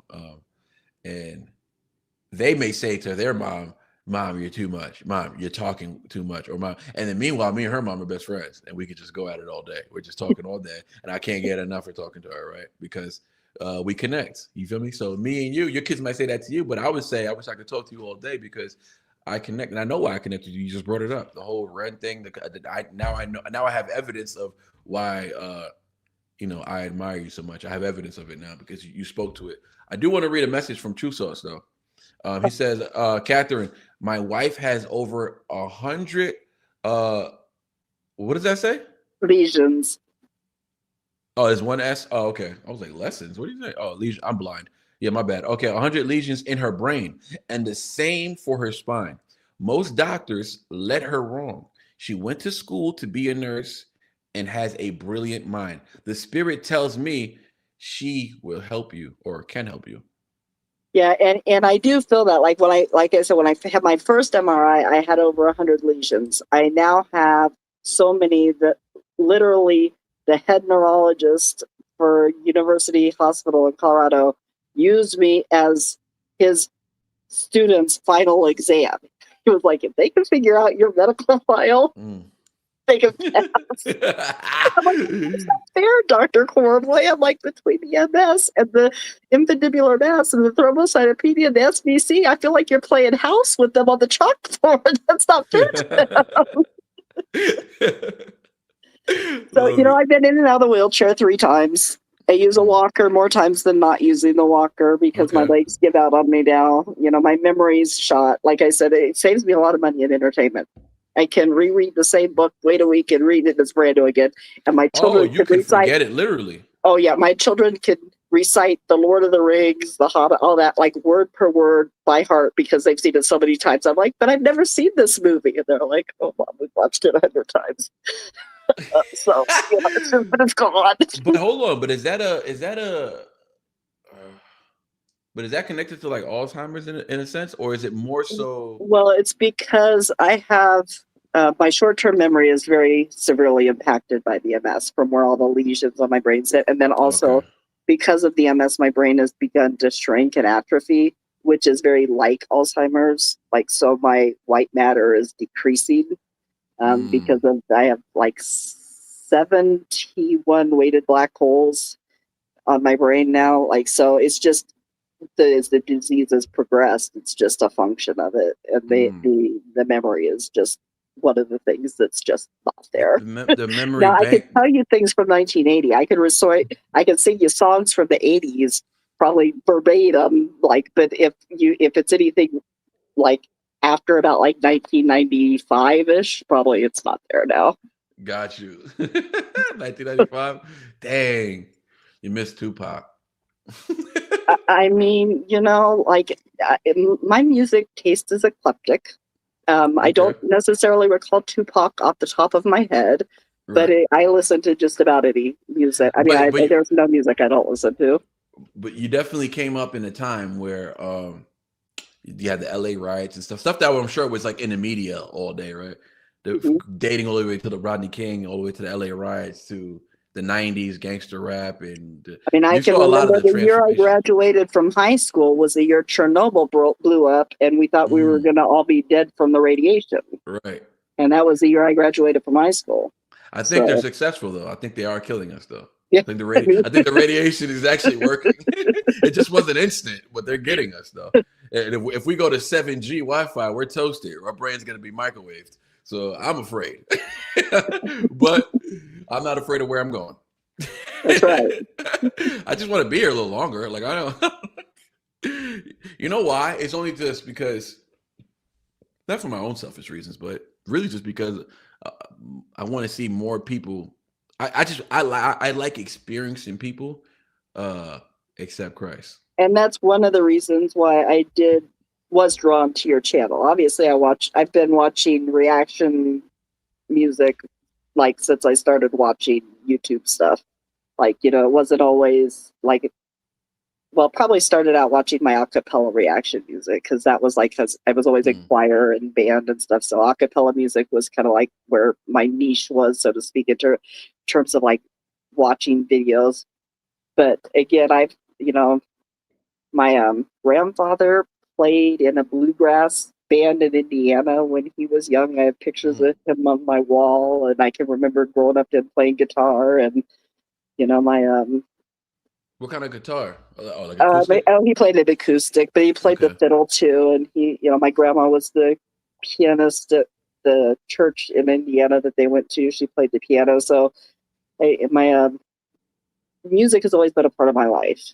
And I've always just like, if I'm sad, I want to cry, I listen to a sad song. If I'm wanting to clean, I put on something banging. I love. Wait, time out. I love you. Because I just said this the other day. I said, well, I don't know if it was the other day. It might have been last week or something like that. But I did say, I did say this though. I did say this recently. I said, when I'm sad, I want to hear sad music. Like it makes me feel better. It actually helps because I need to get because it's very healthy. It's very healthy to cry. You know what I'm saying? So I'm like, oh, I need to get this out of my system. Because why? I'm just gonna hold it in anyways. And then when I hear a happy song, it's gonna get me mad because I'm sad. So I need to hurry up and listen to the sad song, get it out of my system, and move on. When I'm happy, I want to hear happy music. It's like when it comes to sad songs, it's like, oh, you need something upbeat. It's like, wait, well, when I'm happy, I'm allowed to hear happy music. When I'm mad, I'm allowed to hear some hardcore metal rock or some Tech 9 rap, something that's like hyper. But when I'm sad, I have to listen to happy music? No, I want to listen to sad music. You know what I'm saying? And I do relate to that because especially I think a lot of us who do deal with chronic well, not even multiple, but just chronic illnesses in general and chronic pain, like you get so used to putting on that I'm okay face. You get so used to putting on that armor of I can do this, I just get through it, it's okay. That it's very hard to let that go and allow yourself the grace of saying, no, this upsets me right now and I need to cry. Yeah. And so for myself, if I'm listening to a really sad song or a song that to me triggers me to cry, it's like I don't need to give myself permission because it's the song that brings it out, but it still needs to come out. I still need to get that emotion out. Right. And then because I need to get it off my chest. I have to get it off my chest. So that's and that's a part of the process. When you're sad, get whatever is in your system that make you sad, get it out. You know what I'm saying? The truth will set you free. Face it, deal with it, or don't deal with it and move on from it. You know what I'm saying? Move on. It's not everything's meant to be discussed. And so God makes us emotionally strong. He makes us mentally strong. He makes us consciously aware. You know what I'm saying? And we have to utilize all those gifts that we have. You know what I'm saying? It's a matter of acknowledging, not a matter of figuring out. Because absolutely, I kind of grew up like that too. I kind of grew up like, oh, I need to find God, or I need to find what religion I need to be. Like I used to, and then I would be like, no, I don't want to do anything like that because somebody would totally discourage me. You know what I'm saying? Somebody who follows the religion I'm interested in discourages me, or somebody who claims to be, religious does some wild things and it discourages me. So, and then I realized it's not something for me to find; it's something for me to acknowledge. Yeah. Christ, anyways, God. So it's something for me to acknowledge. I love that. You know what I'm saying? I love that. So, but anyways, so I want to go back to the Troubles thing because you mentioned how that was like kind of the beginning. So did you find me through random reactions or? Yeah, you popped up on my feed for, I think it was your Cujo one, but when I saw you had other reactions, I went and watched your oldest one first. I think you had 2 more before the Cujo, I don't remember now, and then got to your current one, and then I've, like any of your ones that come up, I watch on as soon as, like, I look for you. I go, okay. There it is, go watch that video. Appreciate it. Are you now, how recently did you get into the lives though? So I've watched lives a lot, but I don't usually I'm just saying thank you for your content. Sometimes I'll put a little bit more of a statement in something if it like is really, but usually I just try to, help out the algorithm or whatever. Just like, and I get so bothered by negative comments in people's feeds that it bothers me. It hurts me to see people attacking reactors when you're just out there like, this is just my opinion. This was what it meant to be. This is how it, and music is going to mean something different to every person. And this isn't law. How are you going to have an objective take on something subjective? Exactly. Or just because it meant that to you doesn't invalidate what it meant to me. It just meant something different. But I still thank you for sharing your content. And I thank you because there are so many days when I literally am in so much pain. It's everything I can do just to low crawl to my bed.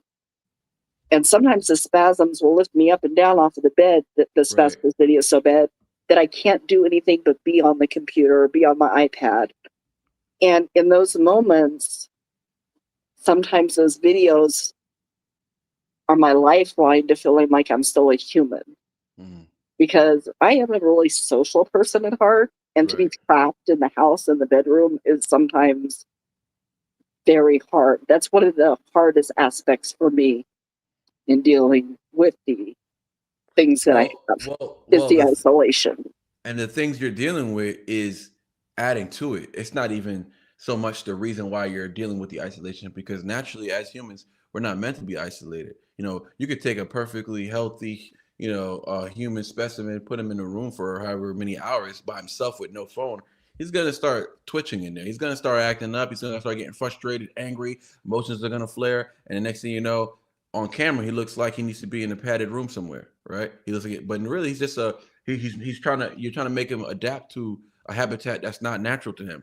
We're not meant to be alone. That's why going back to when God created Adam, he created a helper, so he wasn't alone. He created Eve, and I tend to believe God, not that God felt lonely, but just creating his greatest creation, us in his image, had a part to do with just being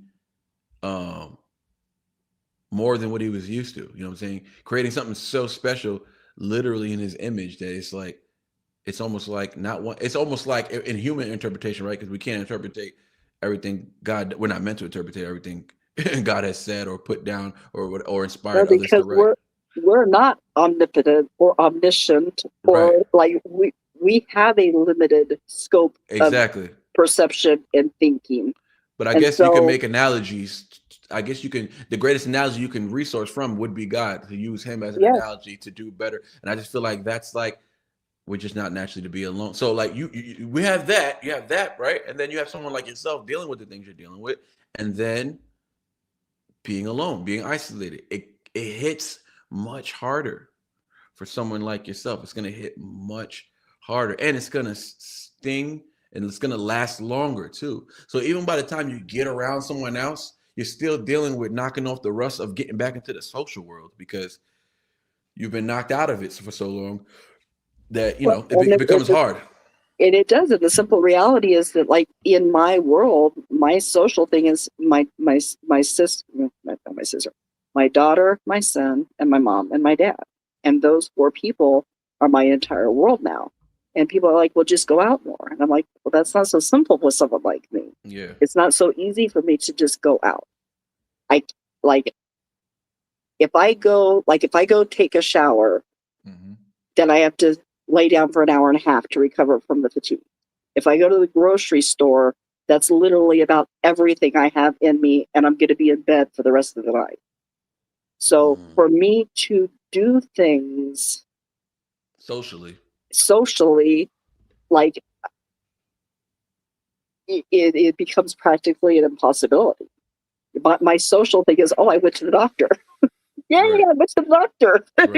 I got to see a nurse. I got to see the doctor. But that really is about the scope of my social. And so the YouTube reaction videos, and I've said it in comments of the videos before too, they become my tether to humanity. Yes. And so that to see people be so negative in your comments or anybody's comments, it's hurtful to me, because I'm like, you guys don't understand how blessed you are, that you could just go out and do whatever. I'm like, if you don't want to watch the video, don't. If you don't agree with them, then 100%. Fine, don't agree with them. But you don't have to be mean and hateful and spiteful. And I think that's one of the reasons I was drawn to yours, is because, number one, you don't tend to put up with it a lot. And then number two, you just, because of your own demeanor and your personality, you don't have a lot of that generated. I'm not saying I don't see it in your comments. I have. Yeah, it's there. But I've seen it a lot more predominantly in some other people's who aren't as giving and caring as you are. Like, I think you have a core of followers who kind of, like Ren's followers, they try to project a lot of positivity into your comments. Right. I totally agree with you. And thank you for acknowledging that. That's something that once I spoke to another content creator, right, just 2 nights ago, and he was pretty much telling me what I need to do to grow my channel. He's a big channel, right? I won't say his name because his advice wasn't for me, and I think he thought it was. And pretty much his advice was, for me to grow my channel more, I need to treat this like a I'm not gonna say a gimmick, but basically I need to appeal to people, right? And I'm like, well, and he said a long list of other things, and I'm just like, well, this is what I'm gonna do. I'm going to be myself. Number one, I'm not going to step out of that realm unless I'm growing, and I'm stepping out because I'm growing, not for the necessity of someone else and what they like. That's just outlandish. I was like, number two, I'm not following people. I'm following Christ, and whatever that takes me, I'm okay with, and I don't need to be, at 100,000 subs because I appeal to a bunch of people and I'm doing stuff people like. And ultimately, like what I left them with was, I'm not saying your advice is wrong. Your advice is correct for someone who is just trying to attract attention. I was like, but I'm not, and he's basically saying you got to make people bounce and stuff like that. I mean, I could do that in my reactions, but he was like, you got to make people bounce because he was explaining like a gimmick, and I was like, well, I'm not trying to make people bounce per se. I'm trying to make people think, feel, relate, and then ultimately, hopefully, connect within each other, not me. I know this is my channel. I get it. I started the channel. It's a foundation. I don't even like saying stuff like that. It's my channel. You know what I'm saying? I don't even. That's where I'm at today in life. I can't even say my money. I can't say, it's my money and it's my wife's money. She's a stay-at-home mom, but like I can't do this if she doesn't stay home and take care of our daughter, right? I can't even say, this is my car. It's my, my wife would say it's my car, but I can't mind me. I can't mind my, right? Because it feels selfish almost. But the goal is not to get 100K subs. The goal is to get one more person to listen to what we're talking about in here and feel connected. One at a time. It can happen 10 at a time. It can happen 50 at a time. However it's going to happen. But one at a time, if I can get one more person like Catherine up here, one more person, that is much more valuable than having 100,000 people who just want to see the next Tom reaction. It's not valuable to me. Why? Because I'm giving something to them, but they're not giving anything back to the community. They're not giving back anything. They just go in the comment section and saying, "Let us reaction. See you on the next one," and you move on, right? I'm not giving you this entertainment so that you can have it for yourself and you can just, hoard it for lack of a better term, right? I'm giving you this entertainment, right? Or I'm giving you this, analytical breakdown of a Ren song, or I'm giving you this, rap nerd breakdown of this song so that you can get in here, right? Because chances are you might need it. And if you don't need it, that's fine. But my whole point is you owe everyone, like you owe people, like you don't owe it to them, you owe it to Christ. But what he wants you to do is not just spread the good news, like everybody says, not just that, but spread the reality of all of our experiences. Spread them so that someone can connect, right? My point is, I'd be happier knowing that I got someone else like you on the next Faces to Names, right? Telling their story so that the other 40 people in the chat can feel inspired by it. And then we can go one at a time, one at a time. And connecting. You're going to connect and bridge. And I already know people at the comment section that you've already inspired so many people in the chat, right? And that's what it's about. It's about taking the impact here, taking all this energy that's really revolved around Christ, and then shifting it over here and making that ball even bigger. And then we're just shifting bit by bit. We're not trying to jump from here to Hawaii and then come back, and hopefully the people are going to fall off, lose their footing and lose their sight.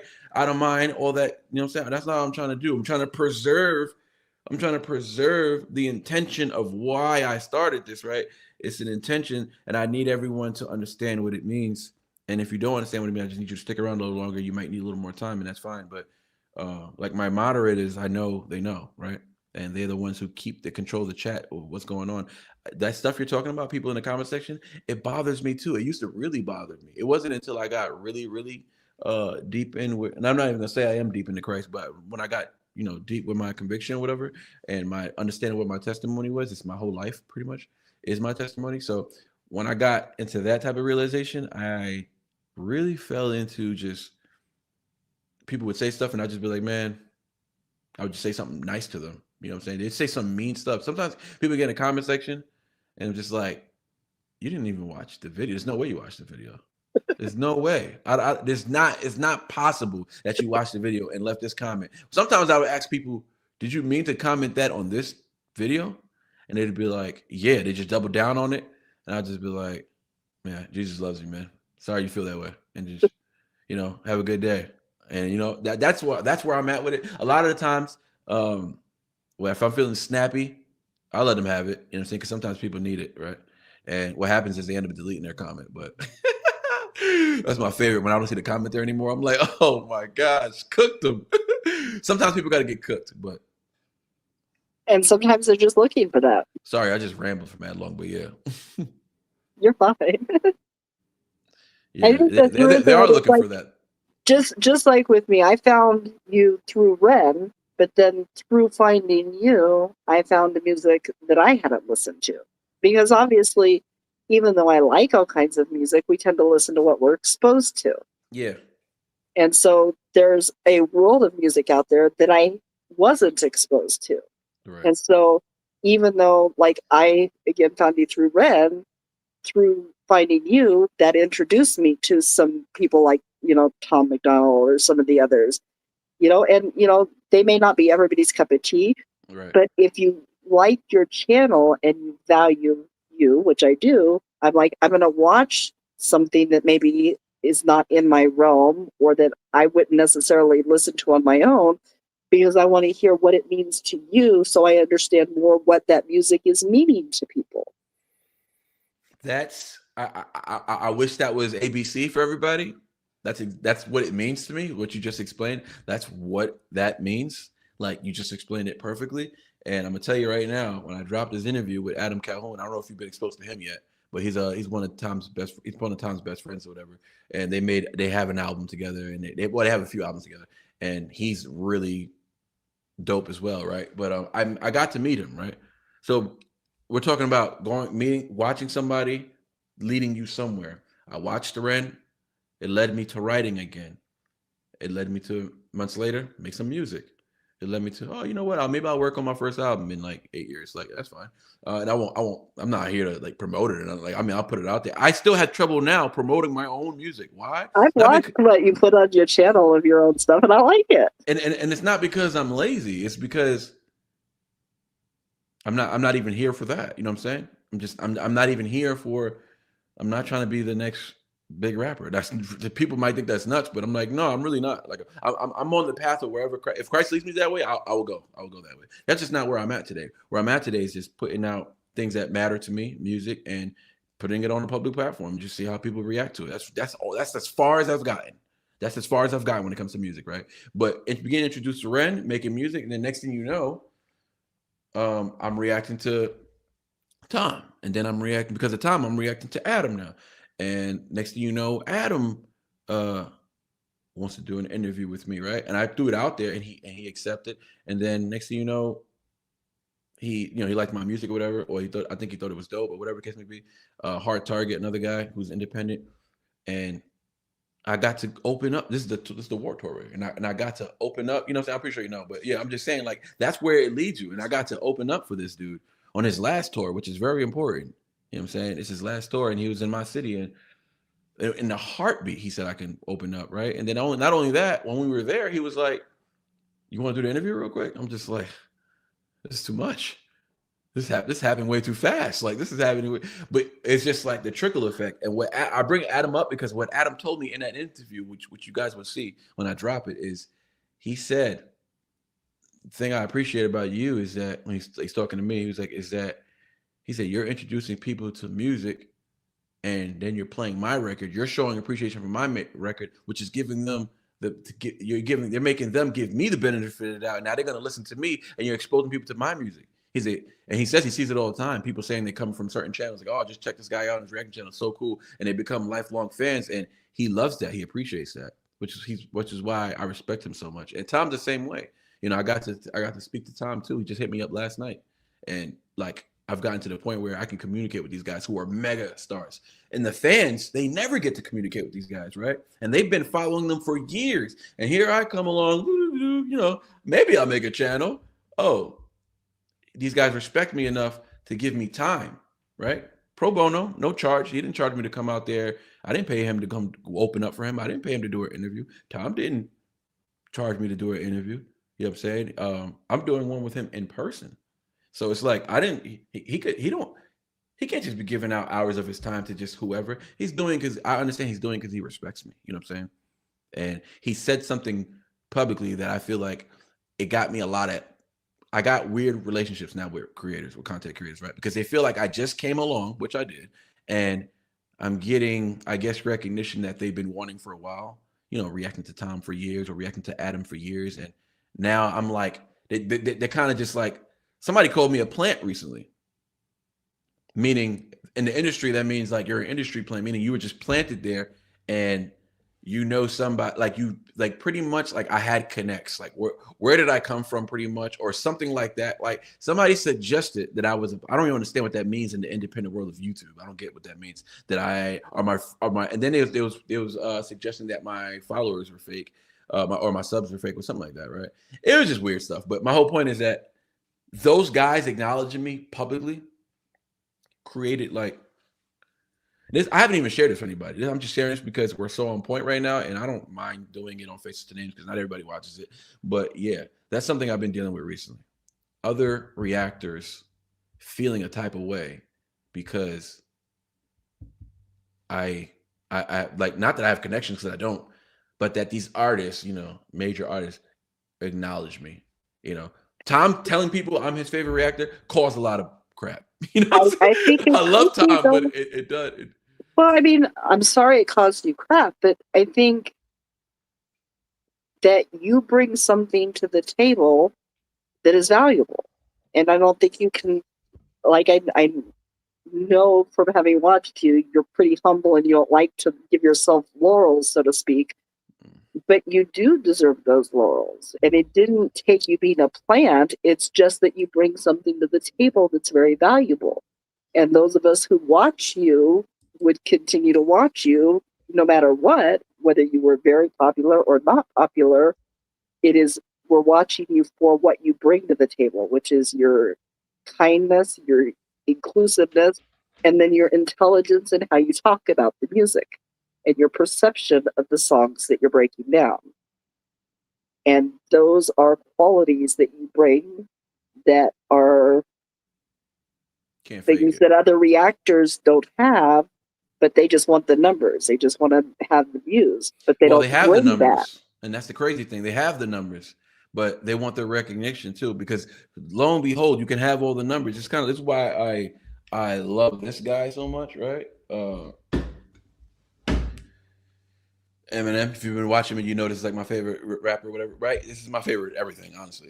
I've never met him before. And I learned about him through you and started listening to him through you. And you know what I promote when it comes to him? I promote, outside of his skill and stuff, I promote, this dude's a great father, though. You know what I'm saying? He's a wonderful father, right? He's a humanitarian at the highest level, and he does it quietly. It's factual. You can look it up. You can look up how much he gives to his own city. People say, "Oh, Eminem just never get back to Detroit, Flint." Do you have any idea how much like he has given back? You don't know. You don't know how much free, and they're not selling things. They're just giving things out for free. A lot of these programs and stuff like that, they're giving things at a discounted price, or they're making, or they're doing some free stuff, but it's not totally free. And he does so much humanitarian work that it's insane. And you'll never see it on his Instagram. And as bad as he wants to post it, one of his close friends, Rickson59, said he wants to post it more so he can influence other artists of his level to do the same. But he doesn't want to take the hit of people think he's doing it just to boast. Oh, here comes here comes a rich white rapper giving back to the black community. Oh, that's not a ploy. You know what I'm saying? He's going to get more hate for it. So what he does it quietly. He's flown to over 30 people, people who had wishes to see him before, on their deathbed.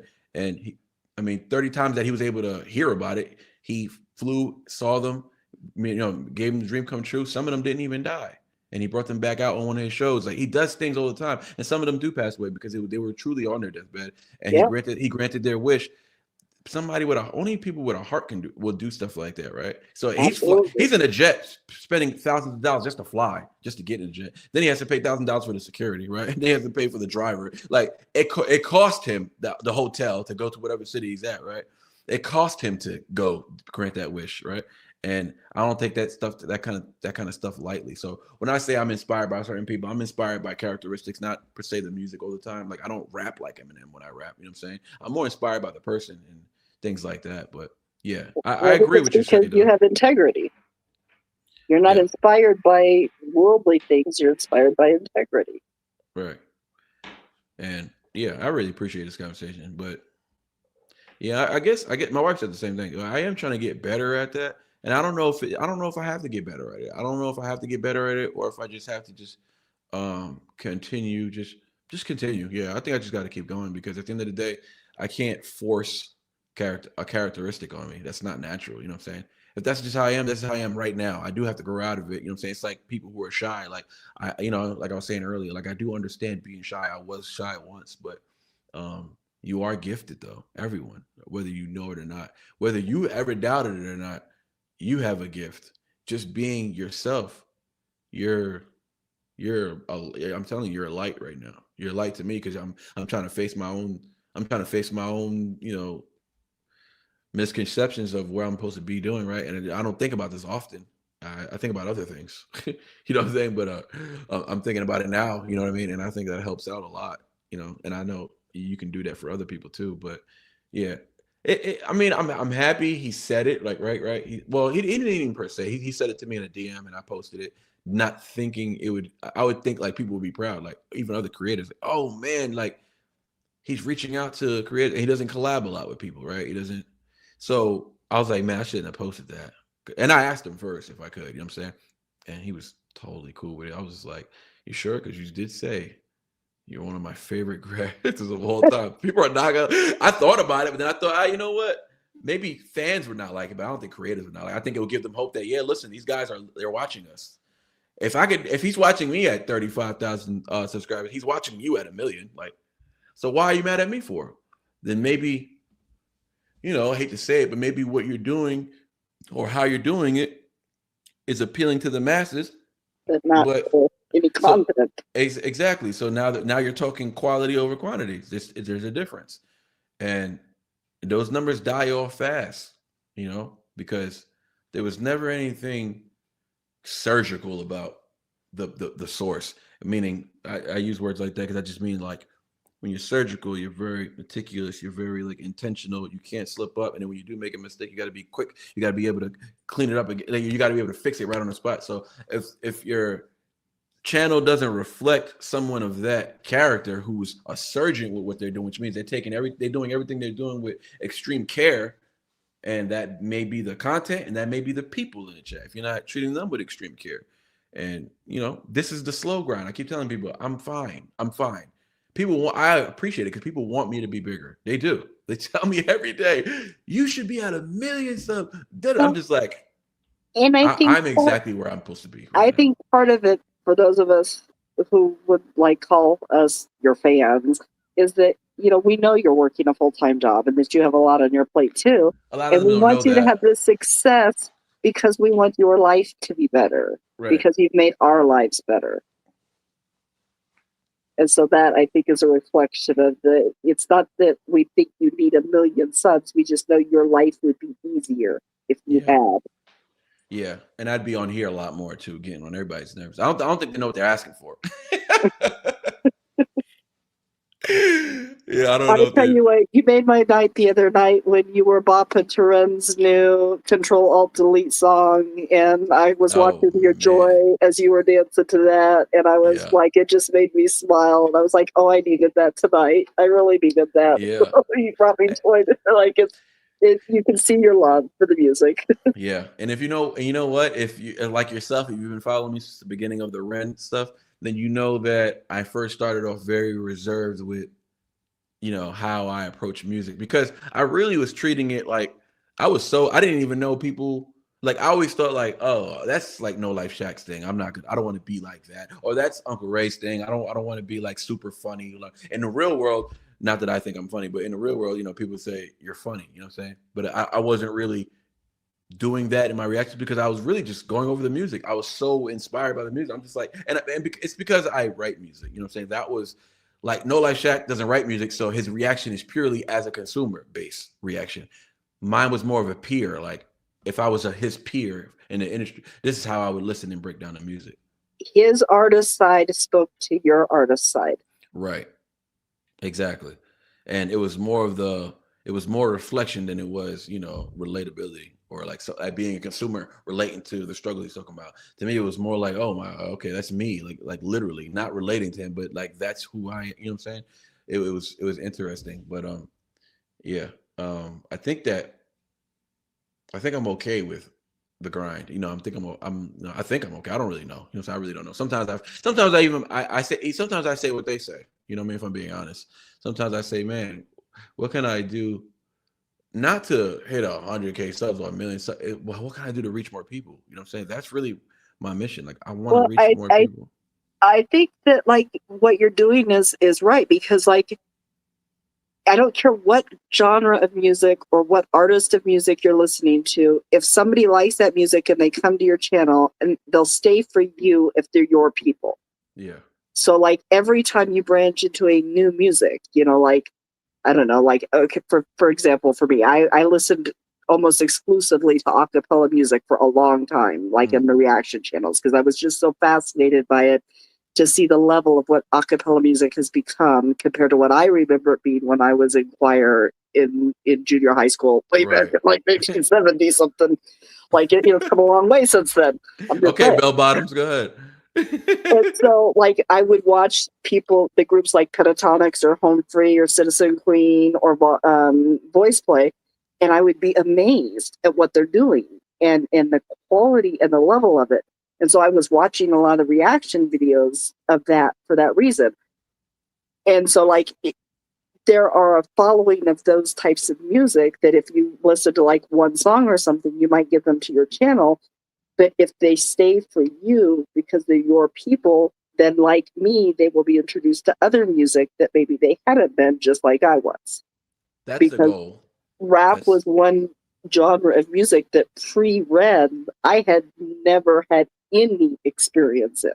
Wow. You know, at all. My none. Like, but Red, I was like, well, what is this? And then I saw like one reactor and then another reactor, and they're like, oh, well, and they start to rap. It's like, well, okay, well, let me listen to this, because if this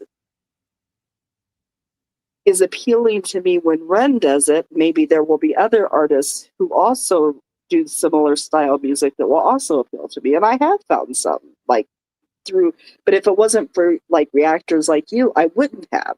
So I guess what I'm saying is, like, if they're your people, if they're going to gravitate to the community that you've built, whatever music they're coming from, they'll stay with you and branch out and stay with you because of you, just like I have. Right. And so I think you'll build your channel, every new artist you bring, you know, like you said, maybe it'll just be one artist, one follower, or one new fan. But every time you have a new group come in and discover you, you'll build that following up. Yeah. And I trust that process, of course. It's the only strategy I have right now. And it's the only one that works for me because it allows me to stay in full form of whoever I am today. You know what I mean? Yeah. And that's like the most important thing to me. I don't ever want this to feel like work, but at the same time, if I could just, it's like earlier when I was talking about lying and stuff like that. Like, oh, that's what I was saying. But then you had to step away for a second. Okay, so yeah, what I was saying was, I actually didn't get to say it. So what I was saying earlier was just, I love that we just came full circle to it though, because I really wanted to say this. But yeah, I'm forgetting it. Oh, okay, yeah. So lying and stuff like that feels like to me, growing up in the neighborhood I grew up in, where we always, like, you'd always, no matter who you were. It doesn't matter if you're the toughest guy around or you were not. If you were just the most delicate flower around, you had to look over your shoulder the moment, maybe before you even stepped out the house. Maybe look out the window before you come out. You know what I'm saying? It was to that point. So sometimes sometimes you had beef with your neighbors who lived 2 houses down the road. So maybe you'll look out the window to see if all those kids are outside in the front lawn. Because if you have to go in that direction, you might just stay home. Or you're a different kind of kid where you're kind of tough and you're like, I don't want to have a problem with them, but they ain't gonna stop me from going where I gotta go. And then you go there, and then when you pass them, they're looking at you up and down, and you're walking. That would be more me. I'm gonna go anyways, but I have to like constantly look over my shoulder, and that's what lying felt like when I stopped lying at that level. It was just like, what do you want to bring up about me? What do you want to say? What do you want to say? Because I know I haven't said or done anything that you can hold against me. So it's kind of what Brandon was talking about earlier. Like, you're not going to find anything. And if you do, I mean, I'll own it. Oh, what's that from however many years ago? Oh yeah, that was me. That's why I was lost in the world. Yeah, so that's not who I am today though, and you can't prove that. You can't disprove that. And it is what it is. I kind of move that way now, but I guess the YouTube stuff, it's like sometimes I get caught between well, I don't get caught between it, but it's just more like sometimes I want better for myself. You know what I'm saying? That's all. Something and it feels selfish to even say that. Honestly, it really does. And and I'm not, another thing, I hate explaining why I'm saying something. You know what I mean? But it always feels necessary because I'm just always trying to preserve or protect anyone from thinking something else. You know what I mean? But yeah, I want better for myself, and some people just don't believe it. Some people say, like you said, you see the comment section. Some people get in the comment section just like, and I don't know why it does bother me. This is the one thing I can't get over when people get in the comment section and be like, oh, this is they'll curse up a storm or whatever, but they'll just be like, oh, this is a fake ass reaction, or this guy clearly did this and that. Like, attacking whether or not I'm being disingenuous or not is like one of the most hurtful things in period. Just like me having a conversation with my wife, if she says anything after I just said that's not what I'm doing, and if she refutes it, and you're like, wait, do you think I'm the type of person that would just lie about that? Like, I don't lie about stuff like that. You know what I'm saying? So when I guess when my heart is attacked, something I really care about, music, you know what I'm saying, and somebody attacks me over it, I still haven't gotten past that part. Well, and I think that is, again, because you have integrity. Like, it's important to you to do what you're doing and to be honest and be like, you're not out there to be fake. And so for them to come out there and be like, well, you're just doing this for this, when that's the exact opposite of what you're doing, I mean, I think it's natural that it bothers you. Yeah. And that's why I think, at least for me, that's why I try to just always post positive comments in people's chats, so that if you get, 5 bad chats, maybe you'll happen to see mine and remember that there are those of us there that do value your content and are very happy and blessed to have it, because it did make our night. You seen you dance, like when I tell you, watching your video that night, that was a hard night for me, and I needed it that night. And you brought a smile to my face, and that's not a small thing. And those moments, I know probably you don't see all the time, but those moments, I hope, help deflect the negativity. They do. They matter a lot. People, I guess they take it for granted. Somebody going out of their way to say something nice. You can't take that for granted. You can't take it for granted for someone to go out their way to say something with the intention to lift you up, knowing that your intention to do what you were doing was to lift them up. So now the energy is reciprocated. That is a successful day. You did something with the intention of something, they received it, and then all they had to do was receive it, but then they gave it back to you.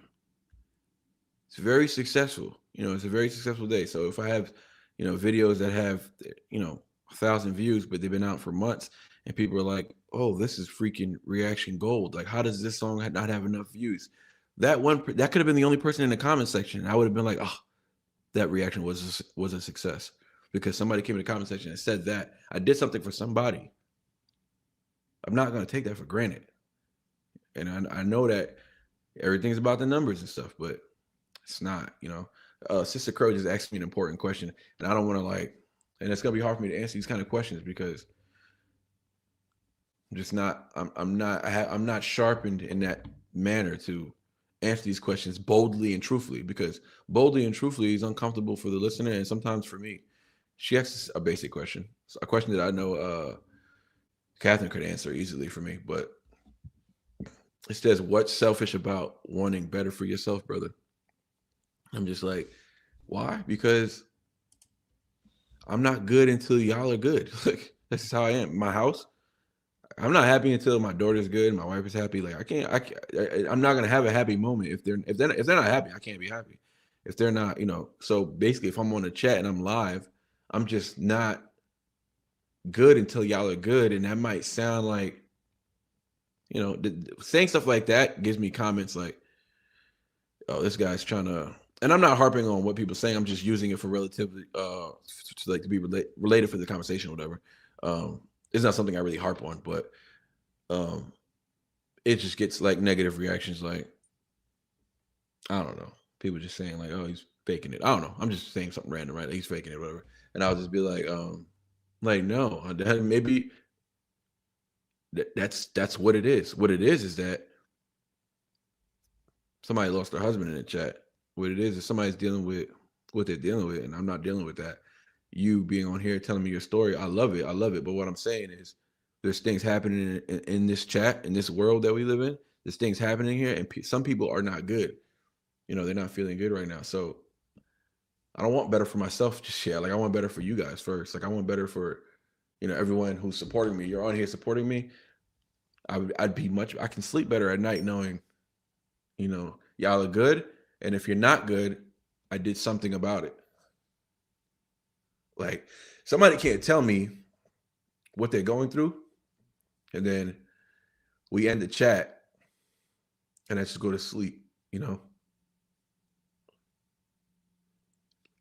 Like, if I did nothing about it, like nothing at all, you know what I mean? So I know I can't do everything, but if I did something, I can sleep then, And if I did something that started something that I can continue tomorrow, I also can still sleep, Or if I can offer something that involves more people in being involved, then then I can sleep, But I just don't understand how some people have the magnitude of influence that they have, and they're doing nothing about it. Just mind blows me.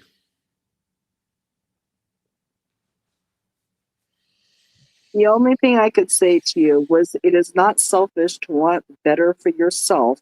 As long as you wanting better for yourself doesn't mean you're trying to hurt somebody else in the process. And nothing I have ever seen of you leads me to believe that that is the type of person you are integrally. Because even in this chat here, you're doing it. You started out, you wanted to do, hey, I'll do a face, meet the face. And if people donate, then they can come on. But the donation is going to go to help this person who just lost their husband and go to the GoFundMe. That is doing something. Just putting your content out for someone like me who struggles with feeling so alone all the time, and then I have content watch, is doing something. Promoting the independent artists or the artists that you have on that you're breaking down is helping them because it's getting them new fans. So you are helping people. So wanting to say, I want to do better for myself, I want to improve my situation, you're not saying that in the sense of I will screw somebody else over to do that, which that would be selfish. But the way you're expressing it is not selfish, at least in my opinion. Not that that matters, because opinions are like noses. We all got them and we all blow them. If you don't listen to the lady in Purgatory 3 times, then I don't know who you gotta listen to. I'm about to nickname you Purgatory in one more, if I hear one more reference. I appreciate everything you said. And what I was getting to was, that's what motivates me. I'm not denying that I don't do said things. I'm I want to do more of them, obviously, but also that's why. I guess I'm just telling people why. You know what I'm saying? That's why. It's because, I can't really function almost. I can't really function. Like, when I hear things, people going through stuff, or people on the verge of losing their house, or someone. We had a girl. I won't say who. She's not in the chat now, but we did have a girl who was going through something. There was like a tornado or something around her house. Oh no, excuse me, a hurricane. And the chat got together and just all she needed was, well, I think we FaceTimed her. Yeah, me and another follower, we FaceTimed her on Instagram, and we noticed her refrigerator was just like rotting away and just wasn't healthy to contain food in there. And she lives all the way in New Zealand, mind you. And me and another person got together and just bought her a new fridge, an actual refrigerator. We had to order it from here because you couldn't order from their electronic Amazon to get sent to their house. You had to order from your radius of wherever you're at, have it sent to them. You know what I mean? Like, we couldn't order it from the Amazon in New Zealand. We had to order it from here, wherever their factory warehouse is at. So we had to call we had to call the warehouse by her neighborhood, because they only ship it to warehouses. So it was like a whole mission to get this thing over there, right? But we were too committed to do it. And eventually we got it over there, and she was forever grateful, right? And that was one of the first things we did for the channel. And I was like, man, that just felt so good. You know what I mean? It just felt so good. I was like, we need to do that over and over. We need to do that again. Come on, who's going through something? Tell me. You know what I mean? And it's like, obviously, it encourages people to open up more, which we should be able to do. And and if we're able to do something, we can do it. Kind of like what I was talking to Harmony about. I think she's gone now. She's not here, but some people just, like you saying, you saw that video of the Control Alt Delete, and you was having a tough day that day, and it lifts you up. It's like, that's exactly what I'm talking about. That is what I'm talking about. That is what I am talking about. That right there. Like, what, I'm not saying it was the only thing that could have done it, but like, what else would have done that for you? You know what I mean? In that moment, anyways, in that time. At that moment, at that time, I'm telling you, it meant the world to me. I was like, it meant, there's no words I can put to it. Right. And so those things do matter. And they may seem small, but they're not to the person who receives them. And now to me, that, that reaction just means a whole lot more to me, just because of that. And now when I see the comments, I read them with a different connotation. Like, I read them differently now, because a lot of people in the comment section, when I posted the video, or said a lot of things like, "Oh, you have no idea what this just did for me today," and I don't know, but it could have been really bad for all I know, and that turned it around for them. Like, I mean, what I can do is acknowledge the gift, right? There's a gift in it. I'm doing the most to say this right now, but the gift in it, right? There's a gift. I understand that I was giving a gift to communicate. Yes. Before YouTube, I was all of my friends' favorite therapist. I had talked to them about it, hearing all the stories. Women too, a lot of my female friends, or friends who weren't really female friends, but heard I spoke to somebody about something, and then would reach out to me. I barely knew them. This is during MySpace days, all the way till now. Like, that's always been. So when I go to work, Adam was actually having a bad day the day I saw him on the tour. He was on the bus and he was teed off. Like, he was uncomfortable. I said, "Man, are you good? Like, we don't have to do this right now." And he's like, "No, I want to do it." And I realized when the interview was over, I'm just happy God used me as a source for him to get to vent. He just needed to vent. He needed to get it off. He needed to talk about his family. He needed to talk about the struggle of being on the road. He had to talk about all of it, the streets where he came from and the things he deals with and blah, blah, blah. And it's just like, nobody believing in him, just like, and then he ends it with inspiring words for those who are trying to follow in his path. And it's just like, that's the kind of people I like to support. You know what I mean? I just love to witness or bear witness, to be around that kind of. I had more than a witness. I got to partake in his last, hoorah. You know what I'm saying? Coup de grace of his career, I guess, right? Maybe he'll continue, but he seemed pretty serious to me. But yeah, I don't know why I just went on that long rant. I think it was just because yeah, wanting to being someone, the gift, of just being someone to talk to, you know what I'm saying? And I've kind of always been the person most people would go to talk to about certain things. And I never saw it reflecting in YouTube. I just saw YouTube as, let's talk about music. I was at the surface level of starting this thing, you know what I'm saying? We're going to break down reactions. My wife is tired of hearing me break down Eminem bars. It's time to talk to some people who actually care about it. And, it was cool. It was cool. And then it turned into something completely different. And I think that started with, right before Ren, it started with like when I started my Patreon. The Patreon was just a good way it was just a good indicator to find out who actually follows me. Because anybody could watch free YouTube videos. What are they going to go behind a paywall to pay for more YouTube reactions if they don't actually connect with you or like you per se, right? So that was a good indicator. I saw that, I started my Patreon on the first day, it was like 100 people. I was like, oh my gosh, this is crazy. You know what I mean? And obviously people fall off and come back and stuff like that because, bills and stuff like that. So, but we do cool things for that too. Like, it was a time where people were just donating. I mean, it happens still to this day. I just had a recent 5-member donation. So somebody became a member, and on their first day, they donated 5 other memberships for 5 other people. So they gave out 5 other memberships for 5. They gave $50 just for me to spread out to 5 other people to get a free $30 days. That's amazing. There was times when people were donating 100 donations. Somebody donated 100 donations. It's $1,000. Somebody just donated 100 donations. I'm just like, I have to fill in. I don't get paid for it unless I put somebody in those donations. So I was just giving them out like hotcakes. I'm like, who wants a donation? Donation. Who wants a free membership? Free membership. So I was just giving out free memberships. But like, that was the beginning of me realizing people are paying to be here and paying to bring others along. They're not being selfish with it. They want others to experience it because something happened to them, and they feel like someone else needs to experience this as well. That's really massive to me. And it still happens to this day. Like I just said, like this the other day, a new member, somebody I don't know who's not in the lives, her name is Aisha.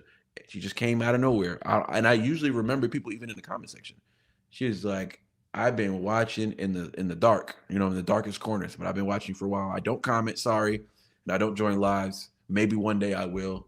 But she said what you said. I just can't handle negativity in live streams. And she said, it's not good for my soul. So I'm never in live. She's like, but to be fair, I've never even tried your live before. She was like, but she said through we're messaging on Patreon. She said, I have a feeling based on how you are in the community, that your comment section. She was like, I don't see a lot of negative comments in your things. I see some, but not much. She's like, so I may join your live one day. And I got to talking to her. I told her I really encourage her to come one day, like just one day. And if there is a negative comment in there, stay the course. The moderators will clear them out or whatever. They may be like, they won't last. You know what I'm saying? If they don't immediately repent in that moment right there, they will get muted. And if they want to come back, they're gonna have to apologize. That's just what we do. I don't care. If you think it's ridiculous, move on. You know what I'm saying? But we're gonna hold people accountable from the beginning. But I told her that, and then right after that, she donated. Because of that conversation, she donated 5 more members to the Patreon. Before ever being on the lives, she didn't experience what some of the people in the live experience. She's not a part of the everyday community. She just watches the videos and doesn't comment. And she said she even tries to not even read comments either, because, like you said, she said they bother her. And I felt that very endearing and very like loving. Like, that's a good characteristic. That may be like whatever, like you shouldn't let things bother you, whatever case maybe somebody might say something, right? But really, I'm going to acknowledge the why. Like, why did she say that? She said that because this is a good quality. This is a good quality of a person to have. It's a good thing. We need to move past caring about what everybody says and just do what we want to do or what we love to do and not let someone hold us back. But at the same time, no, you know what I'm saying? At the same time, no. At the same time, I love people who think like that. You know what I'm saying? And we can grow together. If we need to grow out of that, we could do that together. You know what I'm saying? But it's not a negative. To me, it's not an asterisk to your personality. Very true. GoWorthy has a free membership option. Found out today. Must have $1 or $5 minimum. I didn't even know that.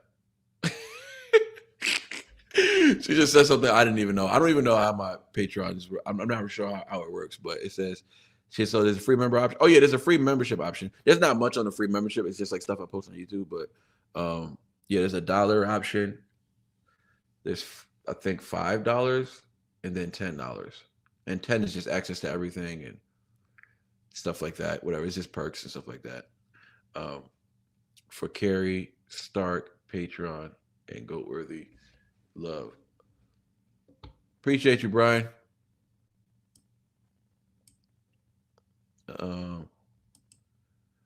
Brian donated for Carrie to become a member. Aww. Love it. Carrie, that's 2 months. It's 2 months free on Patreon. Yeah, the thing about that, it allows people to get a taste for it. And well, and it is sometimes, for some of us, it is just simply a financial can't do. yeah, You know, like I'm on disability, I get $1,300 a month, but one of my prescriptions for my infusions for the MS has a $7,000 copay monthly. I only get $1,300. Where am I supposed to get that? right. Like, I mean, like literally, seriously, where am I supposed to get that? Like, I mean, there's Right. just no world that that's going to ever happen. And Right. so, you know, just go more and more in medical debt, and then, you know, it just snowballs. And then, you know, but what else are you going to do? You know, Right. you have very little choices. So, you know, And for me, you know, what seems, you know, like, well, it's just a $5 a month. Well, you know, that's more than I have. that's a That's meal. just the cold hard reality. I can get something to eat with that and something to drink. That's a meal. So we're That's- not just talking about $5. We're talking about giving you a meal for the day. you And know, not many people can sacrifice a whole meal of the day. Not many people can even share a meal. and so the cold hard reality is some like, and I think again, maybe that's, no, I don't think, I know that is part of the reason why I try to always be sure I do leave a comment in the comments or something. I'm like, if I can at least boost an algorithm, I can at least say something positive. I can at least, you know, yeah, in a perfect world, I'd have the money, but I don't. So what can I do? Well, I can be positive. I can do this. So that's what I do. But you know what? I do know that. And to me, so I know that though, right? So I know that. And I won't know what your situation is unless you tell me, right? But Yeah. to me, because I know that, you know, there's people on my Patreon right now that, you know, they haven't paid, and there's 3 people specific, and they're not even in the chat, so I don't mind saying it, but there's 3 people in the chat right now who couldn't afford it. Right. Well, excuse me, they're not in the chat. 3 people who are not in the chat right now. They couldn't afford it, and they've been on my Patreon since December, and they never paid one time for all access. It's not something I'm going to promote all the time because then everybody's going to jump on it, right? And then that's that's like that's ass backwards to what I'm doing, right? But you know, they're on there. I pay for their memberships.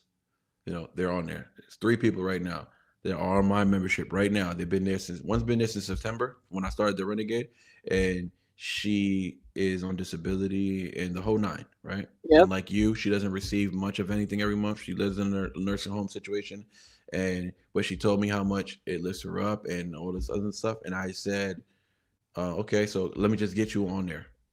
Because if it's going to help you get through the day, or if it's going to make you happy, or if it's going to save your life, possibly, for all I know, I don't know. You got dark hours. Can I just get you on there? I had to beg her to let me do it because she wouldn't let me, you know. It took like 3 months, actually. So I couldn't get her. I was trying to get her on there. I was like, I just want to give you a membership. I just want to give you a membership. She was like, no, I can't. I won't be able to keep it up next month. I was like, I will pay for your membership from here to the end of whatever. I was like, I just want you on there because she was a valuable person in the community, right? She's a positive person, and she's still on there. She's still on there today. So, and it's 2 others who have been there since December. So what I'm saying is, that's an investment for me. That's an investment for me to have that type of light in the community, right? Or in the comment section, or just popping up every once in a while, or just that kind of person who just needs brighter days. They got too many dark times, you know what I'm saying? They just need a couple, 3 But again, bright days out of 7 might keep them around.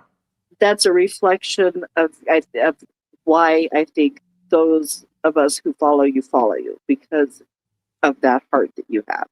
And I think that's why I think your channel will do fine. And I think, like you said, one new follower at a time or whatever, but that loyalty that comes from seeing the good heart that you have and you show to your audience, I think is what builds that. It's what drew me, at least. Yeah. That's why you're one of those ones that, like, I make sure I always watch all of your videos, and I always watch from start to end all the way through, because I'm like, what? Like, because you're fun to watch, and you have integrity, and you care, and you love, and that's what I'm watching a reactor for. Yeah. And at the end of the day, just watching. Actually, the bare minimum, just watching is enough. Like, not even liking and commenting. Those are all extra and good, sharing and all that, hyping it up. Now they got the new thing where you can hype a video. That's all fine and dandy too. Just at the bare minimum, watching is enough. You know what I mean? And I can't ask for more than that. Well, I can't ask. I can't expect more than that. I'd copy and share it to my YouTube feed, but I have 3 people on my YouTube feed: my daughter, my son, and myself. So, go hard. Oh man, not very many watching. That is so funny. Copy and paste it, but I'm just basically copy and pasting and sharing that link to myself. Mikkel in the chat, how you doing, Mikkel 41? Yeah, that's amazing. That's amazing. But you know what? I'm glad we spent this much time together, honestly, because I did feel like before I started today, this happens all the time. Every time I for a second doubt whether or not I should go live and do faces to names, I struggle with it all the time. It's first of all, it's my favorite thing to do. It's my wife's favorite thing to do. It's her favorite thing for me to do this. Like, she loves these things. Seeing the stories and watching people. I think she looks at it like I'm her husband, and she's watching people connect with me, and she feels proud. You know what I'm saying? I think she's happy to see, just giving back to the world, community or whatever. And she looks at it that way. And that's another motivation for me, right? Her loving it, whatever. And then also, just sometimes I struggle with, should I do it today? Am I up for it? I'm feeling a little bummed right now. Like today I almost felt a little bummed. You know what I'm saying? I was tired. I did a lot of driving. We drove to a far pumpkin patch thing, and we walked around a lot. We was on our feet the whole time there, going on roller coasters with the kids, and just parenting, I guess. Parenting on your feet. I was just tired. I'm just tired just from work and just from YouTubing all week, all day. I don't have no days off. So when I do take the day off to do things, it has to be scheduled, and I have to know ahead of time. Like, I have to let her know, like, let me know ahead of time if you're trying to plan anything, because I don't like to make false promises. And then, like, today I never did the NF reactions. But what I do know is that I don't let anything take me off the course of wherever Christ is leading me, ever. There's nothing that, maybe there was, I don't know, but what I would say is, there's nothing about the NF reactions right now that's more important than the conversation I had with each and every one of you tonight. This is direct, created to consumer. What's on your mind today? You went through what? Man, let me tell you something about this. And then so on and so forth. There's no deeper connection than that. That's why Faces to Names is created, because honestly, I want us all to be more bold. I want us all to be more brave. I want us all to not be so shy. And why? Not because, whatever worldly things you're thinking about. Not because of that, but more so just about, it's going to be received well. And I promise you it will. You know what I mean? I promise you it will. I'm not going to say everybody in chat's going to be perfect, but I promise you it will. I know, because my channel, this is the thing, right? With YouTube analytics, you can see how much people like your videos. I bring this up maybe once every 3 to 4 months, just because new people, and whatever the case may be.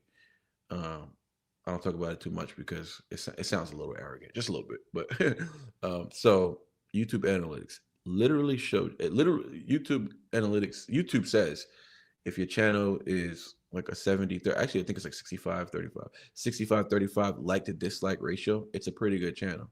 YouTube will put it out there. You got more people liking you than disliking you, and they know that there's a lot of trolls, so they account for that. So 65, 35 might really mean 75, 25. You know what I'm saying? So, or something like that, maybe 80, 20, because there's so much trolls and negative people out there. They take account for that too, from what I read, and they put it out there as such. So but according to numbers, a 65, 35 is a decent ratio for a channel. Keep improving, but your channel's it's in the right direction. It's not 35, 65 the other way around, right? Or you need work. People don't like your content. Yeah. So a lot of people like your content. Okay. My YouTube dislike to like ratio is 99.8. So 0.2% of people dislike my content or leave negative comments or have like warning comments that YouTube has to delete. I get notifications for those. I haven't had not one of those. I've never seen a comment get deleted by YouTube because it was too, they used the F word or the N word. Nothing like that ever happened. Not that I've ever noticed. Well, not since I've been monetized. So that's a whole different story. When you're not monetized, you're not watching analytics. YouTube controls it. When you become monetized, you get to see all your stuff. So it's a very, my point is, if they don't like it, they didn't not like it enough to hit the dislike button. Right. Or they didn't not like it enough to say something nasty in the conversation. So I'm happy about that. You know what I mean? I'm happy about that. So I say that to say that reflects the chat. That reflects the live chat. That reflects. There's more negative stuff that happens in the live chat than there is on my channel. Because live chat's instant. Some people just want to come in and be trolls. I don't know. They're just like, oh, he's reacting to Tom McDonald. Let me go in there and say something negative about Tom McDonald. And then they leave. It's just, people just weird like that. Or they're just looking for a fight. But if they don't like Tom McDonald, they're not going to watch the whole reaction and then comment. So it takes a little more. It takes a little more effort to leave your YouTube page window to go leave a comment and possibly lose your feed that you were just on. They don't want to risk doing that, So, yeah, I just find it interesting, though, But that's an impressive number, though. That is my most impressive analytic that I have to look at every day. Is my like ratio going from 99.8 to 99.9, 99.8. So a lot of people who don't like me, they're not really saying it. They're not really voicing it. They're not even the easiest thing. They're not even hitting dislike, and people dislike stuff, even though it doesn't show for the public, people do dislike stuff. And you can search who disliked what, anybody can search that. But yeah, that's all. Well, thank you very much for having me on. You're welcome. I appreciate it a lot. Yeah, I appreciate you coming on here. Thank you to everybody who came on here tonight. You guys have been very open and brave, and everything that I wanted this to be about, it's been about, and that's fun.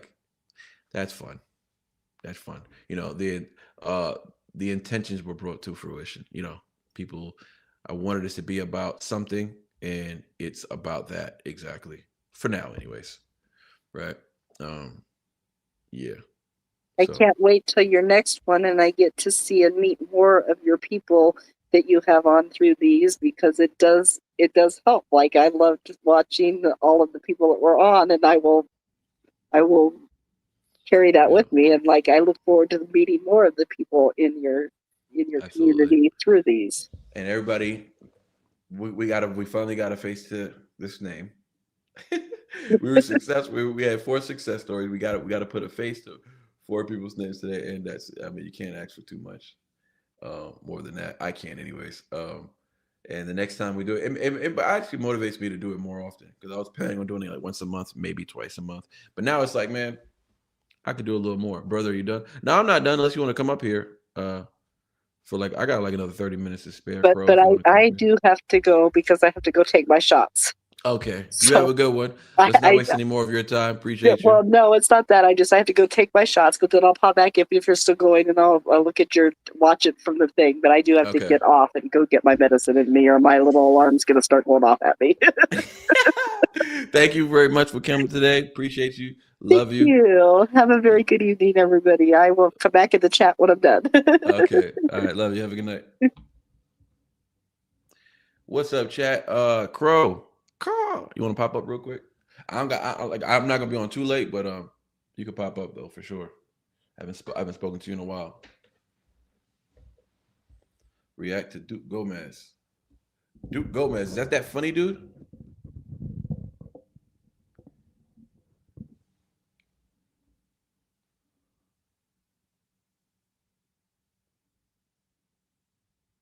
No, you can pull up, Crow. You hit the link.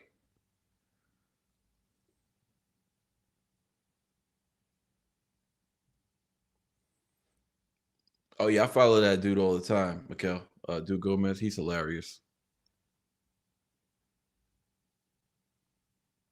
No, I'm with you, Ron. I really do. I think it's gonna have to be weekly. Honestly.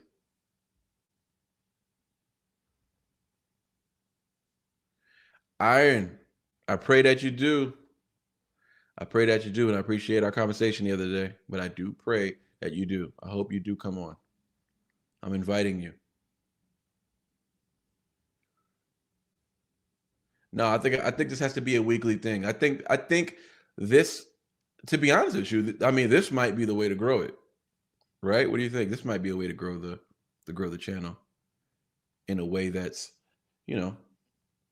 super authentic, super just us, Yeah, this might be a way to do it. I think I'm gonna have to book it for Sundays.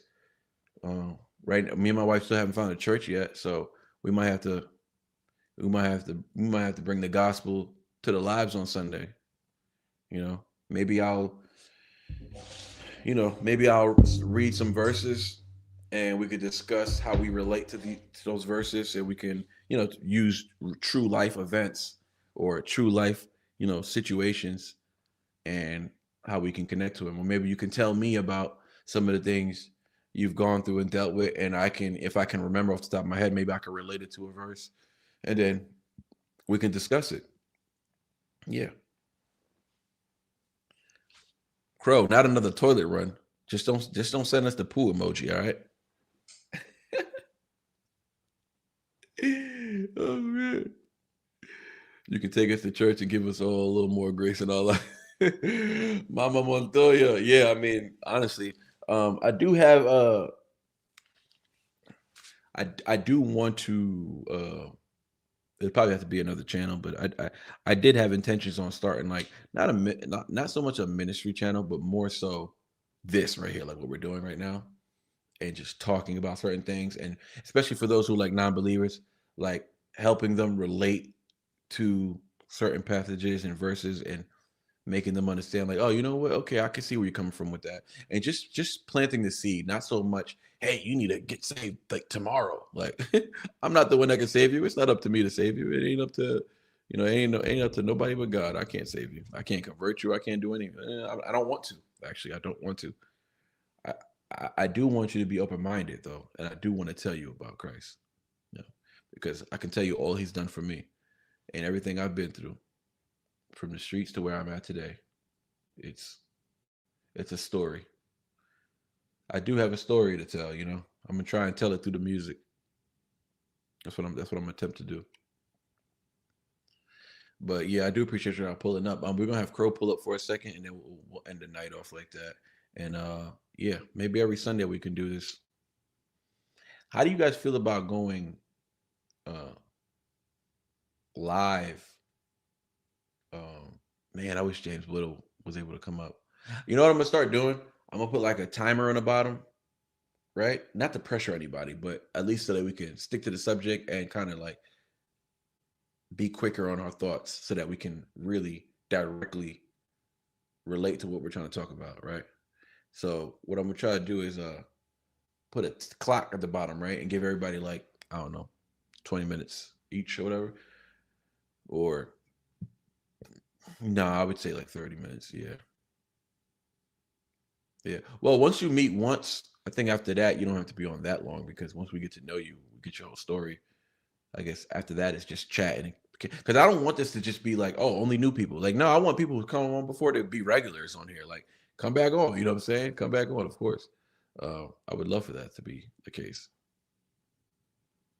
But a timer, I think, would just be more efficient. You know what I'm saying? I think more people would join if there was a timer. No one would feel pressure to talk too long, you know. And I think 25, let's say 25 minutes. I feel like that's a sweet spot. And 25 minutes is enough to get your rocks off. You know what I'm saying? Where so you get to really speak. You know what I'm saying? And yeah, I think that's how we should do it. And you don't have to speak for the whole 25 minutes. You can come in and speak for 5 minutes. You just wanted to say hi, introduce yourself, blah, blah, blah, and you could be out. You can do whatever you want. You know what I'm saying? But I think we do need to limit it. Yeah. It can be normal convo on a regular basis once people are introduced. Yeah, exactly. But what I'm hoping, I guess, Mama tell you, is that we're introducing people every week. That's what my hope is. My hope is that we're introducing at least 1 or 2 people every week, and the other people are regulars. You know what I'm saying? Yeah, for sure.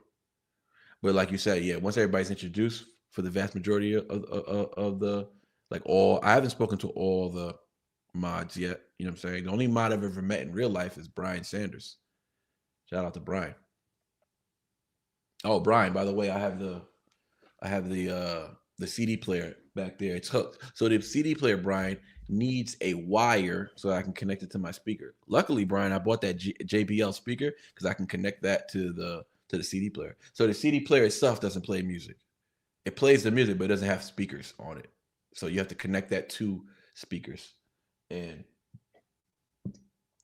I have an amp that my wife does not want in the living room. It has a sound bar, right? And it has an amp. So I think I'm going to use that in here. I'm just going to connect that amp that goes to the TV, connect it to that CD player. And I got the bass hub as well. So we'll use that as well. Carrie, found a Patreon. I'm only subscribed to one other channel. Ninjas are butterflies. Every time, the funny thing is I use ninja every time I'm trying to replace the N-word.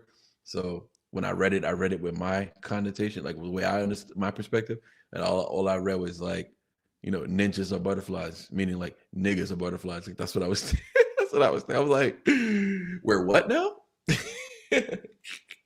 How can I be offended by this? Let me see. You trying to say I'm sweet? I'm colorful? I'm pretty? You trying to challenge my manhood? That's what I be talking about. That's something I really would have said, 15 years ago. Nah, not 15, 20 years ago.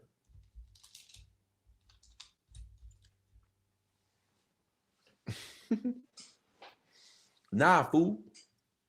I'm a cocoon and I'm trapped. I'm trapped, fool. I'm in a cocoon. I'm trapped. Nah, don't call me no butterfly, bro. I'm offended. My life hard and it's ugly out here, bro. And I'm trapped, bro. Don't call me no blossoming bug, bro. Don't do that. Don't do that. I'm a real ninja. Like, don't do that. Caterpillar. You saying I'm ugly?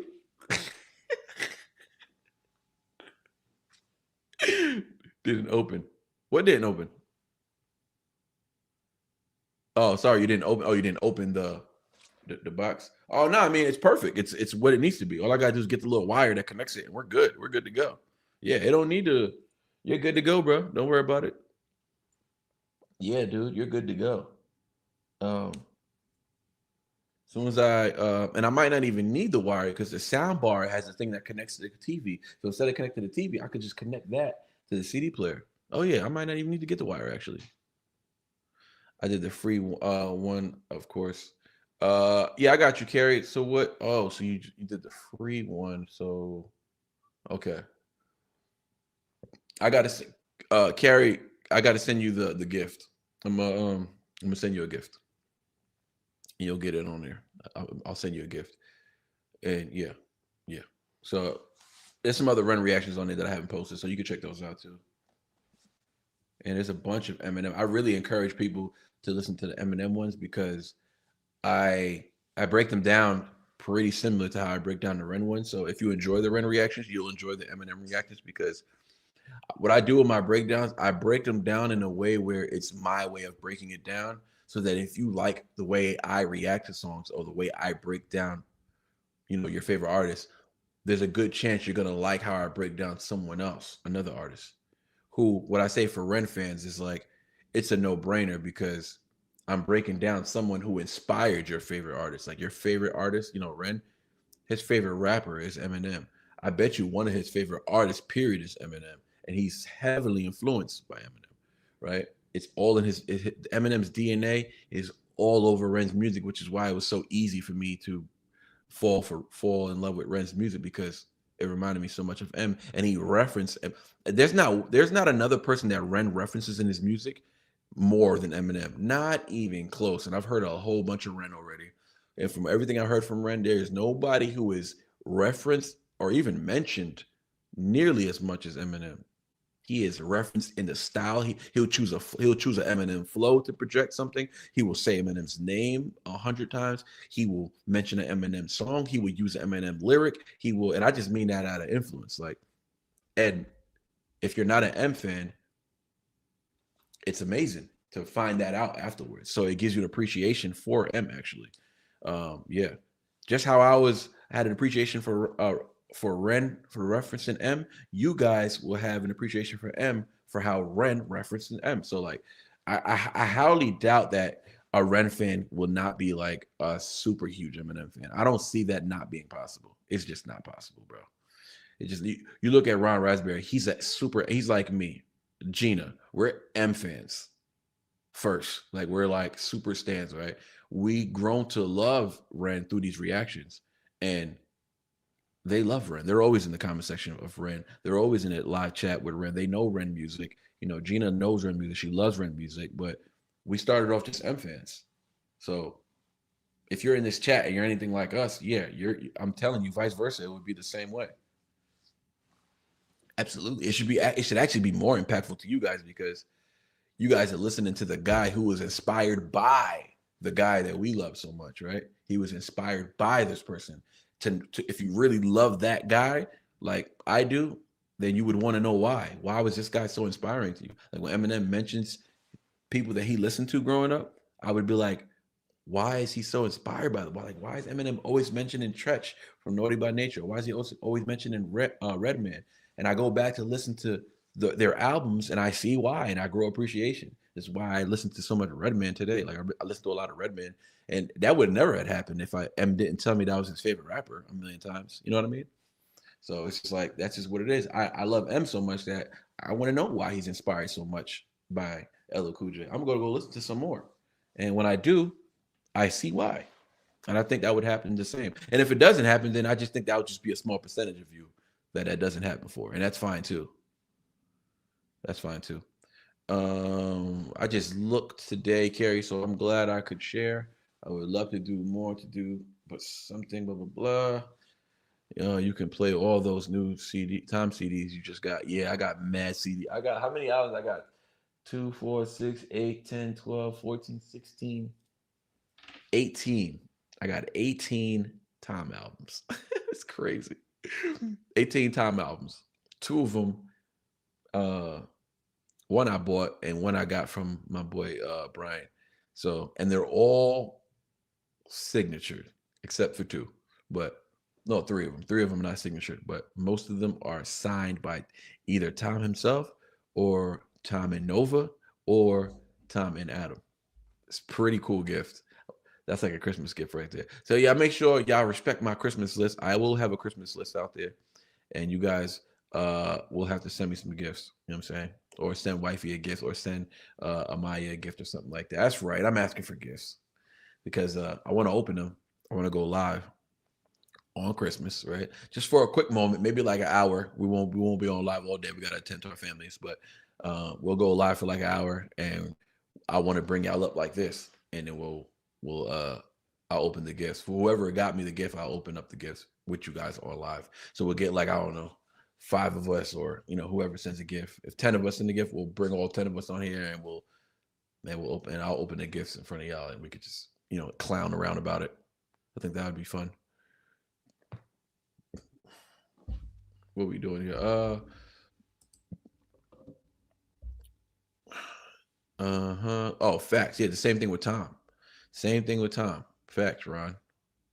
Yeah, these guys were not Tom. Like, they were not Tom fans. They were not Tom fans. They were not.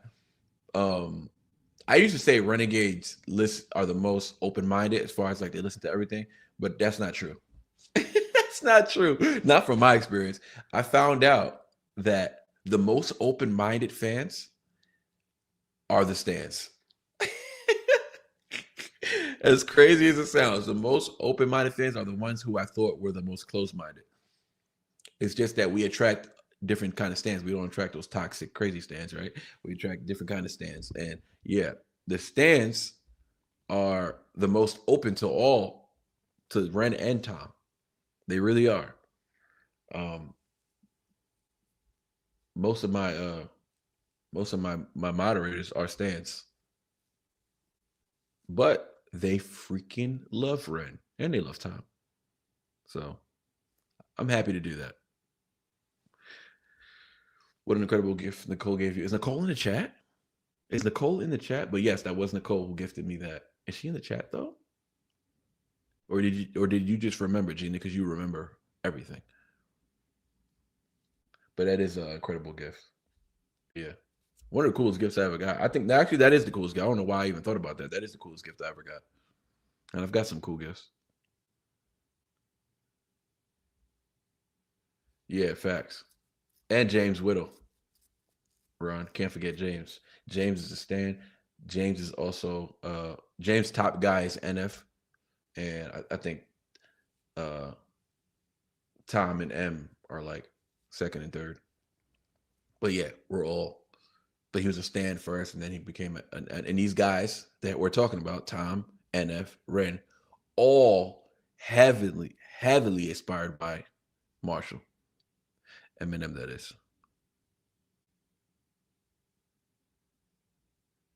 I did finish side B. Side B definitely better than side A. That's number one, Ron, just to answer your question. Side B definitely better than side A. No doubt about it. And honestly, Ron, those are two different albums to me, bro. Like, I'm breaking those albums up. I'm breaking the albums up. They're two different albums. And side B is, but as a whole though, just for the sense of like theory, Music to Be Murdered By, the album, side A, side B. It's the same album according to M. So it's just two different, it's just a lot of music. That's all. So I'm not gonna say it's two different albums because there's 20 on each side, but it's the same album because M said so.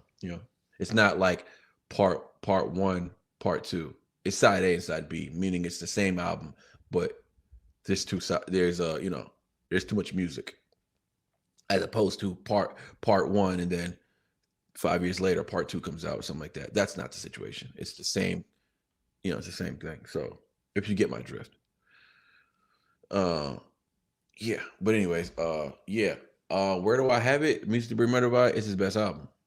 It is. I just think the Eminem Show is still my favorite album, though. You feel me, Ron? So that's all. It's my favorite album, but yeah. Which side? If you just ask me about Music to Be Murdered By, yeah, side B's. I have side B over side A. But just a little bit. Just by a little bit, because both of those, if they were separate albums, they're still his one. They're still his best two albums. They're still 1 and 2, and then the Eminem Show. You know what I'm saying? And then the March Madness LP2. That's the other hot take people don't like that I say. Crow, you there? Device is not connected. They will need to connect their mic cam before you can add them to the stream. Okay, Crow, if you're watching. Says you need to connect your mic. Okay, I think there she goes. Sister, you hear me? Oh, okay, you're gone. Get it together. Come on, sis. I told her I had a half hour ago. Oh, you was also Music to Be Murdered by is number one, Ron Raspberry. Crow, you had it, by the way. I don't know if you noticed that. You did have it. Hey, Ron, you had it at number one? I didn't know you did. I thought that was just Jamal. I thought Jamal was alone on that one. But I got it at number one. I do. Music to Be Murdered by, number one. Did you see my comment, Manny? I love M even though I listen to ICP. I'm with you, Ariel. I'm with you. I mean, well, you did. Well, you told me that on the live. We spoke about that on the live. Yeah. Crow keeps coming in and out. She's there and then she leaves. No, Catherine, it's not your fault. Not at all. Harmony's going to blame herself. Catherine's going to blame herself.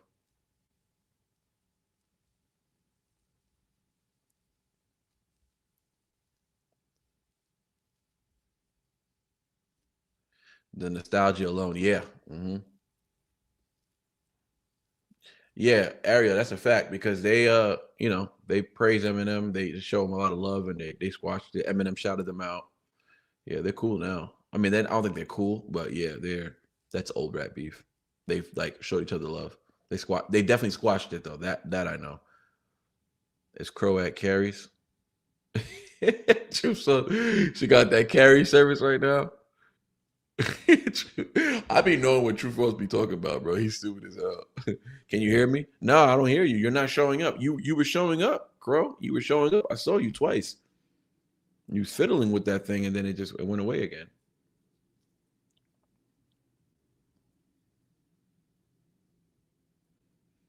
And yeah, I mean, everybody's crazy lyrical album I've ever heard. Yeah, it's just. But yo, Ron, the Marshall Mathers LP2, bro. The Marshall Mathers LP2 it's pretty lyrical, bro. Actually, it's up there lyrical. The reason the only reason I have Music to Be Murdered by over Marshall Mathers LP2 is because he made better music. I think what he was trying to do on Marshall Mathers LP2, he successfully completed on the Music to Be Murdered by. He dialed down the extreme lyricism and was still very lyrical. He was more confident on Music to Be Murdered by. He didn't even have to yell, right? He didn't have to force his lyricism on us on Music to Be Murdered by. Marshall Mathers LP2, he had to force some of it. But even with that being said, I still have the MMLP2 over the MLP1. It's just, and don't get me wrong, there is super bangers on MLP1. Super bangers. It's crazy. It's great. I know the way I am. I know Stan is on there. I get it. There's a lot on that album. But Kim, it's a lot. But I'm just saying he's that good. He has all the great albums. Plug my phone in and it was doing something. Rob Skirsker. Yeah, Rob Skirsker. No problem, brother. And Rob, we kind of got carried away with today's truth to names. Yeah? Faces to names. So I didn't even do any reactions today. I never even jumped in. The NF stream is open right now, and it's like nobody's there because like they're probably like, where is this guy? He said this is gonna start at 7:30 to 11 p.m. I'm pretty sure everybody gave up on it, but that's all good. Titta! Oh, there she go. You see me? You hear me? Crow, you hear me? Just nod your head yes. I can't hear you yet, but okay. Oh, we got one more for the night. Because she does not respect. Yo, if there's anybody who doesn't respect my sleep schedule, it's Crow. She don't care, bro. She don't care. I be telling her, like, I bet reactions are done. I gotta go to bed. She's like, can I sneak one in there? And she puts it in there. She doesn't even ask. She just lets me know, hey, I just gave you 2 reactions to get to them. You know, I'm gonna stop letting her bully me though. That's a fact. Like I'm not letting her have it anymore. Like she's gonna have to deal with it. She gotta deal with the cold truth that I'm going to bed. But tonight is different. Faces to names. I had her up here one time, but it was in conjunction with a bunch of other people. So now we finally go one-on-one for a little bit. So let me bring her up real quick. Appreciate everybody in the chat still being pretty active. Love y'all. Sis. Oh, no, we can't hear you. We saw that, though. We heard that loud and clear. Let me see. Yeah, you're not muted on my side. No, okay. So what you could do is probably just connect and disconnect. I mean, disconnect and connect again. Sometimes it just happened with our last guest, so that's a possibility. Oh, Ron, you got Relapse and Coupe de Grail over Marshmallows LP1. I'm not gonna argue with you because I get it. That's brave though. I'm not gonna lie. That's hella brave. Yeah, Ron, that's different. I haven't seen Ron. I've contemplated doing that, and I couldn't get myself to do it. I couldn't bring myself to say both of those albums are above Marshmallows People. I can't because, bro, some of his best songs are on. I'm gonna put it to you this way. There you go. Oh, but we got a delay though. But like I'm hearing me delayed on your side. Are you using Bluetooth? That's why. If you're using Bluetooth, that's why. I'm not using. Can you hear me? Yeah, I hear you perfectly. But I'm hearing me repeat it. Maybe if I use my. I'm not using Bluetooth. I'll try the Bluetooth. Okay, try it. Okay. Don't eat your own hair. I know. Ugh. Okay, I'll try the Bluetooth. We'll see what we. Hang on. It might work.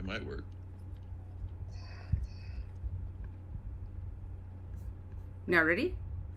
How's that sound? Mic check. And now we're good. We good? Yeah, I don't hear myself. Oh, that's good because you're in my ears. And that's better for you. Oh. Yeah. Hi, brother. What's up, sis? You disrespectful human. I know. Well, I'm just gonna because I'm dry as I haven't even so. Guys, get used to when Crow's on here. You're not on Goatworthy anymore. You're just the day in the life of Crow. She tells you, she reports to you everything she's doing, why she's doing it, and she doesn't care if you. She's actually talking to herself out loud. So don't expect an engaging conversation. You just gave like the best description of me, my world. That's because I know you, sis. I know you well. I know. Oh my god, I can't. What's happening? What's happening? I had to get up. When you said come on, I thought you were gonna be like, I was like, shit, now I gotta find everything because I'm coming on. But what time is it over there? It's 11:30 p.m. Oh yeah, that's early. What time is it for you? What? It's 3:30 p.m. It's school pickup. That's why I was like, I'm gonna quickly before the kids get home, just 3:30 p.m. Okay, so school just finished. Right. So no, it's in exactly 8 hours. 30 minutes. So I'm typically 8 hours behind people. Like UK, they're like 7 to 8 hours ahead. I'm in Monday. Oh yes, you're in. No, what? I'm in the future. Wait, I thought I was ahead of you. You said 3:30 p.m. Oh, 3:30 p.m. tomorrow. Yeah, I'm in the future. Oh, not 3:30 p.m. Sunday. No. So you are ahead of me. Oh, okay. Yes, you are. So you're only 1 hour ahead of me. You're only 1 hour ahead of UK. No, I'm ahead of everybody. No, I know. Only 1 hour though. Nah, they're like 10 hours behind or something. Wait, what? No way. They're 7 hours ahead of me. Hang on. Come on. I know that I'm ahead of everybody in YouTube because I can never ever link up with anyone. Oh yeah, no, you said 3:30 p.m. on Monday. Yeah. I'm thinking 3:30 a.m. And I have no right to still be in my like dressing gown and stuff, but I am. Okay, yeah. So that makes sense. So if you're it's 3:30 p.m. on your side. So you're. I'm not doing the math. You're very much ahead. Yeah. She said I'm in the future. I'm only listen in. You know what? It's so frustrating because I always try and like be. I feel like I'm always tagging behind the situation, whatever situation it is. I'm always like late to the party in everything in life. Right. And in YouTube, I'm in front, finally, and it doesn't work for me because everyone else is chilling behind. And you're, Like- look, and you're in the future, you're still late. I'm either late or I just don't show up. You come to the chat and you're like, what's happening? What's Goat doing? What's he doing? Just like, I literally, yeah. I That's too literally funny. swoop in on everyone's lives and terrorize, and then just No, go back to my crazy I love the chaos. fact that I just feel like when I'm editing my videos, I was like, let me pull up somebody's live just to have it up so I can edit and like, you know, support and join the live. Every time I do that, I see you in the live. I'm like, I terrorize. how is Crow in every reactor's freaking live stream? Wait, and when a few of you are going live at the same time, I'm like, I've got to swoop in, like do my little rounds, show even support. I love it. Shout out Stir the to pot. Cobb. Shout out to Carl though.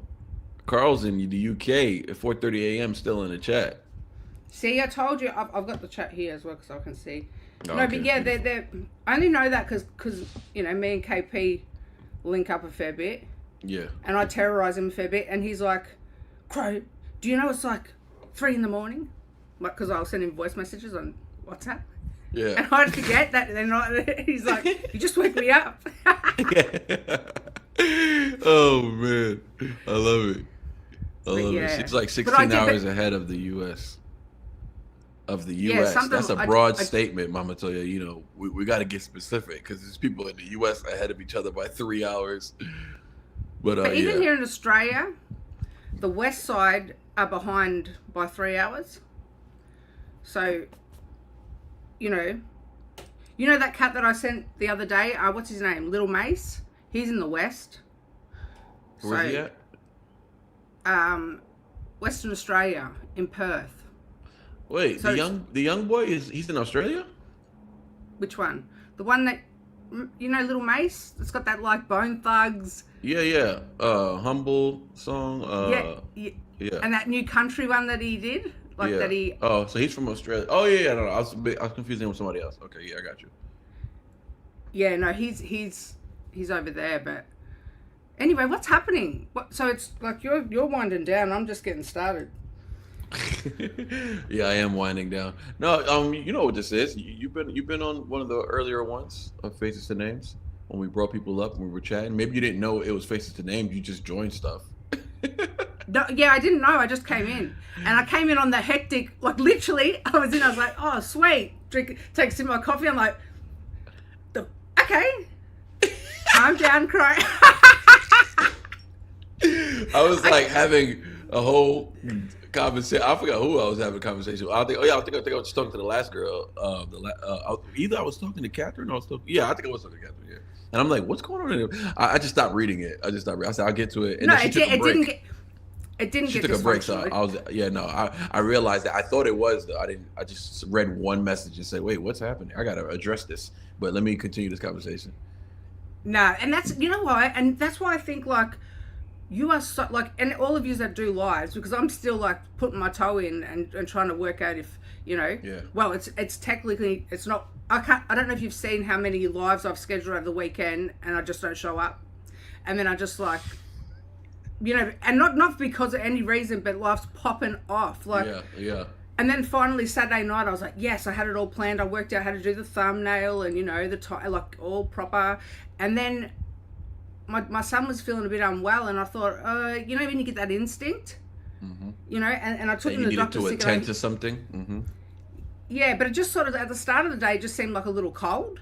And then as the day progressed, it was like, I don't really like how, like, I could see this part of his neck sort of going in a bit too far. He's only 19 months. So you don't want to mess around, you know, they can't talk and tell you. So I took him to the GP thinking, oh, she'll just say it's a virus or something. No, she says, I need you to take him to the Royal Children's Hospital. I'm like, what? So, yeah, he had his first little, well, I guess asthma, which I'm not familiar with. None of my kids have had it. I have and asthma. It's like, sorry? I have asthma. Yeah, family members have had it, but none of my kids, so I'm not really in the know of it. But I could tell that he was like even though he's playing around all cute and stuff, it looked like he was labouring. Anyway, they had us in overnight, so I'm still a bit delirious from that because then I was up all last night and then slept from 6 a.m. this morning till 12 because I'm all messed up now. But and anyway, the live went to shit because I was in the hospital. Oh, okay. I'm But sorry it's to hear just that. But what was the conclusive outcome of that? Was it just determining he had asthma? Well, they call it pre-toddler asthma, where it could be bronchiolitis, but it responds to the same treatment as asthma. But they're not diagnosing him with asthma, but that like he could possibly have asthma or grow out of it if he has it. You know what I mean? Like it's just like that unknown area because of his age. But it scared the shit out of me. That's what it did do. Right. Okay. Well, I hope I pray that he gets through it and everything turns out to be fine. Oh, he's terrorizing me now, so he's good. But you know, like it was like a overnight intensive asthma every 3 hours, the Ventolin, you know. I got you. But he's a little soldier. He's cool. Okay, that's good. He keeps me sane. But what were you saying? You were saying that because some of the lives that you joined, or I think you was trying to say something, but I think you got off track. Yeah, and I went off track like I do. But like I just find it so like it's brave to do lives because we feel like because we've got all our subscribers and then you know, you don't know who's going to fly in, fly out, and what's going to be said, and you know, like can't control it. It's because you have less control. Can't control it, and like you've got to sort of make sure that, well, if you're a decent person, that you're not putting energy out there that's changing someone's day in a bad way. You know what I mean? Yeah. So I just find it like really brave to do a live. I'm still trying to get the courage. Like I'll get there. You know what I mean? But I'll help you. You can come on my live and we can just talk just to get you. Yeah, like this is my. You can terrorize my chat and you don't have no responsibility. You can leave whenever you want. And don't think that I don't sit there thinking I'm so cheeky. Like I just come and just like stir up everyone's chats or their lives, and I don't even hold my own.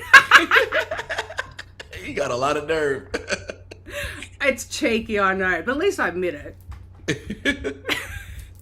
It's cheeky. It's cheeky. I love your accent. It's the only way to stay connected. Like if I'm not having my own lives, because you know I see a lot of my subscribers in your lives and everyone's lives, and it's so fun. I love being a sub as well as a reactor. Like right. I had this time where I was like, do I even want to be a reactor? Because I just still love being a subscriber to the people I love. So, like, you know, that's why I don't want to give up being a subscriber, like, you know, to hold my own channel. So that's why I do tend to, I forget that I have my own channel, that I should be doing, you know. But it's... Yeah. No, you definitely have, you definitely need your own channel. You definitely have. Yeah, I'll keep it there, but I don't, like, I need to put more time into it, like, sometimes it's easier to, and you know what else, because my brain is just like, you know, it's like da, da, da, da. So being able to like fly into I don't have any like sister reactors yet properly, but all the brothers and all the different energies, different views on life, on the world, it just really feeds my hungry brain just for the different, you know, perspectives. Yeah, I even swoop in a few people that I don't even really like their energy, just to suss them out, just to keep myself in check, keep myself in check. Like, oh, the light fell. Like, okay, now I feel like I'm okay because, like, I don't know, like it's so weird. I've been, and then I think to myself, why am I even clicking on these when I don't agree with everything that they're saying? It's so strange, but. I just get intrigued about. Why. That's a reason in itself. Well, because you can possibly learn something, but also exactly reinforce how you really feel. I don't know. It's so confusing. But then sometimes I just like, well, then I click the cross because I'm like, yeah, no, now you're getting a bit too full on. Like, but I do find it interesting like I know people are like, I don't give them like, if you don't agree with something, why do you put so much energy in listening? Because I find it fascinating.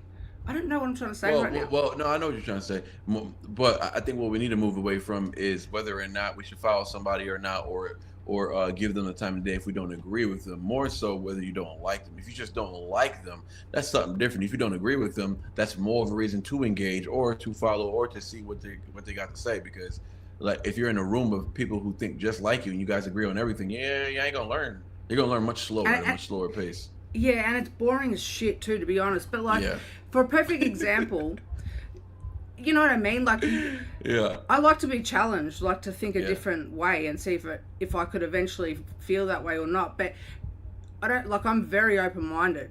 But for a perfect example, you know the Hodge twins? Yeah. Like, I give them some of their things really irritate the hell out of me, the way they present it. Yeah. But then I can't help it. They're funny. Like, they are funny.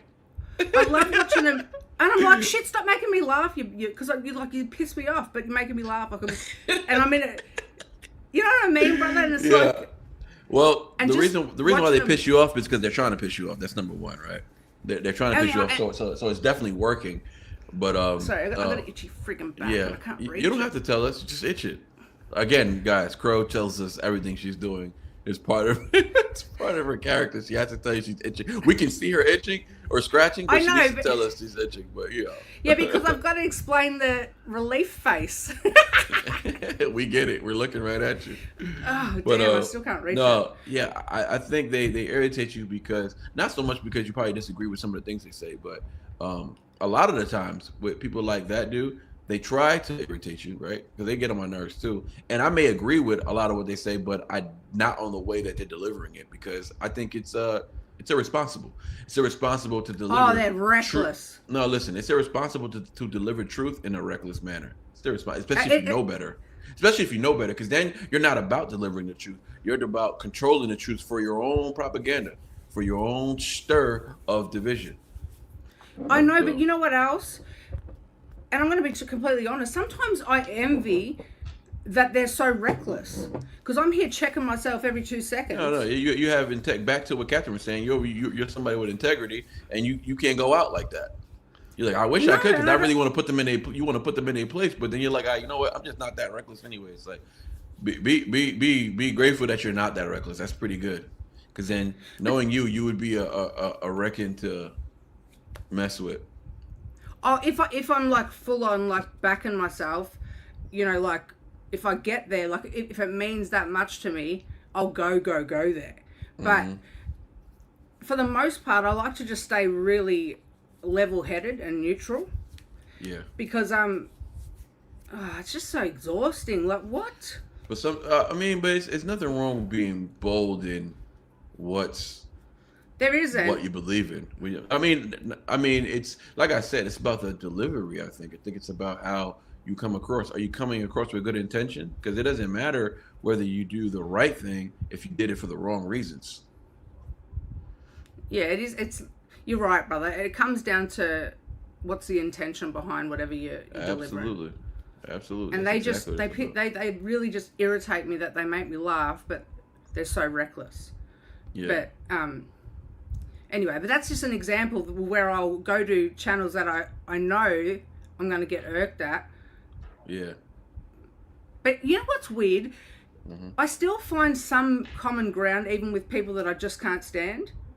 It's possible. You're gonna find common ground. You're gonna find common ground with people.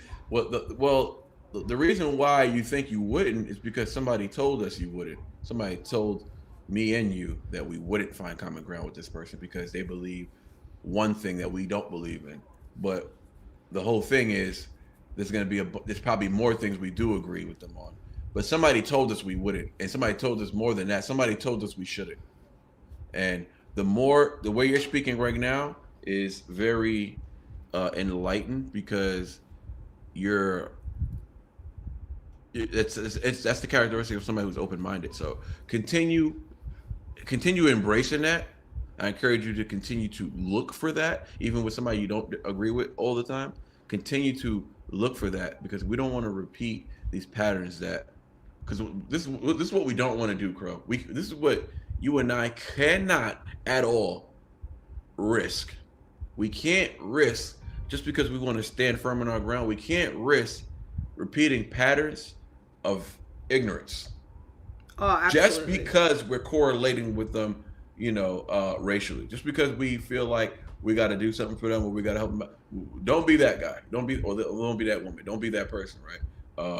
Understand if there is a connection and you feel like, oh, okay, well, I can see that perspective.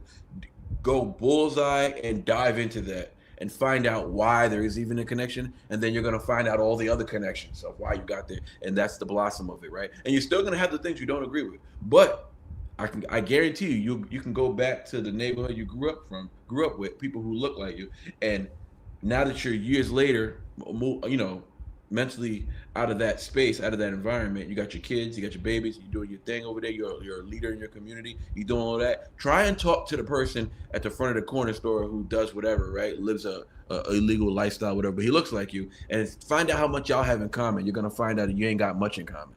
You're gonna find out like, oh, no, this guy thinks kind of reckless. Like I don't want this person around my kids, or no, I would never date somebody who was like this, or no, like I disagree with you. You need help. Like you're bugging. Like, you know what I'm saying? I used to think like that, but I don't think like that anymore. You're gonna find that more often. So and you're so right, because I was raised in like, well, the Australia, like what you call ghetto. That's where I was, That's why I made that analogy. But go ahead. Mm-hmm. And you're right. So, but I feel like, and a lot of the people that I was raised with, they are either locked up or then they're not around anymore. Right. But I still go back and see how everyone's going and all that kind of. And you're right. There's not much there's a disconnect to connect with anymore. Absolutely. But there's definitely a familiar feeling. And wait, hold on. I don't mean to cut you off, but this is what we fall to. We fall to that feeling, which is pretty much just nostalgia. Something, and it's comforting. It's comforting for a moment, but it's not something you can bathe in. You can't stay there for long. You can't stay there for long. So if you can't stay there for long, then it ain't meant for you. It's just something you like because it reminds you of a time or whatever the case, something familiar, like you already said. But it's not something encouraging to want to grow in. Like, oh, I need to be. This is where I need to be. No, it's nothing that you can actually thrive in. Exactly. So what I'm saying is, you might come across someone. They were the enduring days. Now I'm trying to enjoy, not endure. Right. But right. Exactly. That was survival mode back then, Yeah, and we don't want to survive anymore. We want to thrive. Yeah, you want to. I totally get it. I get it all. I hear and I listen to you on a daily. If it's not a reaction live, and you know what? If I'm gonna be like, and then just for example, like I'll be in daughters' lives a lot too. And connected and relating to like and understanding his energy and his how he's feeling. And if you ask me, I'm being totally honest here, yourself and daughter are like two different journeys with the way you think about the world and life and all that kind of thing, right? But that's what I mean about that's just I found myself sitting back thinking, and you wouldn't even know this, but like feeling like guilt, like, hang on a minute, but I love my brother Goat as well, but, and I'm thinking, what the hell are you stressing out for, Nick? Like, you're not even, like, you're just showing support and connecting where you feel you what am I trying to say, brother? No, I know what you're trying to say, but you got to remember that I'm the person that's going to say, yeah, I mean, I support Dada. He had an album. I know. He had an album coming out, and he was trying to raise money to produce it and get the best production he can get. And I don't know if he knows. I don't really care if he knows, but yeah, I donated toward it because I want to see him success. I want him to be successful. He's a skillful MC. Like, he's really good at rapping. Like, I have a lot of respect. He knows this already because we already squashed our situation, so we don't even talk about it anymore. We just keep it cordial. But we have different ideologies and different ways of looking at life. Yeah, that's what I was talking, because I don't even. People would call it different. I would just say I've been there before, though. And to me, it's not different. Yeah, I know. It's not different at all because I don't even know how deep he's in it because I was deep in it. When I mean deep, I mean like deep in the street, so up to my knees. So like, well, I was waist deep. So I don't know how far deep he's in it, but obviously he represents a lifestyle that is waist deep in it. And what I would say, it's not that it's different, it's that I've been there before and I'm just not there anymore.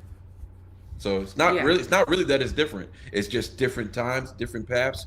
And I made a left turn, he made a right turn, and whatever. You know what I'm saying? It is what it is. But yeah, I wish the best for Dada, man. I watched the video the other day. He's very skilled as well. I was watching a video the other day that reminded me of him. There was a guy. There's this guy, right? Who he's at one of these rallies or whatever, these No King rallies or whatever. It's recent, right? So there's this white dude who goes to the rallies, right, and interviews people.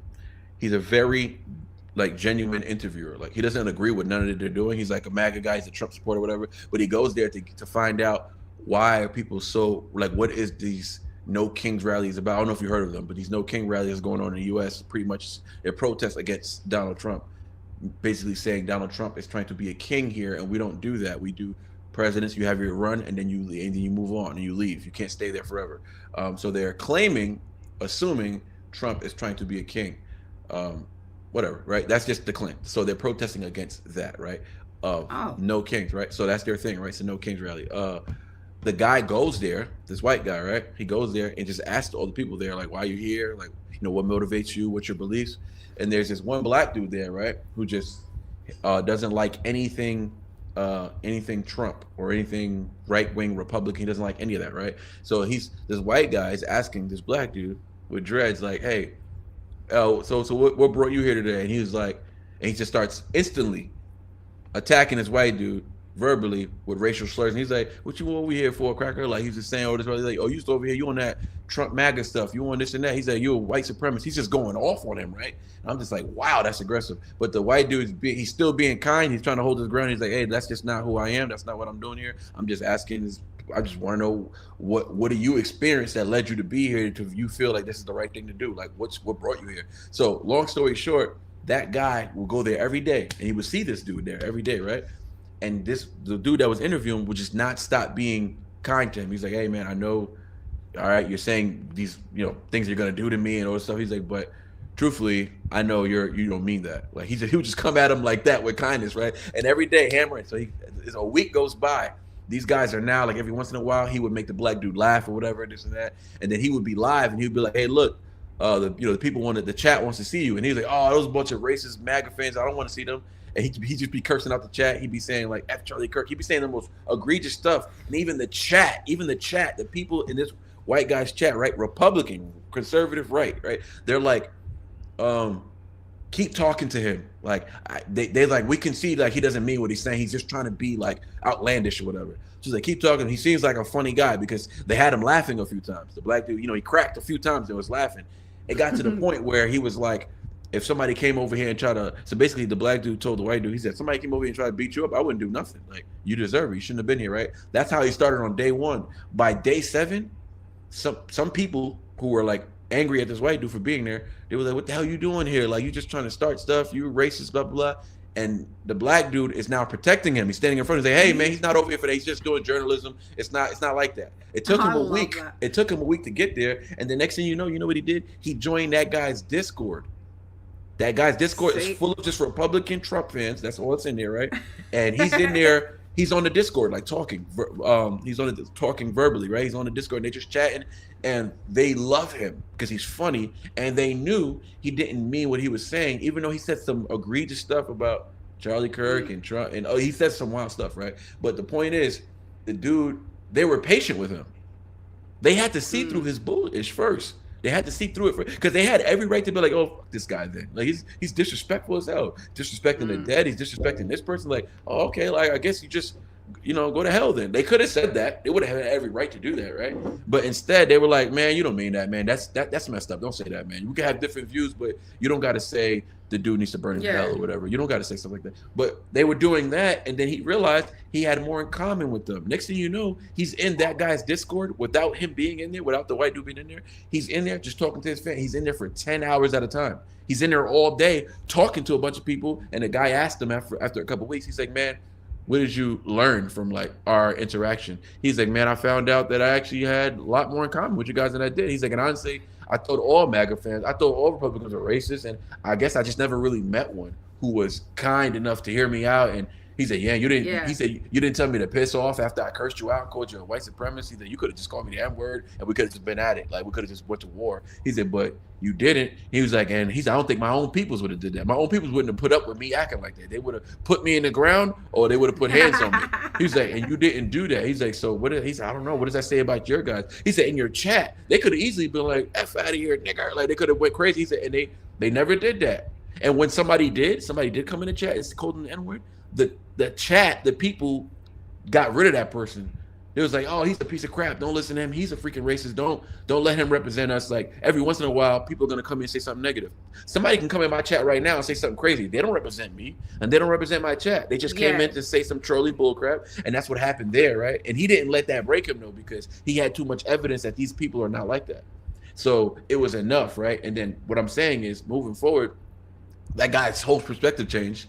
He thinks those protests are ridiculous. He realized he's been lied to. He realized this is actually not who these people are, and I got way more in common with them than I do with my own people. I'm bringing that up because you just mentioned something similar, and what I'm saying is that's not because they're white and they're Republican. It's because they the majority of them take on traditional values that we gravitate towards too, because Black people in general are traditional conservative individuals. We care about our family. We protect our young. We're very about the people, right? We're very about the people. What's best for me and my neighbor? That's really the mentality that they grew up with in the 50s and 60s, all the way from slavery to then. It was all about faith and God and being straight and staying out the way so we don't get hurt. It was very like military mindset, not this recklessness that's happening today. And the thing is, the moment a Black person dies, forget about the details and what happened and how he died. But the moment a Black person dies in the hands of a white officer or a white person, period, we will go to the end of the world to protest about it. But our main enemy lives down the street and they're killing us every day at a crazy rate. Our own community, we're killing ourselves. And we won't even address it. We won't rally about it. There hasn't been now one protest yet since 2016, when all those situations were happening in the U.S., whatever, when Obama was still president. Since 2006 till now, there hasn't been, and nothing before that either. There hasn't been not one protest, one protest about these young kids killing each other. What are we doing about? So no money. So no money is going towards that. Nobody is funding that. That's why it's not happening, because nobody's funding those rallies. So now when you look at these rallies, these people funding rallies against, 2023, it's like, oh my God, this is a big problem. White supremacy in the U.S., right? White supremacy, these guys, they're killing us. They're killing us at a rapid rate. And then you look at the facts, you find out, oh wait, hold on, 20 people out of the kabillion people in the world, in the country, 20 people died. 20 black people died in the hands of police, right? And then it's like, okay, 10 of them were unarmed. All right, the ones who were unarmed they didn't have a gun, but they were attacking the officer physically. It's like, bro, when you start looking at the details of every situation, you find out it's a problem. Violence is a problem, period. But this isn't an actual priority problem. This is nowhere near the top of the list of what's happening. You want to make a difference in the world? Start at priority. The Black community is killing each other. That is number one. And after that, the abortion rate. And that's actually number one. But number two is Black on Black violence, like murder. Yeah. We're talking about murder. We're not talking about accidental. We're not even talking about manslaughter. We're talking about first-degree murder capital rates at the highest it's ever been. We don't want to do that. We don't want to fix that first. We can get to all the nuances and things that happen sometimes that the media glorifies as if it's every day. We can get to that at some point, but priority, we want to save lives. let's start saving the young lives now. They won't Yeah, do it. It doesn't fit the narrative, Crow. It doesn't fit the narrative. Well, it's so strange because there's so many similarities over here that to over with you, with the black folk over there. But at the same time, there's such a difference. Like, I think there is a difference, but yeah, I know what you mean. You know what I mean? Like, because from someone like from a sister from Australia, and I can clearly see, even just by my sons and you know, the music they love, and these young rappers, like they don't even make it past the Stampede's here. They don't make it past a certain age, you know, and like I'm a sucker for true crime too. Like I just like to, I don't know, I just like looking, because it baffles me that people can get to the point where their spirit's so dark that they take someone else's life. So it intrigues me to watch that, because it's just like, it blows my mind every single time. So obviously I see that the black on black crime over there, like just taking each other's lives, like these young kids, you know, is just mind blowing. Because over here, you see a lot of that with like the South Sudanese, and there's a lot of that. But us Indigenous black people, you don't see. There's no violence against each other, you know. So it's so strange, like how different. But things like the climate over here is very different. We still got Nazis walking, like you said, walking through the streets, like that's insane. That couldn't happen. You know, like screaming Australia for the white man, and they get protection. You know. Do you know what would happen over here, though? You know what would happen over here? I'm telling you, I guarantee. You know what would happen over here? Some other white people would take those guys out. That's what would happen over here. Yeah, I know. It's like it wouldn't even take us to do it. We wouldn't even do it. We would be like, yo, get away from that. Like, let's not. We would avoid that, because we think that might be the death of us if we get involved in that. We would avoid that, and then some other white people are going to be the ones to be like, shut this down. It couldn't even happen. It couldn't even happen here. They'd be shut down so fast. I know, but over here they get stages. Like there was an Australian. It's crazy, and that's why I feel like I'm living in a bit of a warped world, like here in Australia, because they literally get microphones up on stages, chant, and it's hate, like it's straight up hate, you know, like, you know, they put the N-word on banners, you know, ban N-words, not machetes, because there's been a lot of machete deaths, you know, that blades are crazy over here, right? But it's not just a coloured thing, it's overall with the youth, you know? Right. But they put banners saying ban N-words, not machetes, because there's a ban on machetes now, right? It's just crazy. It's just a different climate, you know? And so even though there's similarities, there's also... And it's kind of crazy that they're saying ban machete. And the wild part is, obviously, we shouldn't be banned, but also that's government control. I mean, machetes shouldn't even be banned, realistically, right? Obviously not machete bins. They put machete. This is the new. But that's ridiculous, though. There's that's machete bins like this. But young people aren't going to walk up to a machete bin and put their machete in the bin in front of everybody. Like, what the hell? They spend so much money putting machete bins around the city. It's a joke. Thinking that these deaths, and then they don't 3 young people died within the weekend, you know, from the same stuff. But this is what I'm they're just mocking trying to explain. The community. Like, it's just a joke. Like, get down on the ground, like what I do. You know, people need to be doing this for their own communities. You know, and I'm starting to liaise with the African communities, the South Sudanese leaders, because, you know, a lot of our Indigenous youth are clashing with, you know, South Sudanese mob over here. Oh, so, okay.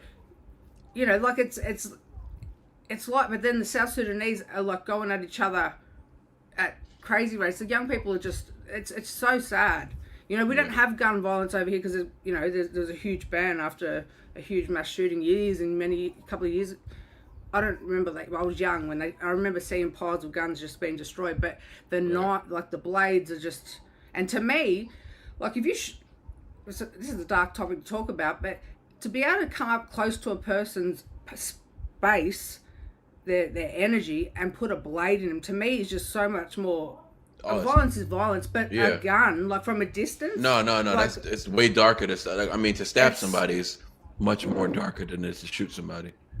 It's much harder to stab somebody. It's much harder. And I'm just absolutely traumatized by, as a mum to young sons, because hey, I have been that mum tackling my sons on the ground on the nature strip, rolling around, taking weapons off them because they're looking to get revenge because one of their best mates been murdered. Like, that's my reality. You know what I mean? Mm-hmm. So, or intercepting parcels, like, because my, you know, kids are young people, they react on their emotions. So my sons were just like, you know, their best mate's been murdered. And I had a hell of a time, my oldest boy, like trying to keep my eyes on him because I didn't trust, you know, they're making rap songs and putting my son's name in it, you know, like actually saying his name. And look, I love music. So and I suss out what's going on in the youth space because I work with high risk youth. So you can sort of get an understanding what's going on if you decode their music. And I'm hearing my son's name pop up. And I'm like, oh, wow. And, you know, like my heart, like it was just, that's why, I mean, what I'm trying to say is like, because when I came in onto your live and you're talking to, what was that brother's name? Brendan. Yeah. And he just, and that comment just like gave me a quick combo before I even settled my little feathers. Yeah. And, you know, and I'm sitting there thinking, have like, you know, this is goats, like have, you know, make sure you're respectful and all that. And my inner was like, no, you got to say something, like because it's not all, you know, just there's a lot of gray area there. It's not just, you know what I mean? So, and I'm thinking, no, don't worry about it. Like and then I'm like, no, I got to say something. And I'm just like, be respectful. So, because I try, anything I say, I never ever want to deliver disrespectfully, you know? Yeah. Because this was your chat and all that, but I'm thinking, no, I'm part of the goat fam. I need to say something. I'm a subscriber. Yeah. I'm a subscriber too, all right? but and then I did like, and I'm reading, and then what's brother's name? Bobby. Bobby. Yeah. Bobby come out. Bobby got me a quick jab. But he's like, you know, sounds like a, what did he say? Like a right-wing lib. Like, just chinned me. And I'm like, now I'm ready. Ooh. She's like, now I'm ready to go. and I'm like, and then because I had to read his comment, and he said, you know, that he said a lot of, we haven't been agreeing with a lot of what you've been saying, like a lot of your thoughts for a while now, because Bobby, well, I just found out he's been following me for a long time. Okay. So he's part of the crow's nest. And so it was, you know, for me, I was like, oh, and like I'm like, okay, well, what am I saying? Like, I'm interested now, and Bobby's like, you know, he wants to have a talk, like, because I said to him, you know, I'm just a bit confused that you got so defensive and, you know, just threw me a quick jab there. You know, like slap the political label on me, because I don't get into any of that, you know, really. I just don't. I can't, because it's too much for my spirit. And I try not to. So I'm just trying to work out in my head, well, what's a right-wing lib? Like, what does that actually mean? Do I represent that kind of character? And anyway, it was just because we were going to and fro while you were talking. Right. But it didn't get hectic at all, you know. I noticed that. It was pretty cordial. No, if someone's going to be talking with me, it won't get there unless the other person really wants it to. You know what I mean? Because I feel like I'm tapped, right? But, you know, I'm a lot, like I bounce around, but I'll never ever come at someone with aggression or anything like that, even if what they're saying is like, unless they really want it out of me. Right. Because I've got a lot of tolerance, like, and of course everyone's got a breaking point. When I snap, I snap. But I've done a lot of work to make sure I don't snap over a shitty reason, you know, like it wants to really hurt me before I. And normally it doesn't even hurt me. If you're coming at if someone I love, then the tolerance lowers. Like I don't really last that long. But for me, you know what I mean? Like I pop off pretty quick. Of course I know what you mean. Yeah, but you would be like that too, you know, brother, as if you wouldn't. Like, well, I'm quicker to react over the defense of someone else than I am for myself. That's why I say, yeah. That's why I made the point that somebody may feel more comfortable telling me something because they know me well enough to know that this is actually not something that's going to offend this person. You feel me? Not a matter of whether this thing is worthy of being offended of, but knowing that the character of this guy tells me I can say this and he won't be offended by it, and then we could discuss it after if I'm wrong or not. But it gets the opportunity to discuss it. Some people may not want to hear, like you in that moment were just not, you didn't want, you wasn't willing to want it, not willing, but you didn't feel like hearing that. Oh, I heard it, but I'm gonna be honest. I had a reaction to it. You know, like it wasn't like. That's what I'm getting to. Yeah, and it was a bit frustrating because I was like, shit, I wish I was sitting right beside brother there and we could just really tease this out. I was like, I wish I was, you know, behind Goat, then we could really talk on this. Yeah. Because I get, you know, and you're exactly right. You create that space where people feel like they can just say exactly what they feel and have a respectful, contained, safe conversation about it. That's a beautiful thing to be able to hold, especially because you have come from the likes of, like I have, you know. Right. And so you've lived that life, you've been around that you know what I mean? Uh-huh. Yeah. But now you're in a place where you can hold a conversation for someone who's exhausted from hearing about it. The community that you're from. Right. That's huge to be able to do that, but I don't know if I could do that. You may not be able to do that right now, but the goal is to get there. You have to get there. You have to get there. It's not a matter of standing your ground and saying, no, I disagree with this, I got to push back. No, you actually have to get to the point where you don't have to agree with it, but you have to hear it and you have to not be offended. You have to get to that point, or else you're not going to be productive in this world. It's true. I don't feel like I get offended. I just feel like I don't like black and white labels. No, well that, but I don't like a black and white. Yes, this is right. This is wrong. I don't like that. Yeah. You know what I mean? Like I feel like there's too many moving parts to just say this is this is that. Do you know what I mean? Am I making sense? You make perfect sense. It's happening. So there's this guy named Nick Fuentes, right, who made a video. I don't know if you ever seen it, but he's this white dude. He's a Christian guy. I have sussed him out a bit, not much, but a bit. Right. So he would come on and say things about the black community, whatever, and he just won't specify the nuances. He would just be very general. He just says black. When he says black people, he says black people, black people, black people. That's all he says, right? So he's pretty much putting a blanket on all black people, and he doesn't really care. He's too loose with the lips. He doesn't care enough to specify what type of people he's talking about, and he literally doesn't.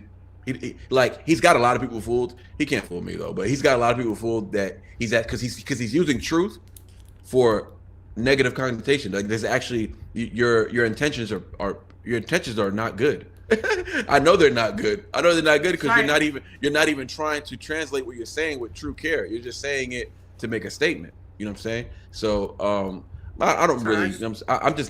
I'm not entertained by that. You know what I'm saying? It's like, yes, a lot of what he said was actually true about a specific type of person. But when people use like the Hodge twins, right? I think they're like half white, half black. But when they use things like black fatigue and stuff like that. And there's my other brother, what's his name, Stevie Knight. I don't know if you ever watched Stevie Knight, but yeah, he talks about it as well. I've followed Stevie Knight for years, and he's done a little and that's blown my mind too. Right. But I know exactly what you're saying. But with the Hodge twins, it's like it's different with them. No, it's different with them. Yeah, they literally all their content is about shining a negative light on black people. I'm just like, brother. But think about this for a second. I have pushback for that too, though. As opposed to your position on the question of that itself. To me, it's black people shining light on negative things about what the black community does, do, experience, or promote is exactly the people who are supposed to be shining light on it, right? They're supposed. We don't want you don't want Nick Fuentes to be going off on a tangent, shining light about a community that he's not from or doesn't really know much about. So if the Hodge twins, or if Stevie Knight, or if the next, or even myself, if we're talking about the negative lights of the Black community, it's to better the Black. It's for Black people to actually put a mirror up and take accountability so that you can change your situation.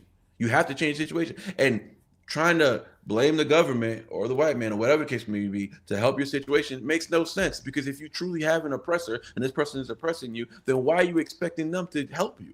Or why are you crying for them to help you? Why are you complaining to them when the issue is right around the corner? It's in your own neighborhood, and the solution's in your own neighborhood. It ain't outside the neighborhood. It's not outside. There may be some species outside of the neighborhood who are bringing harm to your neighborhood, but the rate that they're bringing it at, it's about this big compared to what's going on within your own community, within your own people, and what they're doing to themselves. All right, we can't act like the 50s and 60s and 70s didn't happen, where Black people were really oppressed, where they were really victimized, where they were really going through stuff, getting sprayed up, dog sick on them, where they were getting murdered, burned, whatever, and they still somehow the violence on Black was nearly non-existent. The marriage rate was over 94%. That's completely opposite now. You know what I'm saying? Fathers being around for their sons was the norm. This was the norm. You know what I'm saying? So it's like people act like we can't do it because we're oppressed. No, it's because the government is trying to get in the way. The system is trying to stop us from uniting. No, we've done it before at a much more severe rate, where the hate was on 1,000, where racism was actually at the top of the problem for America. You know what I'm saying? Where there were laws in place that were made to be built against us to slow us down. Now, ever since then, there's only been stuff put in place to help us, and we take advantage of it. And then we rely on the government for the rest of our lives. And that's where we're at today. So it's like, that's the victim mentality a lot of these guys are talking about. So the Hodge twins, they're talking about something that's actually real, right? The way they address it, I don't like it. I don't like their delivery because it's not genuine. You don't sound like you're trying to help. You're not trying to help the community, though. You're not trying to help those Black people you're talking about. You're just trying to shine light and talk shit, pretty much. That's what you're doing. You don't have no intentions. That's what I mean. Really there's no sort of solution or do you know what I mean? Like, they're just highlighting the negative parts that are there. This is what I feel like. I'm in my own little world, because I know exactly what you're saying, because it's here as well with my community, with my mob, right? And I get it, and nothing's like back, you know, what our old people went through, which was hideous. Right. Same, you know, there's common things here, but so for me, it's people like Black communities around the world, because it's really a world thing, right?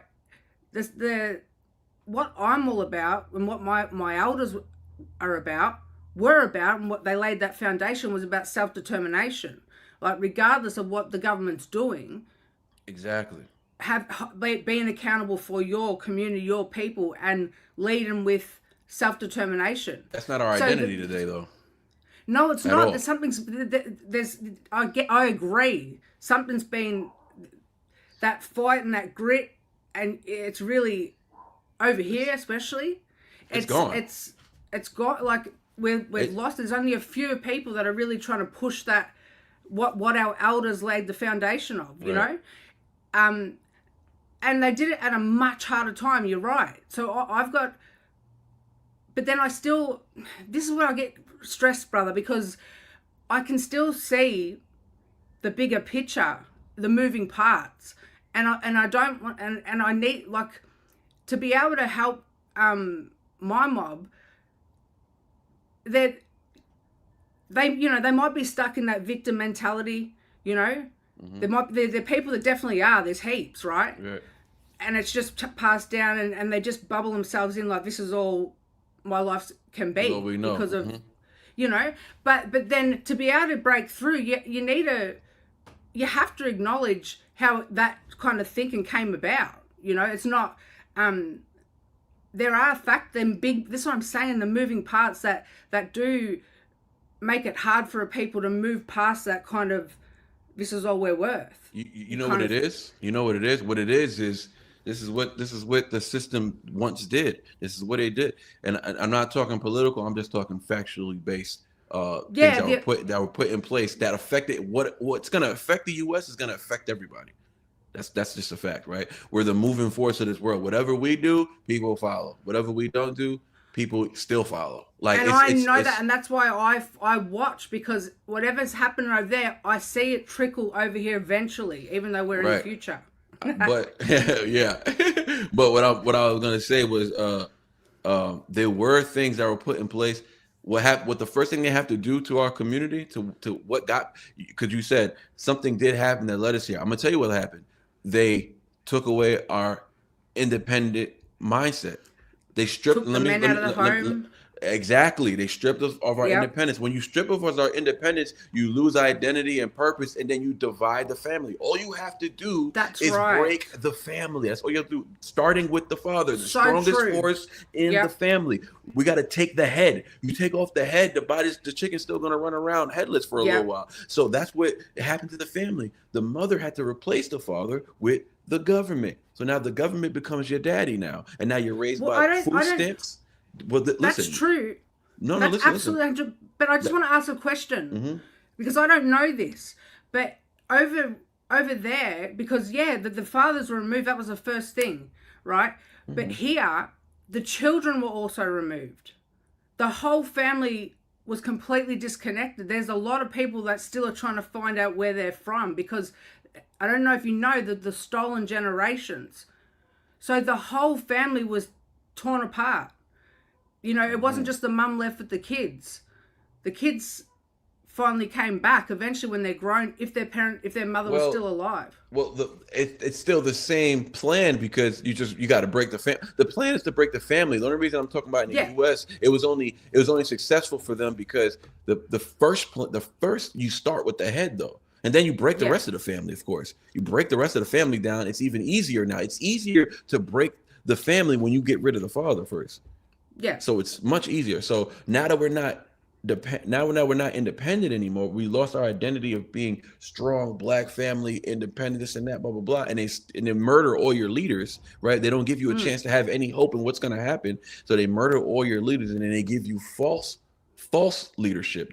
They tell you to praise this guy because he looks like you, but he's really a part of the plan.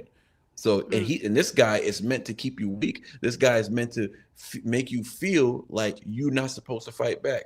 So, and I'm not trying to get political, obviously, but what I'm saying is there's people like, I don't know if you know, but there's people like Fred Hampton, who are real black leaders who would promote a different type of lifestyle as opposed to like a Martin Luther King. There's people like Malcolm X, who was really about this. The thing is, they spoke specifically not towards the white people who were in power. They didn't speak general based. They spoke about a specific kind of white person that is your enemy, and he's gonna befriend you. He's gonna be that serpent. He's gonna tell you need this, you need that, you can be this, you can be that, and you're gonna depend on him, right? He's specifically Fred Hampton, Malcolm X, both were conservative type of individuals, more right wing than anything. They always spoke about the white liberal. This is what they would speak about, right? Especially Malcolm X, especially Fred Hampton, but they killed him really fast. But Malcolm X lasted a little longer, maybe like 4 years longer, but they killed him eventually too, because he spoke too much about self-defense. He talked about being armed. He talked too much about making the family more military mindset, right? Being militant, being diligent, understand. Like, he was about survival. Discipline. He was about fighting back physically if you had to. He was about not just being a pushover, right? And they gave us Martin. Martin was all about more about peace and this and that, and he representing a softer side of Malcolm. This is how the black community looked at him, right, at first, and it became a thing where Martin is now the person they're going to put on the pedestal at the podium. They're going to let him speak in front of thousands of people, and they're going to let him be the guy they all praise to. Why? Because he promotes something that diffuses it unarms us. He unarmed us easily. And the thing is, we praised him because of what they told us he was. And then when you find out he was almost nothing of what he represented, he was, and they didn't tell us that. That's not what they taught us in school. They said, no, praise this guy. This is the black guy you want to be like. This guy, I had a dream. This the guy. And then you find out Buddy was like a scumbag on the low. Like, it's just It's just the truth. Nobody likes it when I talk to other black people. They don't like hearing about it. But if you start giving them facts, you could just go argue with your mother then. But if I give you the facts, you deal with those on your own. But I'm telling you, from what I've read, from what I know, what I've researched about him, and what's actually come to light about him, it wasn't that great. It wasn't that. It wasn't Malcolm. It wasn't Malcolm. That's the key. That's the key, though. People don't want to. That's what. This is my whole thing. Like, if people took the time to really do their own research and take down all they're myths, like it's not the truth. It might have a skerrick truth, but it's been blown into something that's not. Just to create, more controversy, more division, and but more than anything, dependency. If we depend, that's right. That's why. So when people say, oh man, this somebody like Trump is coming in here and he's getting rid of. He's the one president, right, that the media tells us is the most racist. This guy's evil, blah blah blah. But he's the one guy who, let's just call it what it is. Let's say they're all racist. Who cares, right? Let's say they're all freaking racist, right? All right. Well, who's the guy who's gonna put policies in place that's gonna help my people? That's all I want to know. They're both racist, whatever. I don't care. But who's putting stuff in place that's gonna help me and my people? I want to know that. Whoever that guy is, that's who I'm going to vote for, because whatever his intentions are, I know that those policies are going to help me and my people. They're not going to hold us back. This other person is trying to handicap my people, and he's racist. So he's got two things going for him. He's racist, and he's trying to handicap my people and work against my people and have me depend on him for me to get through the day. I have to wait for him to feed me. I got to wait for him to come protect me. I can't protect myself. They don't want me to have guns or nothing like that. So that's that guy. And the other guy, let's say they're both racist. Okay, this guy is racist, but he wants me to be armed. He wants me to be protected. He's racist, but he has donated the most money into the black community than any president ever. So whatever your hopes and dream was about Barack Obama, forget about it. He was one of the worst. He was like the poison that happened to the black community. He's actually the reason why we're here right now. Because we could have made a turn, and then before we made that turn, he sunk the ship. So my point is, there's people who have policies in place that hurt you, literally hurt you, and disarm you, and then set you behind. And then there's policies just like keep you suppressed. It keep you suppressed, right? So then you got somebody like Trump, right, who gets rid of something like DEI, who are trying to get rid of stuff like affirmative action. These are things that the black community believe are helping them, but really it's handicapping them.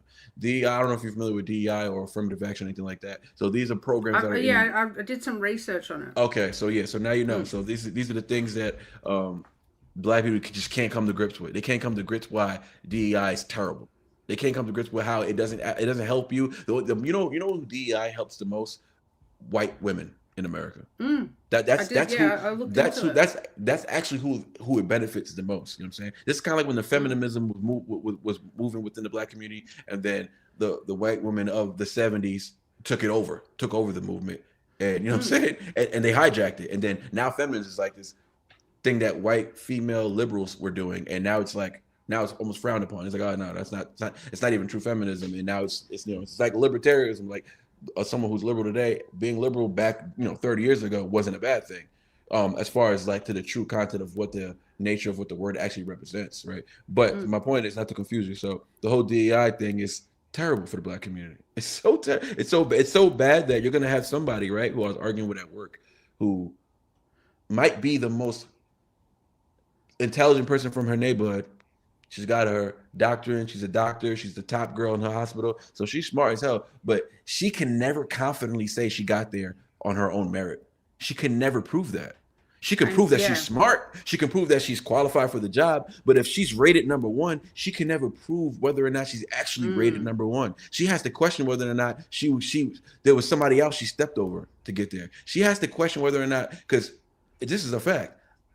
Black people only have to score at 11 ratio, 11.0 ratio, while whites and Asians have to score at a 13 and 14 ratio. So their GPAs and such have to be higher for them to get into schools or get a job when they're checking your resume. So the standard is already lowered for us, right? That's disrespectful. It's disgusting to me anyways. Like, I'm disgusted that you feel you need to lower the standard for me when I feel like my people are some of the most creative and talented and intelligent people. It's a low-key insult.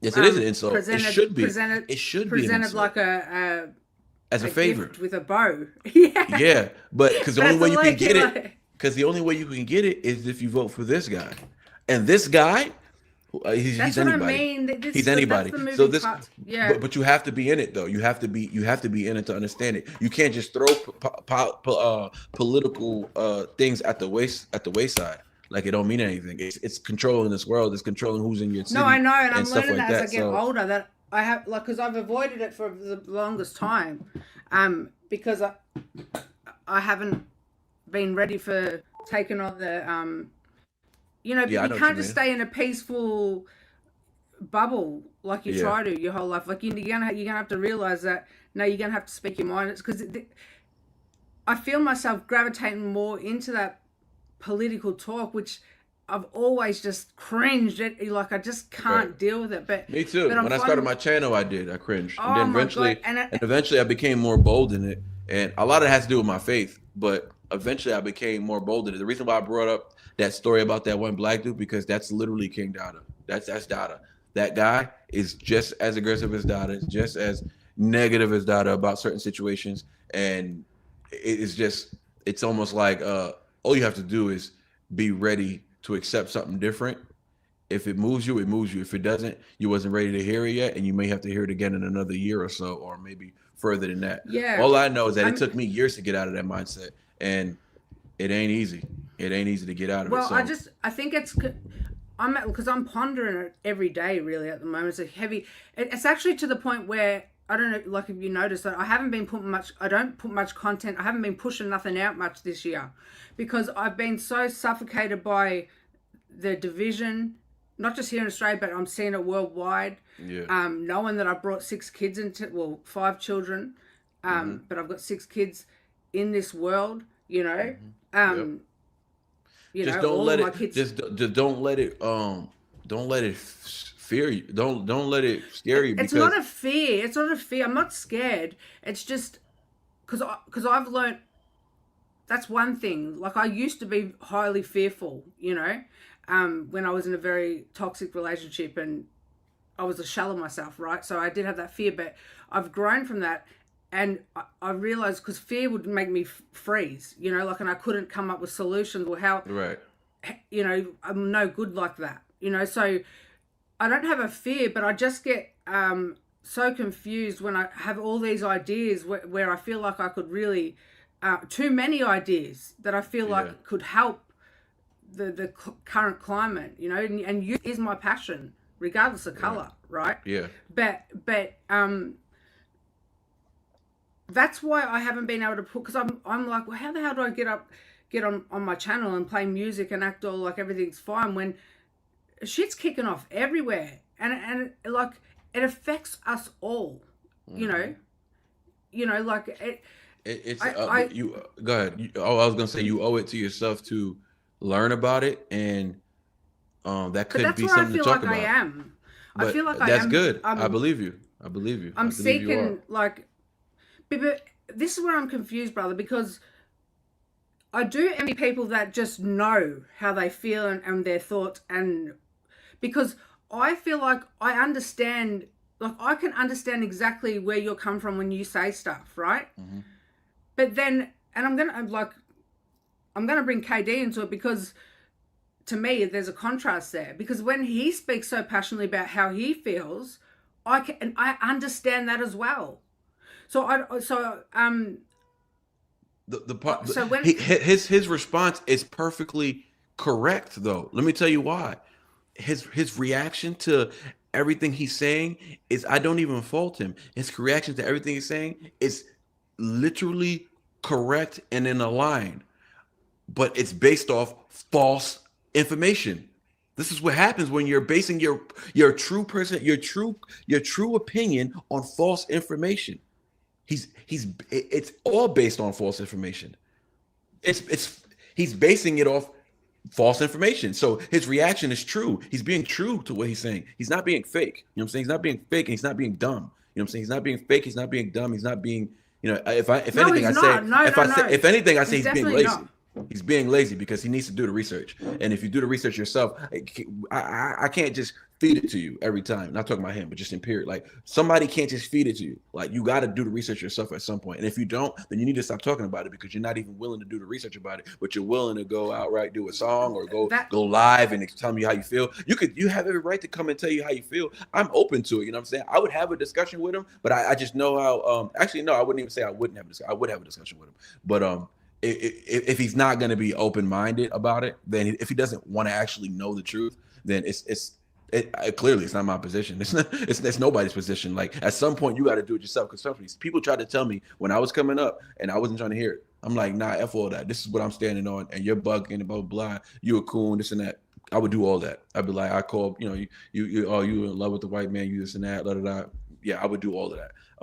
So when people say, oh, you have a white wife, so you have like that situation where you feel, I was like, no, actually I'm living proof because I have a mixed child. I'm living proof that I don't judge people by their skin color. Actually, I'm not tapped into just I gotta marry somebody who looks like me and start a family who looks like me. I actually don't judge people off of that. Actually, the skin actually has it means nothing to me, actually. You know what I'm saying? Yeah, so actually that goes against what you're trying to prove against me. I actually when I say I don't judge anybody by the color of skin and I can love anybody, I'm actually proving it right now because I started a whole family with somebody who looks nothing like me. So that argument doesn't work for you when you come at me like that, right? Because I'm somebody who've always dated black women my whole life until most recently. You know what I'm saying? I've never dated a white woman before in my life, ever. Right? It's just a fact. But it didn't matter. I dated, and I realized I dated all those black women or Hispanic women because that's what my neighborhood was. Is the environment. There was no white people in my neighborhood, so that's why. Exactly. It's because of my surroundings. You know what I'm saying? And then you become an adult. And start working your heart does not see color. Like what the hell? Right. And if you know. So that's what I say about the whole KD situation, right? It's because he's giving you true reactions, real response. It's what he really feels. But yeah, it's definitely. But it's literally based on false information. Yeah, but in KD's world, he's probably like, how is it false when there is no KD's world. There's the world, and we all live in it. We all share the same world, and his experience. Crow. It doesn't matter what the experience is. I experienced all of it. It doesn't matter what the experience is. Exactly. Like, so then different but same. So then that's it. Then it ends right there. And then we know the first thing we have to do is stop making excuses for ourselves and other people. No more of that. We're talking about grown adults now. We're not talking about children who don't know no better. I know. We're talking about people who know that it's wrong. Important. You said something important because this all stems from exactly what me and you both identified. The family breakdown, the man removed, He's a product of it. So then I feel like we're missing the part where how do we help our communities rebuild that? And we're jumping straight to black fatigue. You know what I mean? Like we're not jumping to that because there may be some people jumping to that, but there is no jump to that. I'm just missing that bit where we've identified it. How do we bring back that self-determination into these communities? That's how I'm feeling here with my mob. It could be right, but it's literally happening everywhere. It's exactly. Like, so that's people, where no. I'm saying that part you're talking about that's missing. It's not missing. It's everywhere. There's people online going super hard for other black people going super hard for black people. I do it every day. I don't come in here and shun black people. I don't come in here and say these mother effers are dumb and they don't get it. They need to get it. No. We come here and we give you the information. Like there's information to be had. If you don't want the information, that is on you. But there's people online with many platforms with good intentions who are explaining, hey, let me tell you why you're wrong with this. Fact checking everything that they built. His whole premise is built on something that's false information. And there's people who look like him who are online explaining the facts. That's the part that's missing. Maybe I'm thinking because I think like because I'm not even thinking about it online. I'm thinking like on the ground in the communities doing work. But they're not in the ground. They're not on the ground doing any work. Who's that? The people Well, who are that's what I'm complaining saying. are not doing groundwork. They can't handle a face-to-face conversation. They definitely need the online. They definitely need to go read something online and take it down at their own pace. They definitely need to watch things when they have time. They can't handle a face-to-face conversation because when they're on the ground, all it is emotions flaring. Nobody knows how to think straight when you're pressured to react. That's not even how we should be communicating. We're in a different world now. The reason why the internet the way it is right now because we need to learn how to operate it and use it and not be pigeon-toed to it. Like we should be using it to our advantage.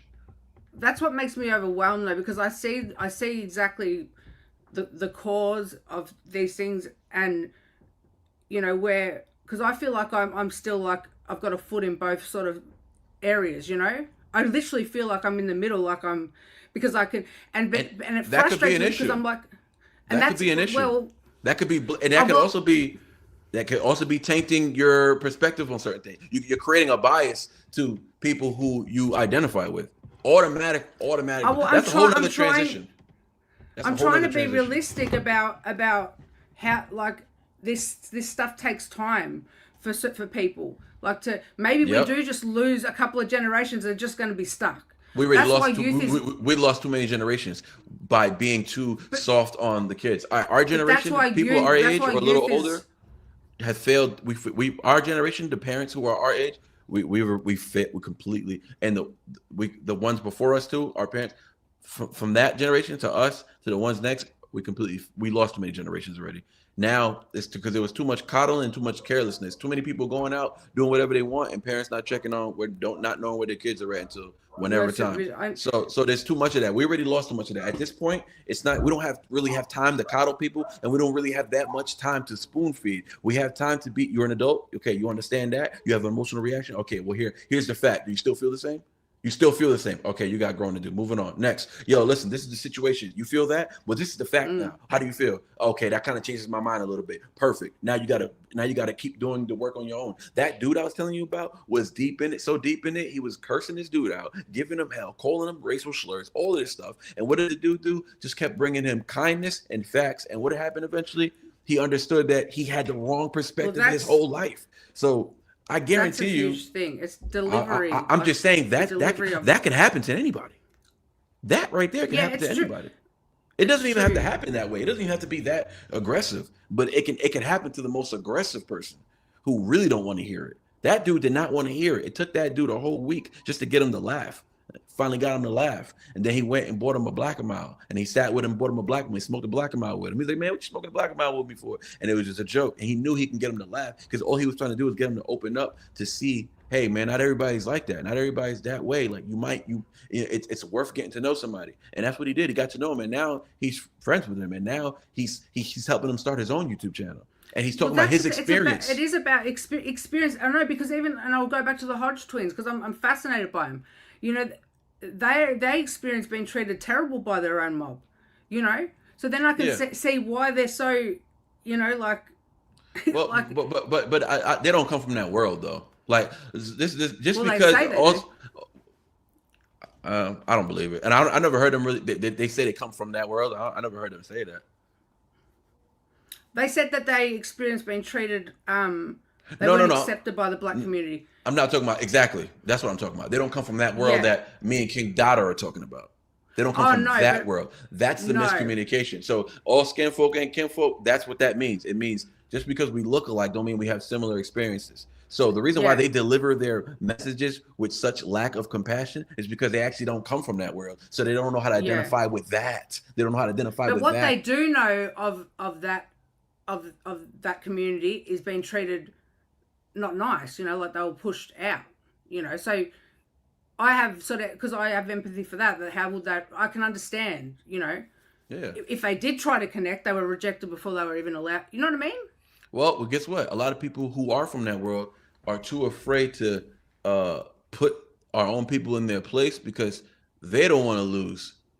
They don't want to be like ostracized by them when really if you can be ostracized from something, then you weren't meant to be there in the first place. You're growing. And you need to keep growing. You need to keep working on yourself, and you need to worry about you and yours for now until you got your mind right, where you can actually have these type of conversations with people on a public platform or whatever, and you can help people. And I find that here with my mob, and it can be lonely because once you see once you see the cycle and once you see where you're playing your part in that, you can't unsee it, you know. So now I'm got to the point where I can see everything. Like, you know, are you gonna correct or enable?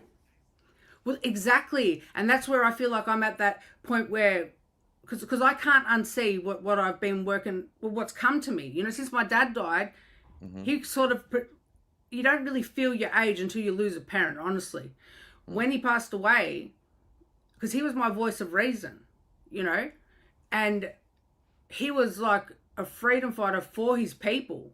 But why the hell was he able to still? He had a government job, and worked with white people, had so much respect in government jobs. They all loved him because he was just so balanced. But still, he still acknowledged the past, but he wanted his people to that self-determination and move. That is perfect. And honestly, I can relate to your father on 100 right now. Like, I know that's exactly what I was told. I would be treated like this if I entered this type of environment, and that was false. I was treated much nicer than I am in my own neighborhood. No, it's how you go into these spaces, because my dad was just that kind of, he never judged anybody. Yeah, he understood the struggle of these people, and he acknowledged the pain. He felt the pain. Because he's your father and he lived in a different time, and he knows that thing that created those monsters, he knows that actually existed. And it still exists, but he knows that was once in the forefront. He knew that it was an effect on the Black community. They did have, there was redlining. There was systems in place to hold Black people back, getting loans, all this type of stuff. Like, that thing did exist once upon a time. It's important to know who put those things in place, though. This is important. This is what they don't want. They don't want to talk about this because this has to do with accountability. It's not just. This is what people need. If you're going to care about some of it, you got to care about all of it.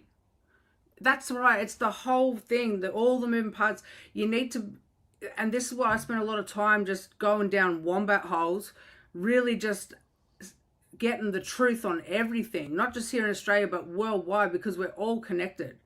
And, you know, and it's not going to change. You know, it's important to really know history in its truth across the board, and then because how can you feel grateful for what you actually have now, the opportunities you have now, and all that kind of thing, if you really don't take yourself back to, well, what did my people have back here, you know, and what happened to dismantle it, you know, dismantle our people, how do we inject self-determination back? But you know that part that you was talking about earlier, we're missing that one part. That's what they're missing. They're missing how it happened. They're missing that part, and they don't care. They don't want to hear about it because they know it's going to dismantle what they're doing today. It would mean they would have to change their entire position today. People don't like doing that. They're stubborn. They don't want to change their entire position. They want to believe they're doing something for the people. Boom. That's what I'm standing on. They're willing to die on that, and it's simply because they don't want to eat their words. That's all it is. I have the same conversations with my brothers. One's sitting in rehab right now and has just been constantly in jail for so long. You know, I'm caring for their kids, you know, because they're stuck in that cycle and making excuses and all that kind of thing. And I've been having these hard conversations with my brother. We're like peas and carrots, you know. And now that he's clean, I'm just trying to get in there in the mental as much as I can to really try and reset his thinking, because that mentality of poor me, it's like, brother, are you all right? Like, we've got aunties and uncles that were removed from their parents, you know, like, and have only just come back to the family. Like, you've had a mum and dad here with, you know, like, that victim mentality drives me insane. Yeah. Right. But then, and fuck, there's just too many moving parts, brother. But I just feel like I feel like I can't just be one black white right now. Like, not. You don't have to. Yeah, but go ahead. That's the wrong analogy. I don't mean by color. No. You mean black and white. You mean like strong one side and completely negated to the other side. Like you don't want to lose touch with what they're saying in the neighborhood, so that you're able to correlated information, because if you're just saying you're not picking a side, you don't have to pick a side. It's not but picking, it's not even picking a side. It's just like I feel like, how can I? Because I understand where I want to go, where I want my people to go, which I believe would probably be right in line with you, right? You just want we all want better for our mobs, right? And people in general. But you know, obviously for the community you belong to, because that's how I feel.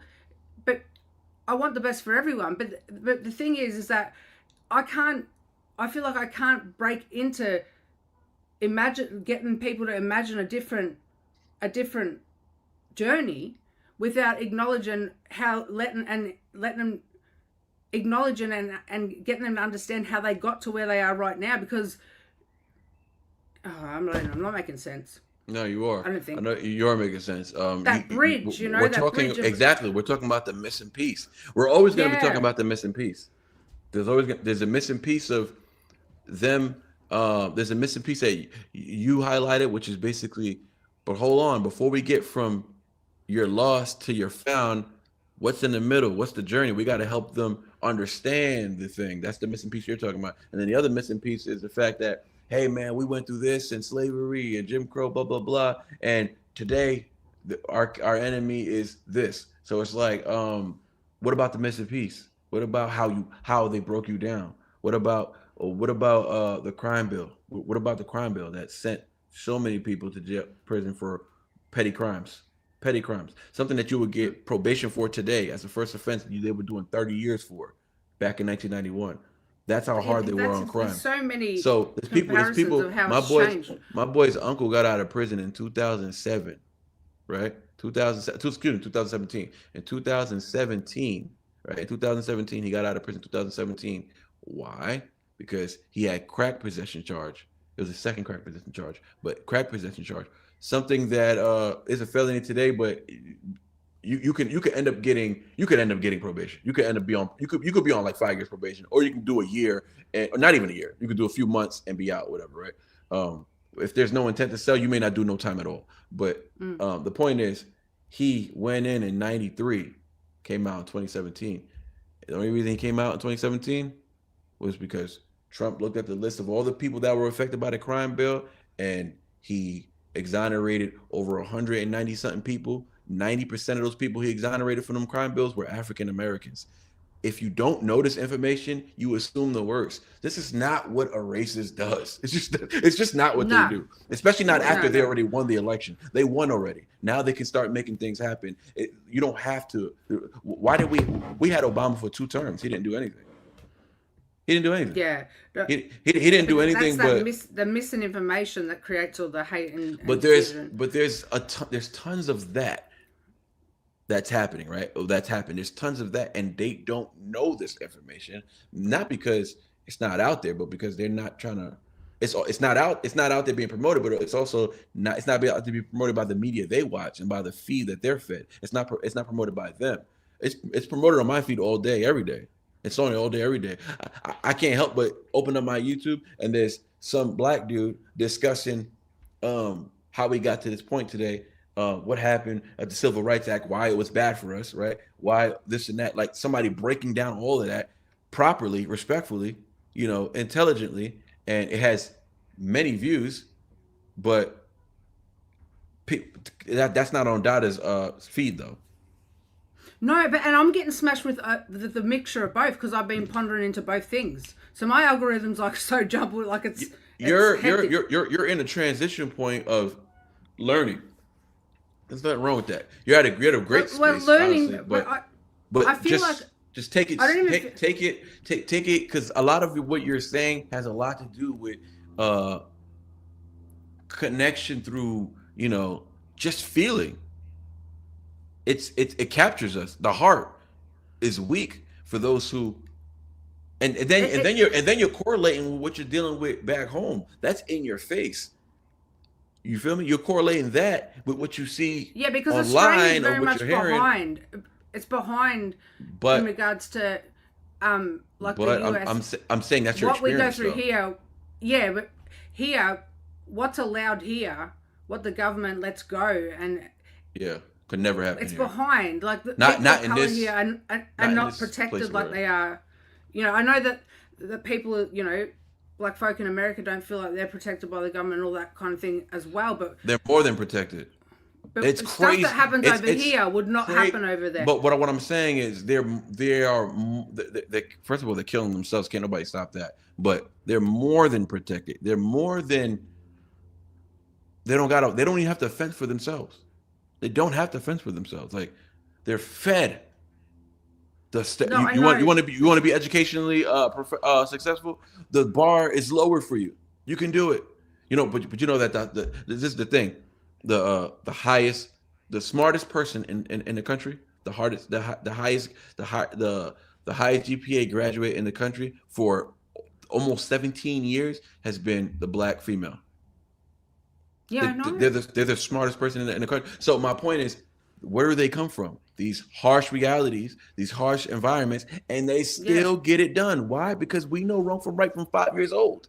At some point, you got to stop making excuses, and we better not get caught out there making excuses for other people. Don't catch us. Don't get caught lacking out there. Don't get caught lacking out there making excuses for somebody else because you feel they have good intentions. Give them the truth and let them deal with it.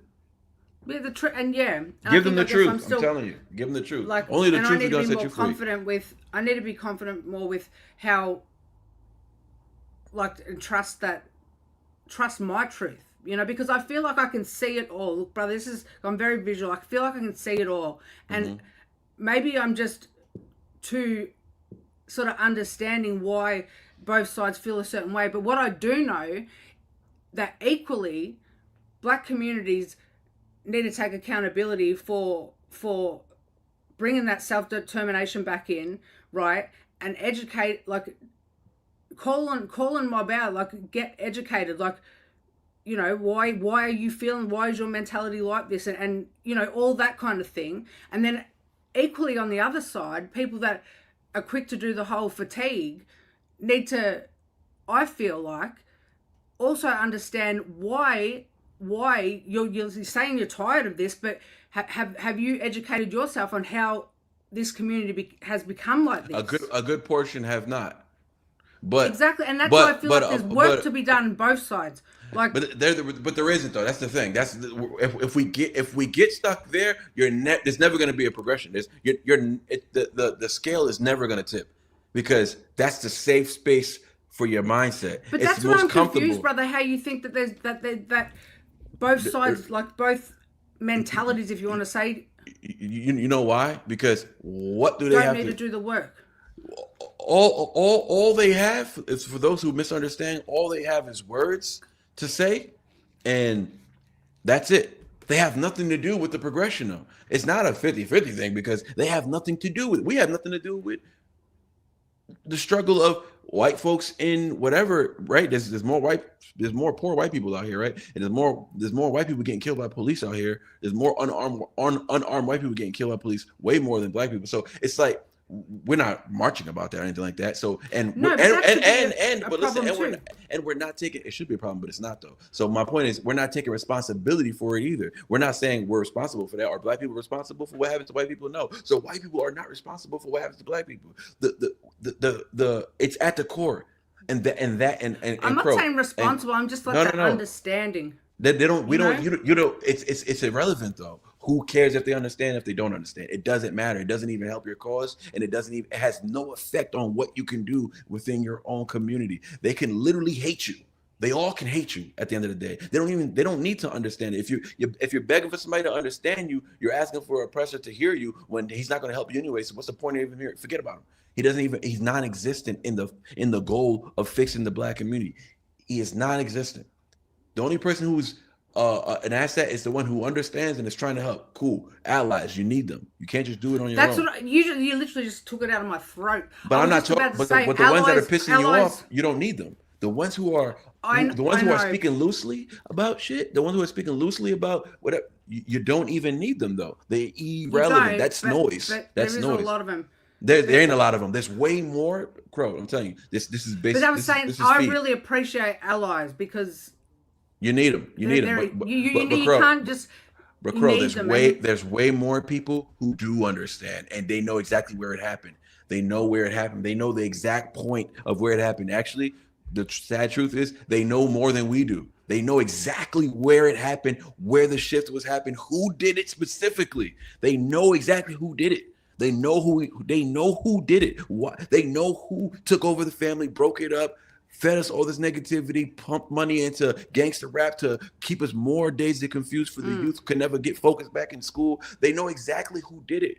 This is why they can't let us go. This is why I'm going to say Democrats cannot let go of the black community, and they're losing the black community, right? So now that's why this whole immigration thing is happening, because they want to give immigrants the right to vote. Why? Because they lost 70% of the black vote. The black fathers, males, all those who voted for Obama, all voted for Trump. Why? Because the black man is logical. He's first logical. He's not emotional first like the woman is. The man is logical first. He's a thinker. So, and he's a born leader. God made him this way. He's wired this way. He thinks logically, and then he thinks emotionally. The woman thinks emotionally first, and then if she can make sense of it all, That's probably why I'm trying. That is why, and I'm not trying to tell you that. Because I am a woman. Yes, you're a woman, but you're very emotionally, and I don't mean in a negative way. I mean you're very. No, I don't take it as a negative way. Yeah. Yeah, you're very emotional. But that's just like this is what I say to my wife. Like my wife sees something, she might be like, "Oh my God, I feel so terrible," and I explain to her, "Hey, listen, this happened because of this. So do not feel terrible for that. This is something. The only thing that you have actions and then you have consequences." And then she's like, "Oh, you know what? I get that now." But that's a natural instinct. And I know that I can work on it, but that's just the essence of who I am, right? Yeah. That's why I can understand both sides, and I'm trying to work out, well, how do we bridge that, you know? But the only thing that I'm not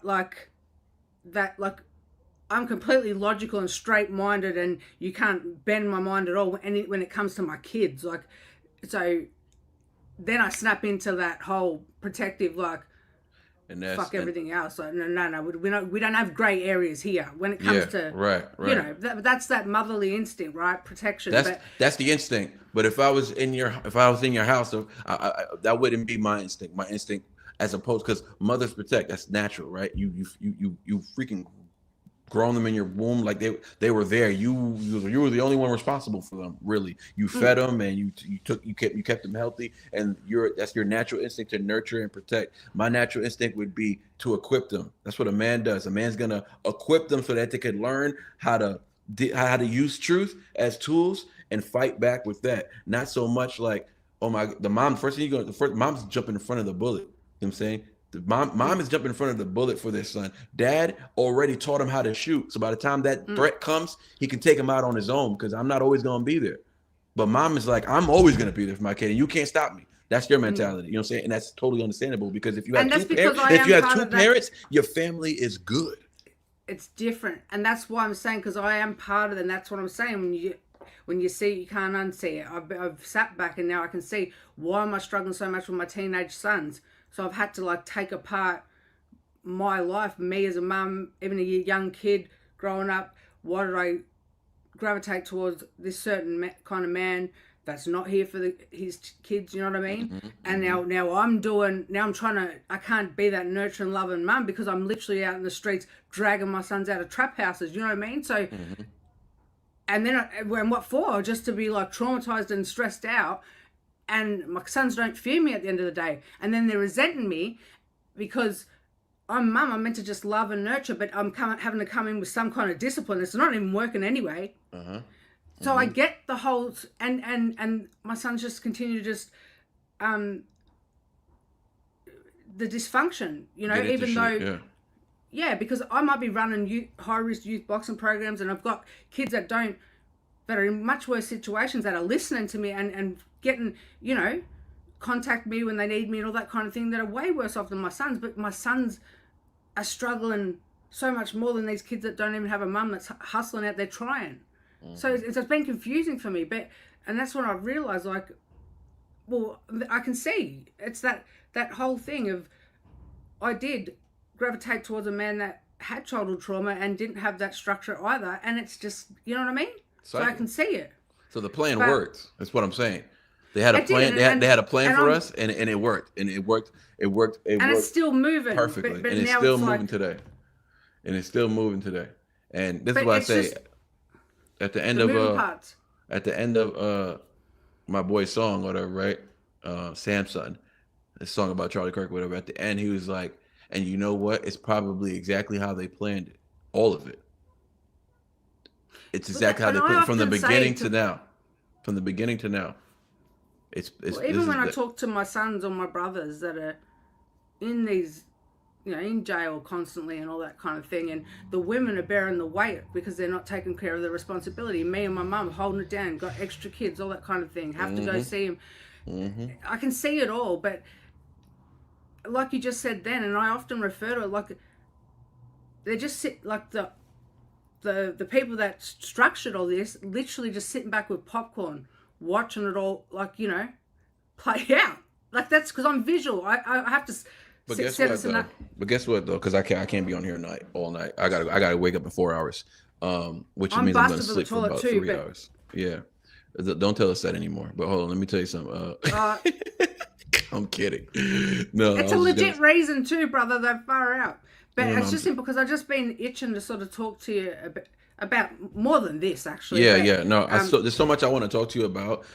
Things that we touched on before that I really want to talk to you about. But I do know that, you know, God, you know, he makes time. He makes the right time for everything. You know what I'm saying? He makes the right time. Sometimes other conversations have to be had. Maybe I had to talk to you about this first so that we can have a better understanding of each other here before we can go to that. Before we go to that other stuff.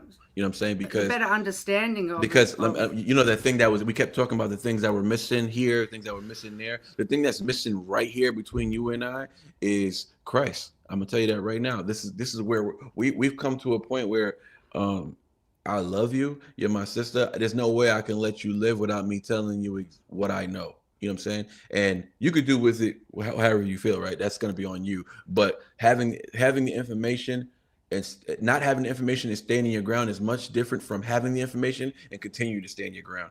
We cannot be arrogant or ignorant. We cannot be either. And I've told you, I'm very, I don't know what the word is, but intrigued. Like, I'm very fascinated. I don't know if these are the right words, but yeah, no, I know what you mean. I just want you to know. I just want you to know I didn't bump my head. I didn't bump my head and woke up this way. You know what I'm saying? I didn't bump my head and woke up this way.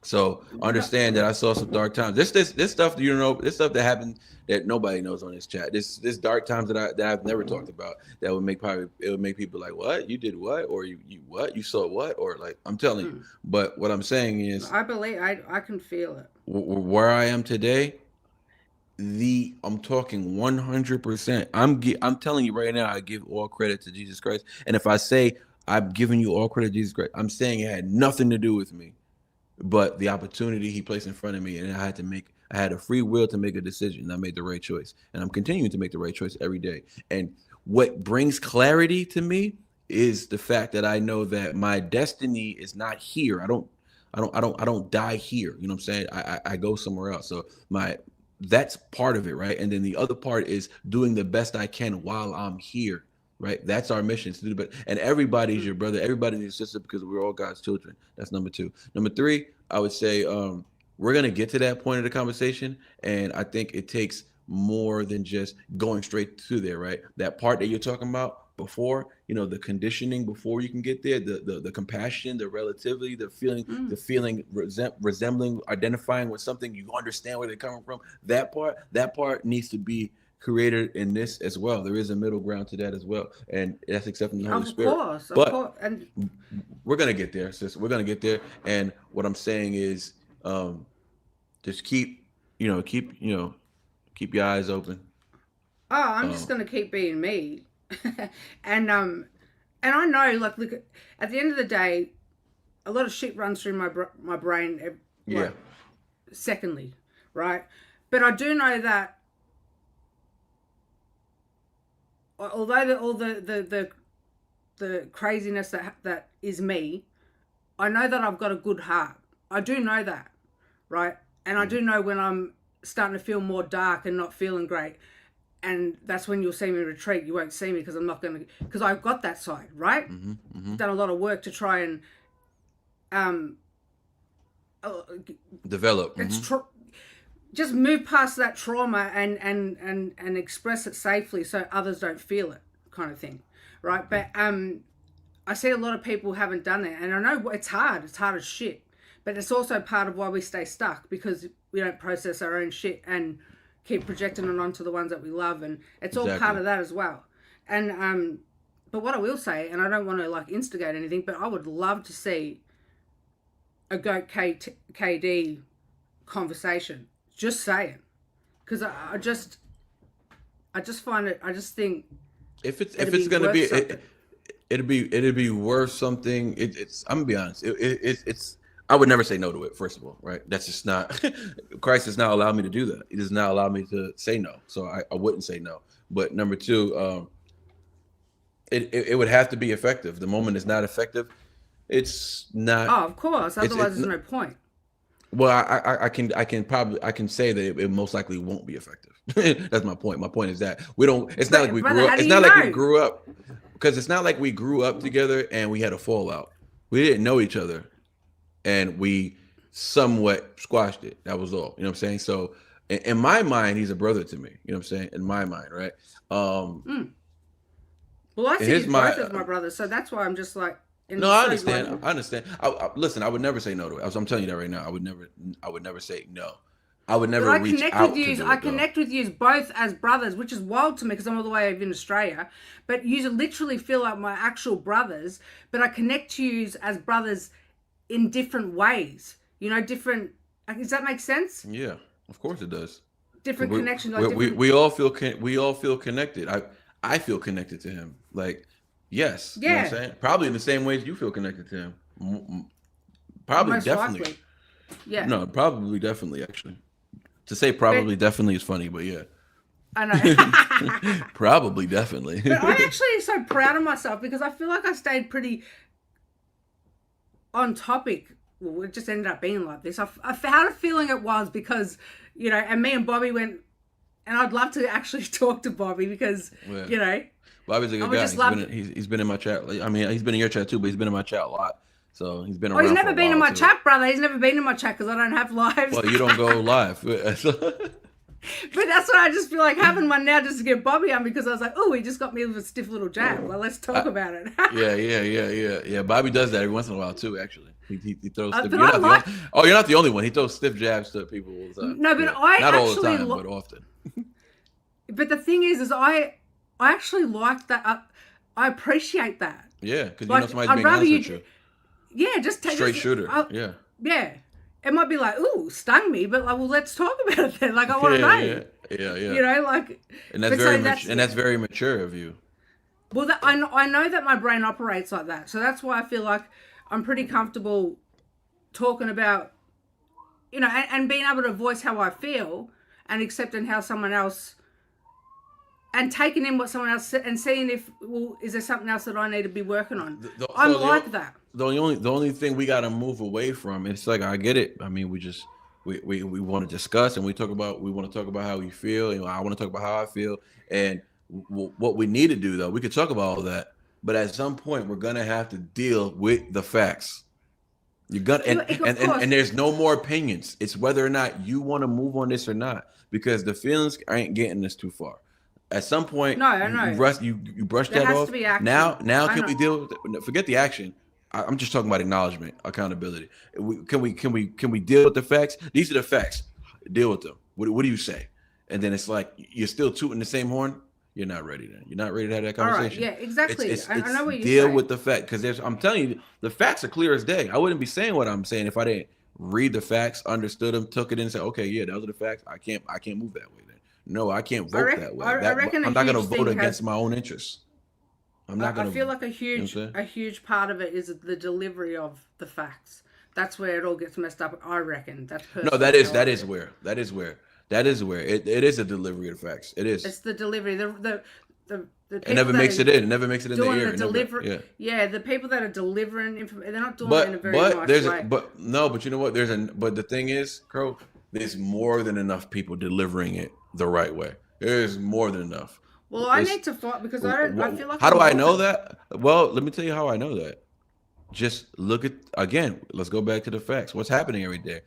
Black people are coming out of that mindset at an enormous rate, bro. It's everywhere. Honestly, I see it everywhere because that's what my feed tells me, because this is stuff I watch. So I see it everywhere. So it's happening way more than you think it's happening. But I think it's just you a know, different climate over here still. Like yeah, there's still a yeah, no, lot. it is. That matters. That stuff matters.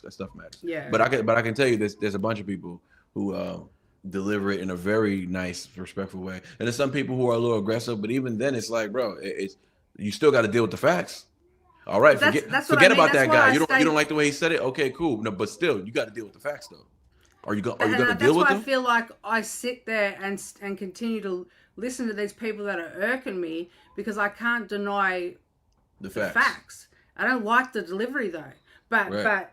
I Move still on. stay. Yeah, Sorry? we're collecting data. We're not out here. We're not out here doing debate shows. We're collecting data, and then we're going to use that data to improve our lives and improve the lives of others around us. Yeah. That's what we're doing here. We're not here to feel because it's cool to feel compassionate about things and having empathy and all that. That's cool, but it's not as productive and it's not as efficient. It's not as effective as collecting data and then acting on it, living your life by collecting these factual pieces feel like of data and moving and it's hard to do, but that's how you gotta move, because in the long run you're going to be more effective in your community by being the standard and then spreading the data to others. Not everybody's going to pick up on it. You know, Dada might not pick up on it. Me and Dada can go a whole we won't go 3 hours because I won't go that long just disagreeing all day, but you know, we can go a whole hour just debating something and he can push back on every single thing I say, even if it's fact-based. Okay, you're just not at a place where you're ready to accept this data. I ain't nothing I can do for you from here on. Ain't nothing I could just be like, well, man, listen, I'll pray for you, brother. That's all I can say. And he could just be like, yeah, well, I pray you Possibly, wake but up. I also You know what I mean? possibly, but I would love to see it. Can I be the ref? No, I'm just joking. But like I'm just be interested in that conversation and I think it'd be worth it. Just not just for It'd be more worth it. You know, it'd be more worth it if we actually got on the phone and spoke to each other, not online. Because what happens is when people are watching, people feel that they gotta not that he would do this, but people gotta feel that they gotta uphold a standard they already publicly stood on. But I've even forgotten that the chat. I can't even see the chat, but you know, look, because I've got a bit lost in it. I forgot we're even on. Yeah, they're on showing live. you a lot of love, and I gotta go. Oh, thank you. I know. And I'm gonna. I know. And I am. You know what? But I'm giving you the floor. I'm giving you your last words. Go ahead. Yeah, and and there was something, brother, because I did have something important that I wanted to. Was it about the topic we were just having? Yeah. Okay, so yeah, us getting on the phone or doing it privately versus doing it on a platform where everybody's watching, anything like that. The only thing I think, because I just think it could depend on how, like, I just think it'd be, and I would just love to be a fly on the wall to hear the conversation, because I feel like I wouldn't be against it, absolutely not, because Dada, I think I want what's best for him. Number one, whether he believes that or not, I do. Number two, I think he's super talented, right? Super talented rapper, and then also, yeah, he's got unlocked potential. That's what I see when I see because unlocked he's potential. extremely intelligent too. Like because I'm just saying because I study, like unless there has to be something that I align with for me to stick around and just class someone my actual like. See you as my brothers, right? And it's just so different. Like there's differences though, and that's why I'm like, you know, I just find worth out of both of you, like you know, you worthy people, like to listen to. I feel like I grow more when I listen to not just used to, but like I'm just you know, I don't know what I'm trying to say, but I'm I hear you. But yeah, I think I'm just still a bit in limbo land, but then not, if that makes sense. Yeah. I just when I can see it. I try not to tap into what he's doing per se, because a lot of it I just find like just too negative. You know what I'm saying? It's like I actually don't need that in my life. But him being who he is, because I've had contact with him. Had I never had any contact with him, never spoke to him, or never battle rapped him, or never got into anything with him, I would care less. I didn't even know that. I haven't even heard the battle rap. I haven't heard the battle. Yeah, we had a little battle rap. When though? I don't know. I think it was like 7 months ago, maybe 6 months ago. I'm not sure how long ago it was. How did I not? I'm not sure if me and you were like, it was like before me and you got really close. Probably, yeah. No, it definitely I've was, got because I don't have any recollection or memory of. Well, it's actually on YouTube that I can listen to it. Yeah. Oh shit! I'm gonna. I don't know. Yeah. I'm like tapped in with both of you, like, you know, and I don't know. I've heard it, but I'm like, what the hell am I talking about? So there's actually, oh my god, Yeah. that's wild. Yeah. Yeah. It was fun too. But, it was real fun. Nah, I'm gonna go tap into that. That's funny. Yeah. But yeah, well, I think we just because we both know we disagree on so many things, but I think as I do purposely, he purposely stays away from my channel, right? And I stay away from his channel. I think that's like a mutual respect thing. It's like I don't want to go back on my word on not speaking about him publicly anymore in a negative light, right? If I do speak about him, I'm only gonna speak positively about him. Like if we're talking about music and stuff like that, I only got nice things to say. Like I'm not about to be out here attacking somebody's character who's not even live right now. Like, you know what I'm saying? But, no. But and my opinion is always going to be safe enough to bring his name up, because I know you're not like that. Yeah, no. He can totally. If we're doing this live right now and he popped up in here on Faces to Names and wanted to come up, I would totally bring him up. You know what I'm saying? Yeah. I would totally bring him up, and we would probably joke around a lot, most likely. You know what I'm saying? But if we're gonna come to this conversation, it would just be a lot of reserving. I'm good at reserving. I don't know how good he's at reserving, but I can reserve a lot of my opinions about whatever topic it is, just for the purpose of respect and just to hear him out. If he can do that, then we can have hours long conversation.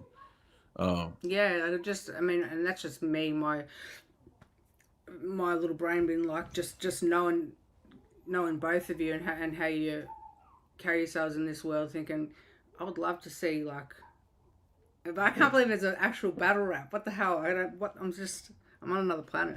I need to hear. I've got to listen to it now. I'm frothing. Well, neither one of us talk about it at all. Well, I don't think he does. I never seen him. I never seen him mention it at all, and I don't talk about it, and I don't promote it. I don't even promote the song. Well, that's why I don't know. Yeah. When it ended, and there was really nothing said after, as far as like me and him like arguing in the comments or anything like that. Nah, I kind of just told him I liked his diss, and like, I told him like, hey, I'm not gonna be on social media like, you know, talking about you negatively, like that. Because that's respect, though. I love that. Yeah. Shit. And I think we hit. I can't remember what it was, but I think I hit 20K or maybe 25K or something like that. So I think it was 20K. I hit 20K subs, and he hopped in a live and said, "Congratulations, bro, on the 20K subs," or something like that, right?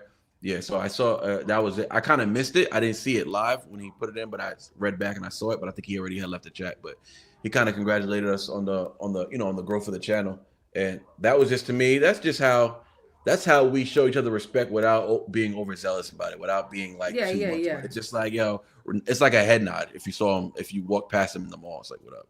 Like, that's all that means. Like, yo, good shit, bro. Like, and just keep moving. That's all that meant. It just means like there's a mutual respect. There's some type of mutual respect there. That's all it means. You know what I'm saying?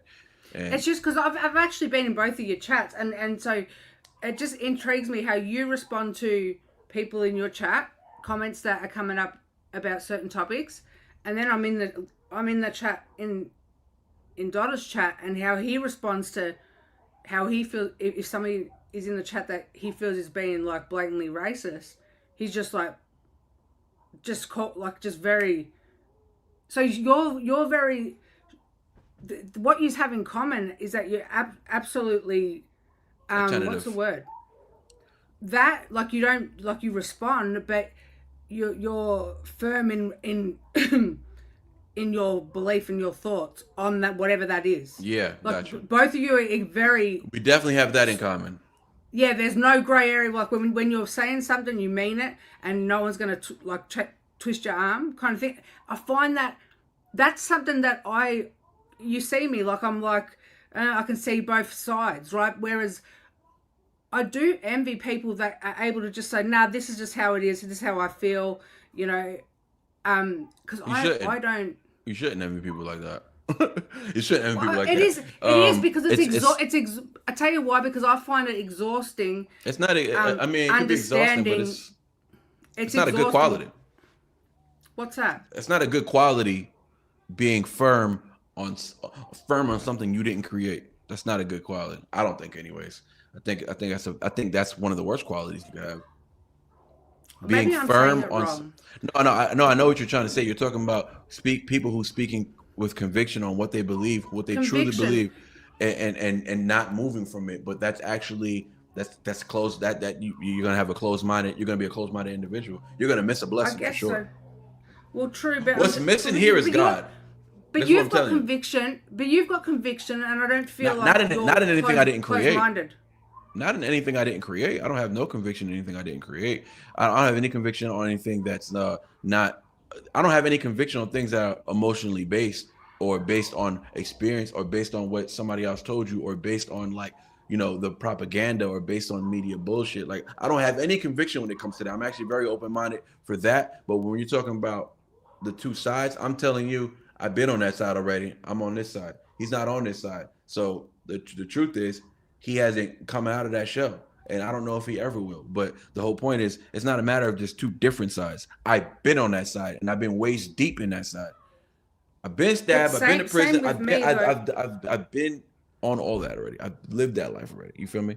And what I'm saying is, it's I know not what's two the different side you're lifestyles. talking about. It's two different maybe times. I'm just in the middle then. I don't know. Maybe that's what's causing me so much confusion because I think can't you're imagine... just a mother. Maybe. And you're being an assistant to two brothers right now. That's all it is. It's just your instincts. I can just appreciate both of your thoughts. I appreciate him too. I appreciate his passion for what he believes. Passion for what he believes. You understand what I'm saying? We're talking very subjective right now. His passion for what he believes. The problem, what he believes. Yeah, but I just love that. With his passion and what he believes when it comes to these topics are based on false information. That's the problem. That's just the problem. But just even when Dotto goes at the people in the chat that are being well, that's different. I don't fault him for some people being there talking mess. Sometimes they be talking never mess. I know, but what I like is that he doesn't block him or kick him out. Yeah, because he's not insecure. I know, but then I don't know what I'm trying to say. Like he still lets people have their say even if he doesn't agree with it. Just like you, but then there's just so much similar. That's just I don't know. Yeah, Dot is not a coward. Like he's not. He's not somebody who's going to run from confrontation. He's not somebody who's going to. I find both of you just so I don't know. Just there's such a difference. But then why do I connect with both so strongly when there's such a difference? That's so I think you being a woman has a lot to do with it. Especially a mother. Probably. No. Maybe. Probably, definitely. I gotta go to bed, Crow. I'm done with you. I don't care what you say next. Wait. No. You haven't seen my little, the little wee dance that I've been doing? No. I gotta go. Yeah, you got. Oh Lord. Brother, you have 6 kids and you'll know my pain. Okay. Right. Love you, brother. I don't have 6 kids, but yeah. Yeah, the bladder don't cope. Okay, I'm going. All right, peace. You have a good night. Everybody in the chat, appreciate y'all. Y'all have I a good night. love you, goatees. Brother, I don't know how to hang up. Can you? I got you. She didn't know what to do. I had to get rid of her. Love you, sis. All right, chat. Love you. I gotta go to bed, man. And my wife's gonna be so mad, but this happens sometimes. We're going on almost 8 hours. That's wild. This might be I had a 9-hour live once. So yeah, this ain't my longest live. But this is pretty close to it. This is 7 hours and 44 minutes. All right, Raspberry, you still in here? Sheesh. Ariel's in here. Dang, Ariel, I think it's like 6 in the morning where you at, ain't it? Who else? Gina stayed in the chat the entire time. Unholy Hulk, you in here? You was in here lurking? Have a good night. Everybody say good night now. There's 12 of y'all in here. I need 12 names saying good night. Nah, 11. Robbie been here too. Oh, was Robbie Humble Bob? That was Robbie, right? Yeah, because Robbie is short for Humble Bob. I saw him in the chat earlier. Or is he Unholy Hulk? I'm pretty sure it's Humble Bob because that's what Robbie's short for. Good night, everybody. Appreciate y'all. Thank y'all for pulling up. Carrie just woke up from her nap. All right, let's do this again. Let's not make it this long though. He ran it all the way back. Okay, shout out to him. Oh man. Say good night, but you ignore me. Ron, I know you're not talking to me. Good night, brother. So we got Ariel, Ryan, Carrie, Gina, Raspberry, Unholy.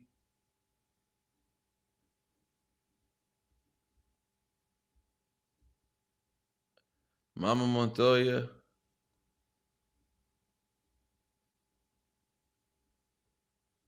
It's just been y'all for the last few minutes. Shout out to y'all though, staying consistent. Shout out to everybody who joined the chat today. It was a bunch of y'all in the chat. I can't thank everybody. Love y'all. Should end with a tune, I reckon. Sorry for disrespecting your sleep, brother. I ain't playing no tune, Crow. Hell no. Good night. Yes, Gina. Have a good night.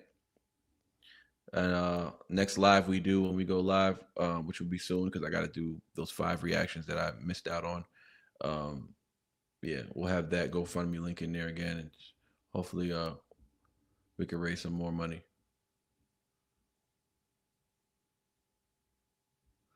Love y'all. Good night. Peace.